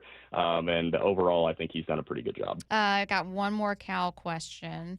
I think that it would be deeply unfair for anyone to expect this kind of production from him in the first half next year. So I'm just gonna call it, and I'm gonna say Cal hitting 31 bombs heading into next July is probably very unlikely. But I think that everyone's expectations of Cal have certainly changed, and a credit to him, that's through his own hard work.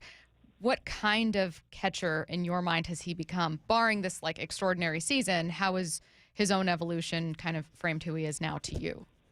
Yeah, it's a really good question because we haven't seen guys do this.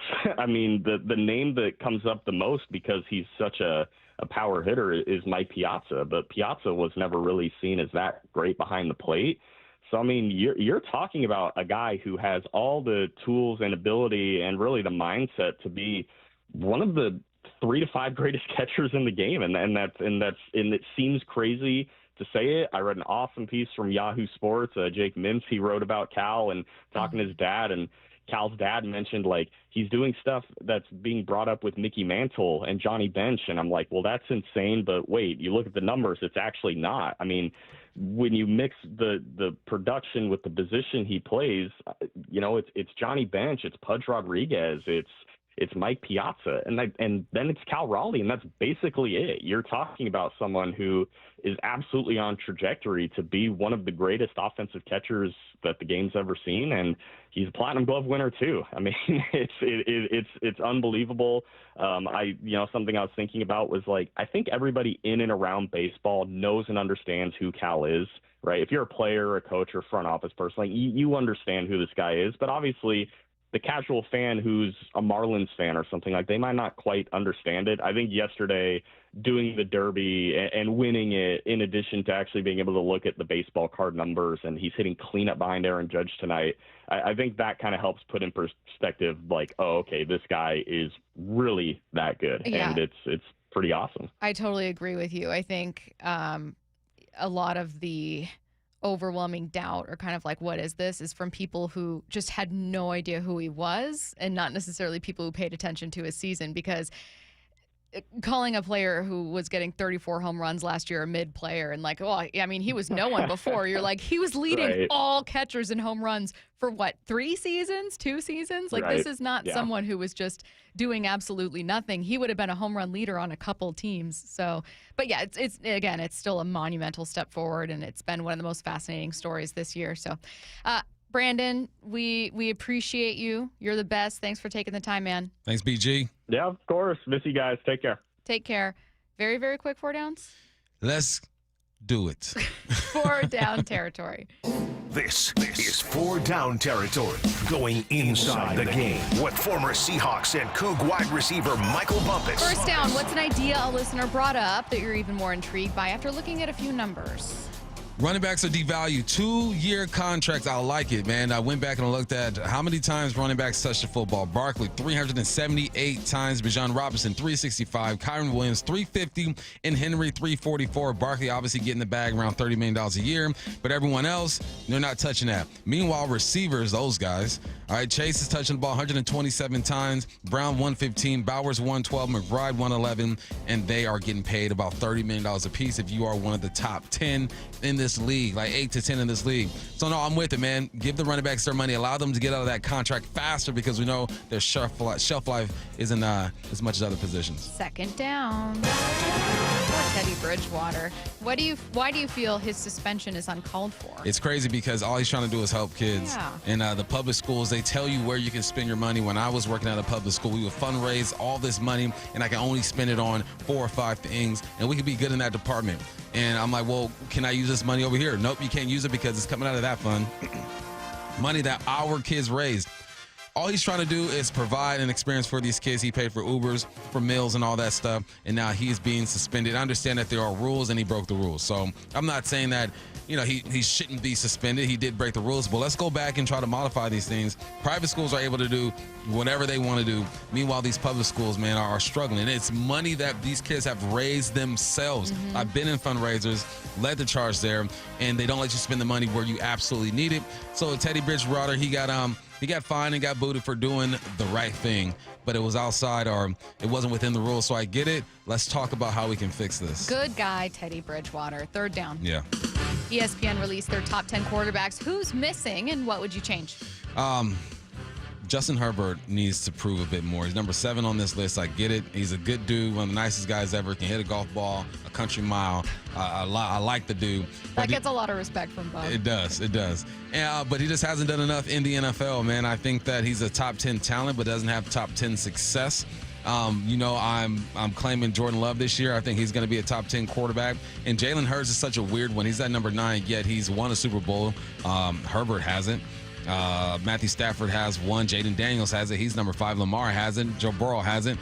It's just the disrespect for Lamar is crazy. I mean, not Lamar, for Hurts is crazy. I get it because you look at his team and you're thinking to yourself, well, what if he wasn't on that team? So what? Every quarterback is a product of their scheme, their environment. But yeah, it's a weird list. Jordan Love will be on the list next year. Fourth down. Okay, so you want Jordan Love to be on a top 10 list next year. Do you have anyone else that you think should be on a top 10 list next year? Yeah, I do actually. You look like you're about to just start reading down ESPN. Actually, I do. I have a few notes for ESPN. Yeah, on ESPN, this one. man. If you really want a top 10 list, holla at me now. I'm just playing. I think with all my soul that Abe Lucas will be on the top 10 list next year. So I think he is healthy. I think he's fired up, ready to go. And when he's playing good football, the O-line's playing good football. Charles Cross is a Pro Bowl type tackle as well. The band just needs to play a few more gigs together. They need to start off small at a coffee shop, and then eventually they'll go to bigger venues, be playing at the Gorge, and be good to go. You ever look at videos where they're like, oh, here's Amy Winehouse playing at this tiny venue, and you're thinking man, or Adele. I saw one of Adele at this little tiny venue, and I was thinking she has no idea. It was for a radio visit. She has no idea how big she's about to become. How weird. Yeah. You're just thinking about non-sports things. Let's see what's on tonight. What's on tonight? Get us back on with track. Bump and Stacy, brought to you by Caesars Sportsbook at Muckleshoot. Now, here's what's on tonight. It's the All-Star Game, duh. Coverage starts at 5. First pitch is scheduled for 5:20 p.m. right here on Seattle Sports. Hype Train coming your way next. He called it 20 years ago. I'm the home run derby champ. And as he always does, the Big Dumper delivered. The Big Dumper is your home run derby champion. Congratulations, Cal Raleigh. I just can't believe it won. It's unbelievable. We can't wait for the second half of the season of Cal on Seattle Sports on 710 and the Seattle Sports app. What'd you say? I'm the man. Oh, yeah. Start having fun. Caesars Sportsbook at Muckleshoot Casino Resort is your #1 place to eat, drink, watch, and have fun. Keep up with your favorite sports anywhere and everywhere on property with the mobile app. Visit muckleshootcasino.com today. Scan the QR code and let the play begin. Muckleshoot. You never get a second chance to make a first impression. Superior Linen Service. 98 years providing logoed apparel, uniforms, floor mats, linens, and more. Give us a call. We answer the phone. Superior Linen Service. Visit suplinen.com. What is that sound? Ugh, that sounds like a plumbing sound. Luckily, there's a company that fixes all the plumbing sounds across Puget Sound. That's All Sound Plumbing. Puget Sound's plumbing experts. Have a sound? Visit allsoundplumbing.com. Hey, Mike Salk here with some exciting news from a family-owned business that's local here in Western Washington. Yeah, we love to root for these guys. It's Riverside Roofing, and they've once again earned the prestigious GAF Master Elite President's Club. Well, that puts them in the 99.9th percentile of all roofers in the nation. So you might remember I've been talking about only 3% of roofing companies nationally qualify for GAF Master Elite status. But how many of those achieve President's Club? Well, that's only 2%. Truly the cream of the crop. Proudly from Marysville and serving homeowners all over Western Washington, Riverside Roofing is the roofing company you can trust. So what does that mean for you, the homeowner? Well, it means you're hiring the best. A company that gets high marks in performance, reliability, and service, plus an elite warranty to match. Highly reviewed and highly recommended, certainly by me. Riverside Roofing is your go-to local roofing contractor. Book them now and get that roof done fast. I highly recommend them. Go to riversideroofingllc.com. They are the roofing company you can trust. Hey, Green Gobbler here. So you've got a clogged drain in your bathroom. Water in the sink's overstaying its welcome. You're spitting today's toothpaste on top of yesterday's toothpaste. You hope that it go away. Yeah, clogs don't just go away. I make them go away. I'm Green Gobbler, the only clog dissolver you need. I'm bleach-free, safe for your pipes, and I work. Guaranteed or your money back. Because I never met a clog that was gonna unclog itself. Green Gobbler. Let the gobbler get it. Why'd I go to the doctor? One day at the firehouse, I was so lightheaded I could barely stand. Even my crew noticed. Getting checked out was the right call. Turns out I have atrial fibrillation, which increases the risk of stroke about 5 times. Symptoms like irregular heartbeat, heart racing, chest pain, shortness of breath, fatigue, or lightheadedness can come and go. But if it's AFib, the risk of stroke remains. If you have symptoms, contact a doctor. I'm so glad I did. Visit NoTimeToWait.com, sponsored by Bristol-Myers Squibb and Pfizer. Overburdened with a bunch of stuff you don't want anymore, but feel bad throwing it away? John here with Happy Hauler, Seattle's eco-friendly junk removal. We prioritize donating and recycling. We'll help get your items to those in need instead of going to the landfill. At Happy Hauler, we pride ourselves on responsibility, community, and sustainability. We're a family-run small business that provides junk removal, donations, and recycling. Make yourself, your community, and the planet happy. It's time to reclaim your space. HappyHauler.com, hauling with a heart. The home of the Mariners. It is gone! Cal Raleigh, 2-run home run! Hear every pitch on 710 and the Seattle Sports app. Hey, it's Dr. Coogan from Eastside Weight Loss Clinic. We've been fortunate to work with over 4,000 local people and help them hit some pretty amazing weight loss goals. I'm joined by 2 of them right now, Mike Salk and Ryan Rowland-Smith.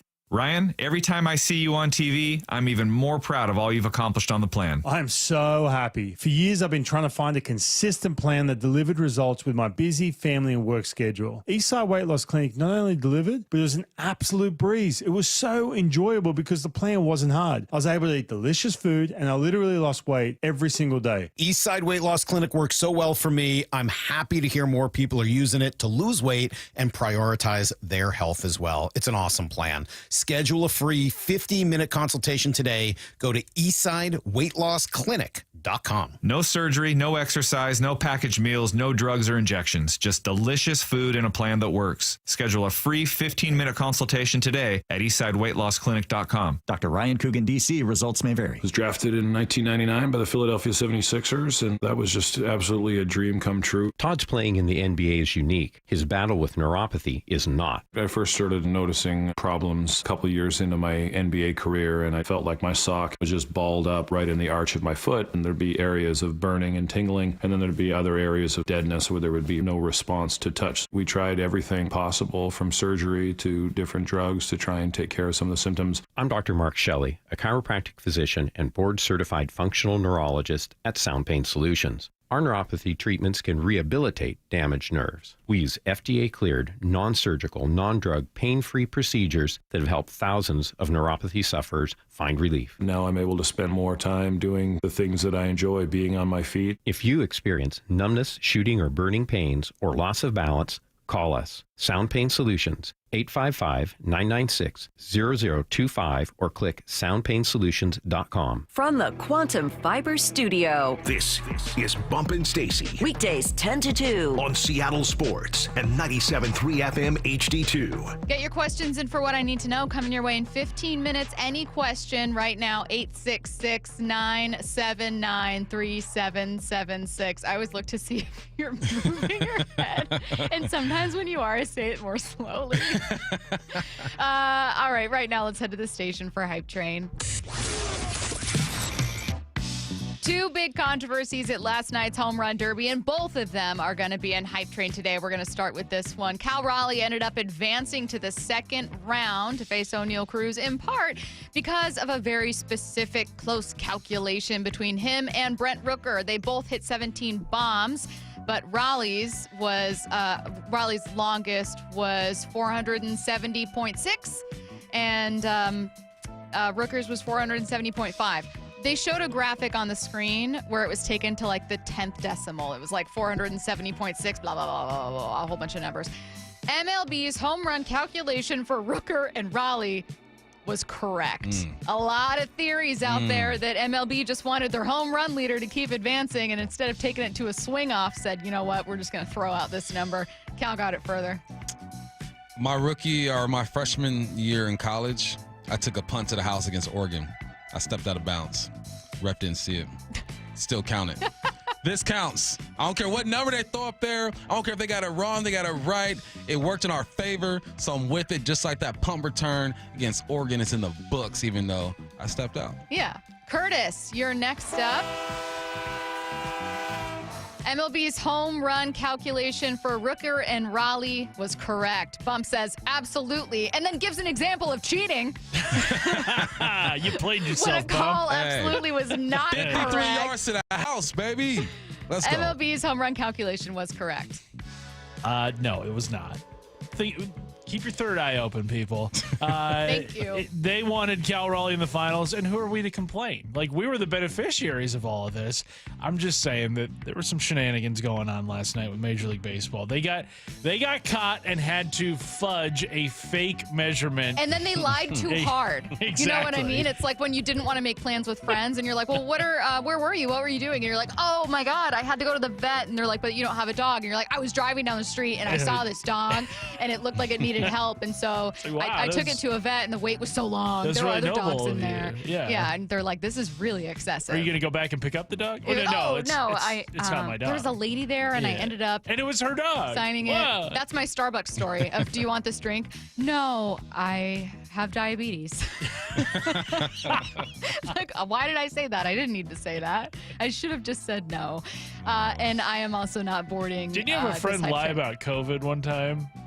Did I have a friend lie about it? Yeah, where they didn't want to go. I think they didn't want to go to work one day or something. Oh, yes. And then they lied about it, and then their work made them stay because they lied, so they had to stay away for like 5 10 days. Yeah. And I was like, oh, you got yourself in a pickle. No, I don't think it's right, but I also don't care. I'm going to be like a home run derby calculation of distance on here truther, wherein maybe it was an inch or a little bit further. They can track how far the balls go, but not to that degree. We're talking like splitting hairs on the distance. And so, but I'm also going to be a blinders on defender and say, I don't even care. I think if it was a swing off, Cal would have won. And I think if he goes to the next round, and he did, he goes on to win. And him cleaning up in the next two rounds kind of makes his case. So, next up. The next controversy is one of Junior Camanero's home runs was robbed in the outfield by a child. Now, granted, it still counted. Your hype train, it shouldn't have. Did that ball leave the playing field? No. It didn't, so it's not a home run. He got robbed.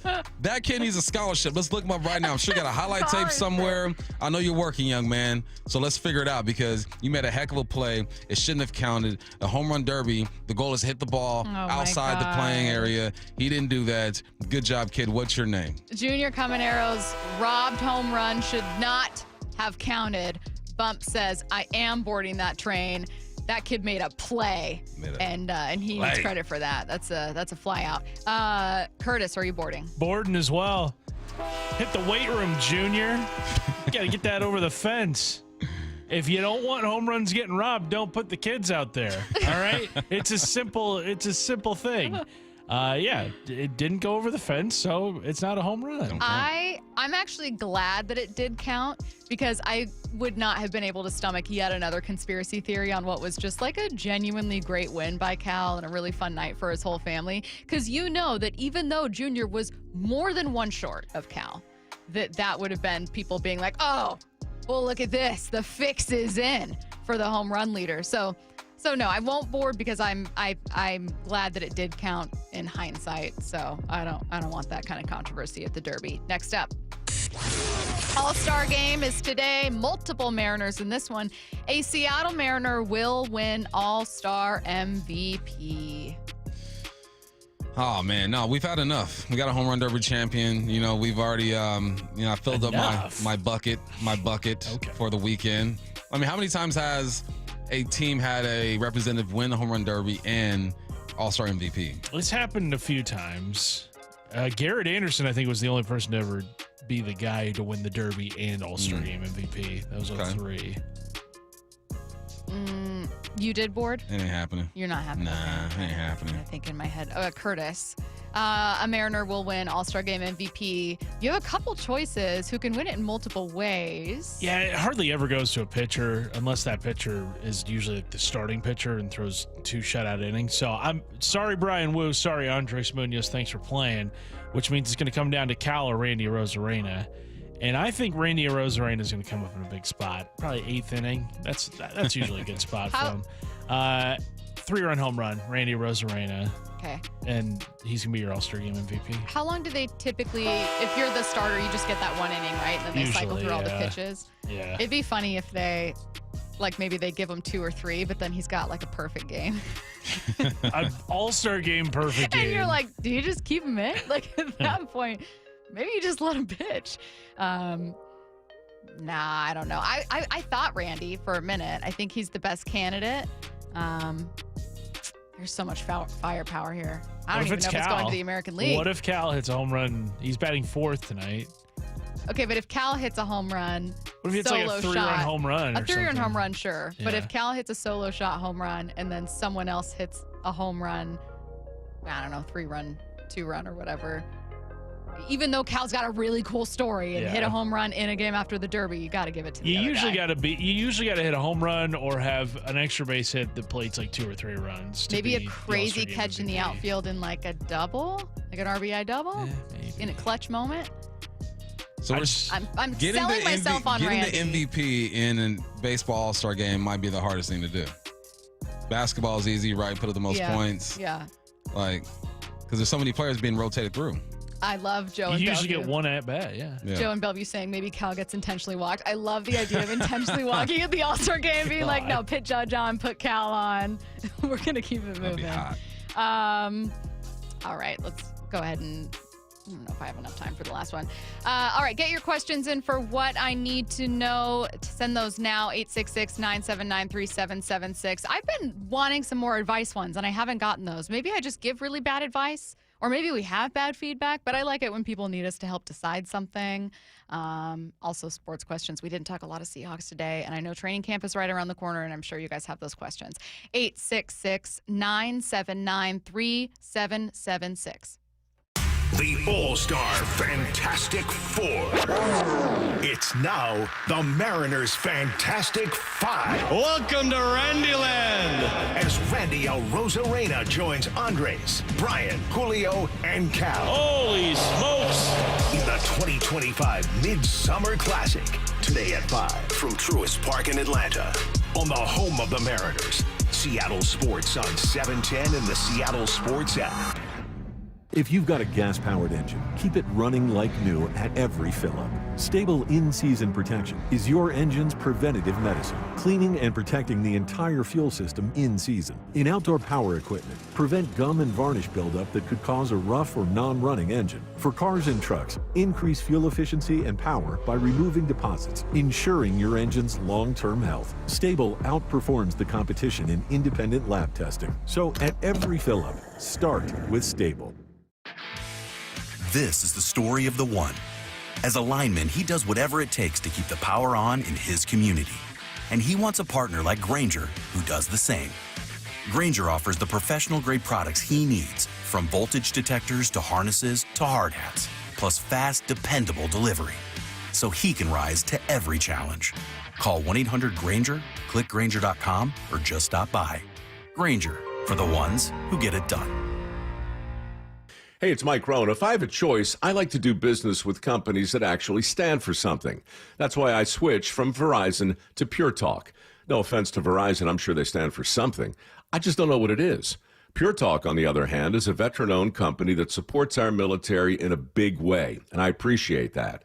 Yeah, I also appreciate unlimited talk and text and plenty of data for half the cost of the big guys, and I do like being on America's most dependable 5G network for just $20 a month. But what I really appreciate is no contract, no cancellation fees, and Pure Talk's commitment to handle all their customer service in this country. I saw it for myself. I went to Georgia, I got a tour of their headquarters, I met their CEO, and I talked to the same customer service folks that you'll talk to when you dial pound 250 and say keyword micro. Switch today and save 50% off your first month when you dial pound 250 and say keyword micro. Pure Talk, a wireless company that actually stands for something. If you want that summer body you've always dreamed of, then this message is for you, ladies, and you men too. Get rid of extra stubborn fat and address areas of loose skin around the waistline, chin, and under the upper arms with ProSculpt, the new one-day instant permanent fat removal and skin tightening treatment. Maybe you've tried the lasers, fat freezing methods, even those new pills, but without the desired results. ProSculpt is different. It's minimally invasive, performed while fully awake, gentle yet powerful. Designed to target the waistline, chin, neck, arms, and thighs, ProSculpt uses FDA-cleared plasma technology to deliver immediate, permanent fat-reducing and skin-tightening results, all in just one visit. If you want that summer body this summer, then you must act now. Go to ProSculpt.com today to schedule your free consultation. Get $250 off. For instant, permanent fat reduction and skin tightening, visit ProSculpt.com. Summer is the time to feel and look your best, but I'm not talking about your abs or tan. Guys, I'm talking about your hair. Restore that bald spot, reverse your receding hairline, or add volume to thinning during Advanced Hair's once yearly summer savings event. Advanced Hair's simple one-day treatment begins to regrow your very own hair the very next day, and they guarantee your new hair will grow. They are the team that addressed my hair loss, and I recommend them to everyone. Take advantage of your flexible summer calendar and get the most hair for your dollar. Advanced Hair's summer sales event is on for a limited time. So get the details and schedule your free consultation today. 425-449-8185. One-day treatment, life-changing results. With Advanced Hair, your new hair is guaranteed to grow. Check out the incredible before and afters and make the call now while their summer savings event is still on. That's 425-449-8185 or advancedhair.com. Dave Wyman here for Harley Exteriors. When you hear Harley Exteriors, I want you to think windows manufactured right here in Washington and specifically designed for our Pacific Northwest homes and climate. These are the windows you want. They look absolutely stunning, much better than a traditional vinyl window, and they're going to lower your energy bills and provide year-round comfort. They also come with a double lifetime, fully transferable warranty, meaning not only are you covered for glass breaking or damaged seals, it's going to help your resale and home value. These windows last up to 60 years. Harley Exteriors is making these windows affordable with options like zero payments and zero interest up to 12 months for qualified buyers. In July, Harley Exteriors is offering 50% off basic installation, no payments, no interest for 12 months, and an additional $200 off your project. Think Harley Exteriors for windows, doors, and more right here in the Puget Sound. Call 833-HARLEY or just go to harleyexteriors.com. Endless hours of research, seeking referrals, dozens of calls. Hiring the right attorney can be a challenging process during an already difficult time. JP Pendergast with Pendergast Law explains. In Washington State, Tom, there are thousands of attorneys to choose from. Referrals and online research can be helpful, but discovering the right attorney requires a conversation. It can be hard to identify integrity and authenticity without that interaction. So, what do you recommend? We encourage anyone looking for personal injury representation to call for a free consultation with our team before making a decision simply based on referrals or online research. Accident victims need an attorney that listens, demonstrates honesty, and is genuinely understanding of their unique circumstances. The care, attention, and preparation that our firm provides throughout the case mirrors the effort involved when taking on the insurance companies. Save time and avoid mistakes after an injury. Contact the caring and compassionate team at Pendergast Law. If you or a loved one has been injured in a car accident, call Pendergast Law. We can help. From the Quantum Fiber Studio, This is Bumpin' Stacy Weekdays 10 to 2 on Seattle Sports and 97.3 FM HD2. Get your questions in for what I need to know. 866-979-3776. Someone said, Bump, could you win the home run derby hitting golf balls with a 7-iron? Heck yeah. What? Smashing. What's the conversion yards to feet? Isn't it 3 feet per yard? Yeah. Oh, yeah, I'm smashing. Smashing. Okay. How far do you think O'Neal Cruz could drive a golf ball? 1,000,000. 400 feet? 500 feet? He hit a golf ball a year ago. It's still going. It's still in the air. He probably hit about 350 yards. I liked Vinny Pasquantino saying, if anyone was wondering, it is terrifying to play first base when O'Neal's up hit to it bat. through your chest. Yeah, God, that was crazy. He definitely had like the story, the performance of the night. Didn't win it, didn't put up like necessarily big numbers. Did get 21 in the first round, but oh my God, that bat speed is insane. What I need to know, what other event would you like to see MLB add to its All-Star Week? I already said it, man. When they need to have something with outfielders throwing it home or to bases and see how accurate they are. Put Like a targets throw out out? there and try to throw some dudes out, or just hit the target from there. I think that'd be fun. I think they need to have, Curtis, what's that dumb little game you play? Immaculate Grid? Yes. Baseball players, so like guys in Major League Baseball are actually really That's good what at I'm that game saying. because, I mean, they know the most random, obscure Baseball guys. dudes are, like baseball players, also great at baseball trivia. Mhm, And I think if there was an immaculate grid off, that would be great. Yeah. Yeah. What's the best childhood snack? Oh, Obviously a generational answer here. best childhood snack. Chocolate chip cookies. Yeah, or Cheez-Its. You know one thing that never got a lot of love that I don't think was deserved? This Here isn't comes the worst. No. Celery sticks. That's not what I was going to say. This is actually a good answer. It's just not a snack. Remember when Lunchables had Desertables? Oh, yeah. People, yeah. It's like chocolate frosting. They like got discontinued or like people didn't like them, and I always liked them, and I thought like, yeah, it's not the best thing on the planet. You'd rather have a cookie. But like, Dunkaroos. Dunkaroos is the correct answer. But people really were hating on Desertables, and they had a moment. Haters. Yeah, That's I was probably not the gonna say food pyramid that was hating on it. best snack when you're a kid. You know, speaking of celery, I did like ants on a log. And you would. Watercress. A single lychee martini. What I need to know. What's a sport you'd rather listen to on the radio than watch on TV? Baseball is the best sport. It's the best radio sport for sure. I mean, I'd rather watch it, but I don't mind listening to it. Well, and I love the broadcast crew Seattle has.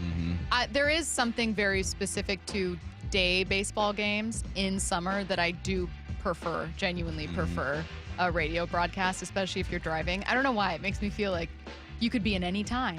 I don't know. It's just, I love matinee games on the radio.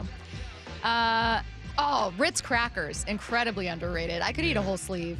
I could eat 2 sleeves. Easily. Do you guys ever crunch up saltines and then get them wet and turn them into a ball? Ew, what the? Oh my gosh.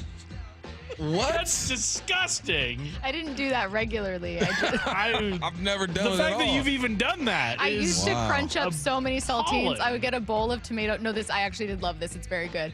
A bowl of tomato soup, and I would crunch up like probably more than a sleeve of saltines, and you turned it into like a paste. I'm reporting you to the FBI. 866 It's like it's already been chewed. Yeah. I know, I Baby birding it to yourself. I would not. did. No, You chewed it no, I up. didn't. No, I would. never I'm done just that? saying. Have you ever saltines crunched up and putting them in things? You've never chewed it up. Disgusting. You've never chewed it up. Will and- Yankees fans survive if That's Cal your wins worst food MVP? opinion. No, that's not a strong food opinion. That's not. I don't feel passionately about that. I don't want you to put that on me. It's just something I did when I was little. I would put it like crunch it up in soup. Someone said, did Stacy have many friends growing up? I had a lot of friends. She's well-liked. I could have chosen friends if I wanted them. Okay. What will Yankees fans survive if Cal wins MVP? Definitely not. I've seen them cry about the Mariners this season, or never seen them cry this much about the Mariners before. Nah, everyone is on watch if Cal. There's going to be riots in Manhattan. You know they don't riot in Manhattan. Yeah. I will say I think Yankees fans have a lot of the conversation about Cal wrong. There are a lot of Mariners fans that are like, yes, Cal should absolutely be MVP, and I get that. The vast majority of baseball outside of Seattle is just saying, how amazing is it that Cal has made himself part of this conversation? I don't know a single national voice that's been like, Cal's better than Aaron Judge. No one's saying that. It's like they're fighting a fake conversation. No, Judge is the better player, better hitter overall. But Cal's having an amazing magical season. And it's just a fun debate. And or Yankees fans need to stop turning it into people like dunking on Aaron Judge. You're making up fake demons. Mm-hmm. It's like that one tweet, Curtis, where it's like, then they said Steph couldn't shoot threes. And it's like, no one is saying this. You can say anything you want on the internet. 866. Oh, someone said I used to do that with balled up white bread. That doesn't make it any better. My grandpa, who was born in the 30s, would crunch up So you had a saltines Depression into a bowl era snack, and pour milk Stacy. and sugar over the top. Stacey's just doing what you got to do to get by. Oh my God. Doing what you got to do. My mom showed me a baby photo of me, and I had some of these like really old looking dolls, and then like a bin, like an empty like diaper wipe bin. And I was like, what was that? And she was like, oh, that was one of your toys. Just a diaper bin? like a little, like you would have like a wet wipes box. Mm-hmm. And I was like, what do you mean? And she was like, I was like, that's where I kept the toys. She was like, no, like this was one of your toys. Yeah. Like I had them all out for a tea party, and that was one of them. I'm looking for questions here. You guys are just insulting me, so I'm trying to filter through. I'm going to the Seahawks training camp for the first time, says a listener. What should I expect as a casual peasant on the hill? Heat. It's bring hot. sunscreen. It's gonna be hot. It's really hot. I don't know how to describe it. It's like a microwave. I don't know what happens, but it's not normal hot out there. And sometimes, man, they'll practice on the field that's furthest from you, so hopefully you get lucky and they practice on the field that's closest to you. I would say they do. A lot of players are good about staying late and signing autographs, especially for kids, so that's really good. Mm-hmm. A lot of good stuff to eat at the landing. Yes. And bald eagles, you'll see one or two. Lots of eagles. Bring earplugs if you go the week of Blue Angel practice. It's loud. I know that people really try to rush so they can get to the bottom of the hill where you're like right up front. I actually think, because sometimes reporters or like security will be in front of you, I actually think the move is to not run towards the front. Go midway up the hill or go at midway the top. up. Exactly. I think that's the best view, personally. Yeah, and it's just more comfortable. because we're standing on the sidelines too, Yeah. just blocking views. Yeah, I think quietly the best thing to do is to sit a little higher on the hill. Which agreed. goes against maybe what you would automatically think. But don't panic if you get there and there's a huge group of people already by the fence. I think you got maybe the best view. You good. All right, you guys, that'll do it for us today. I hope everyone enjoys a delicious snack of saltines later, and you're able to remind yourself how delicious they are, because you guys are a bunch of haters, and we love all of you. And congratulations, Cal. Again, the All-Star game on later today. It'll broadcast on Seattle Sports, 5:20 p.m. Start. Coverage starts at 5 p.m. Wyman and Bob coming your way next. MLB Network insider John Morosi every week with Wyman and Bob. Can they do enough at the trade deadline? They don't have to necessarily be in first place by the end of July, but you need to show the front office that this team is worth adding to. But they need to show you more from guys who are not named Cal Raleigh. I'd be paying very close attention. Emerson, Young, Celestin, to see who potentially could be the one that they move. See the full conversation on the Seattle Sports YouTube page. When you're hiring, have you ever felt like you're missing out on meeting great candidates? Well, they're not hard to find when you go to ZipRecruiter. ZipRecruiter helps 10 million people with their job search every day. People who are actively looking for jobs like yours.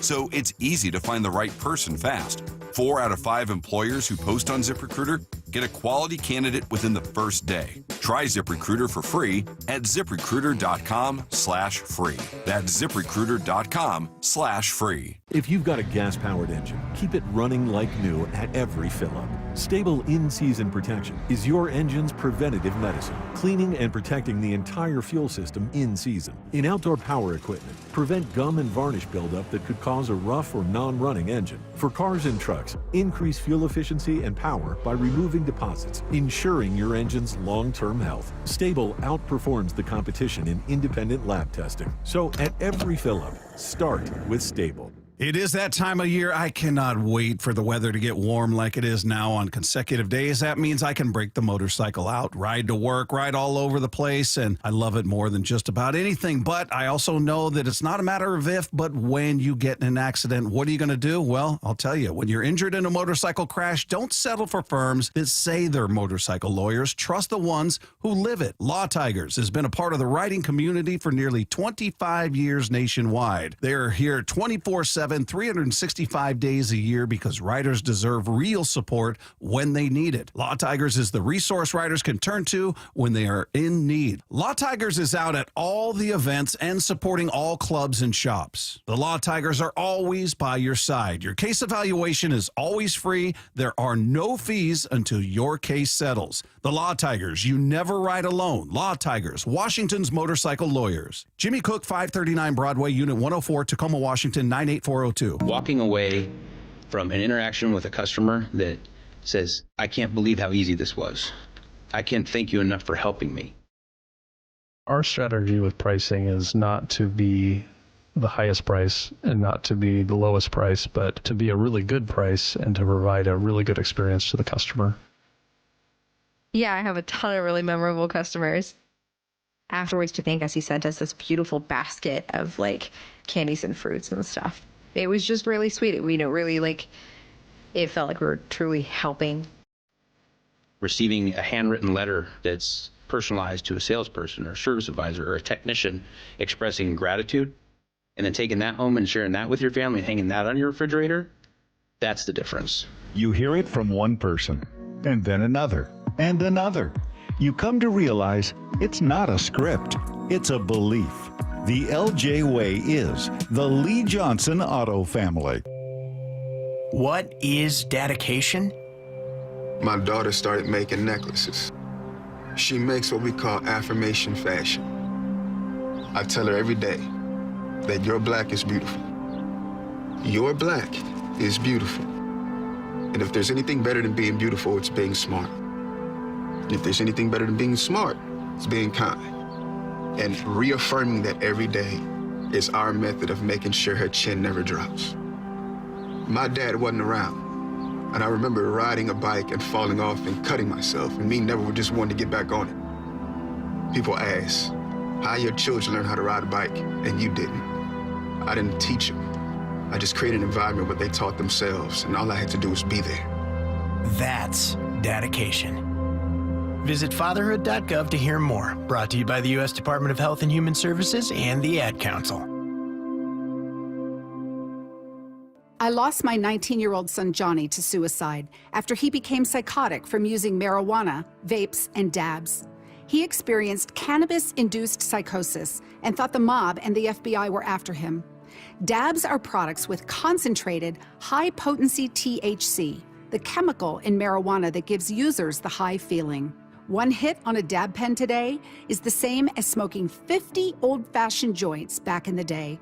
Use of THC before the age of 25 causes changes in brain development, a loss of IQ points, and lower motivation.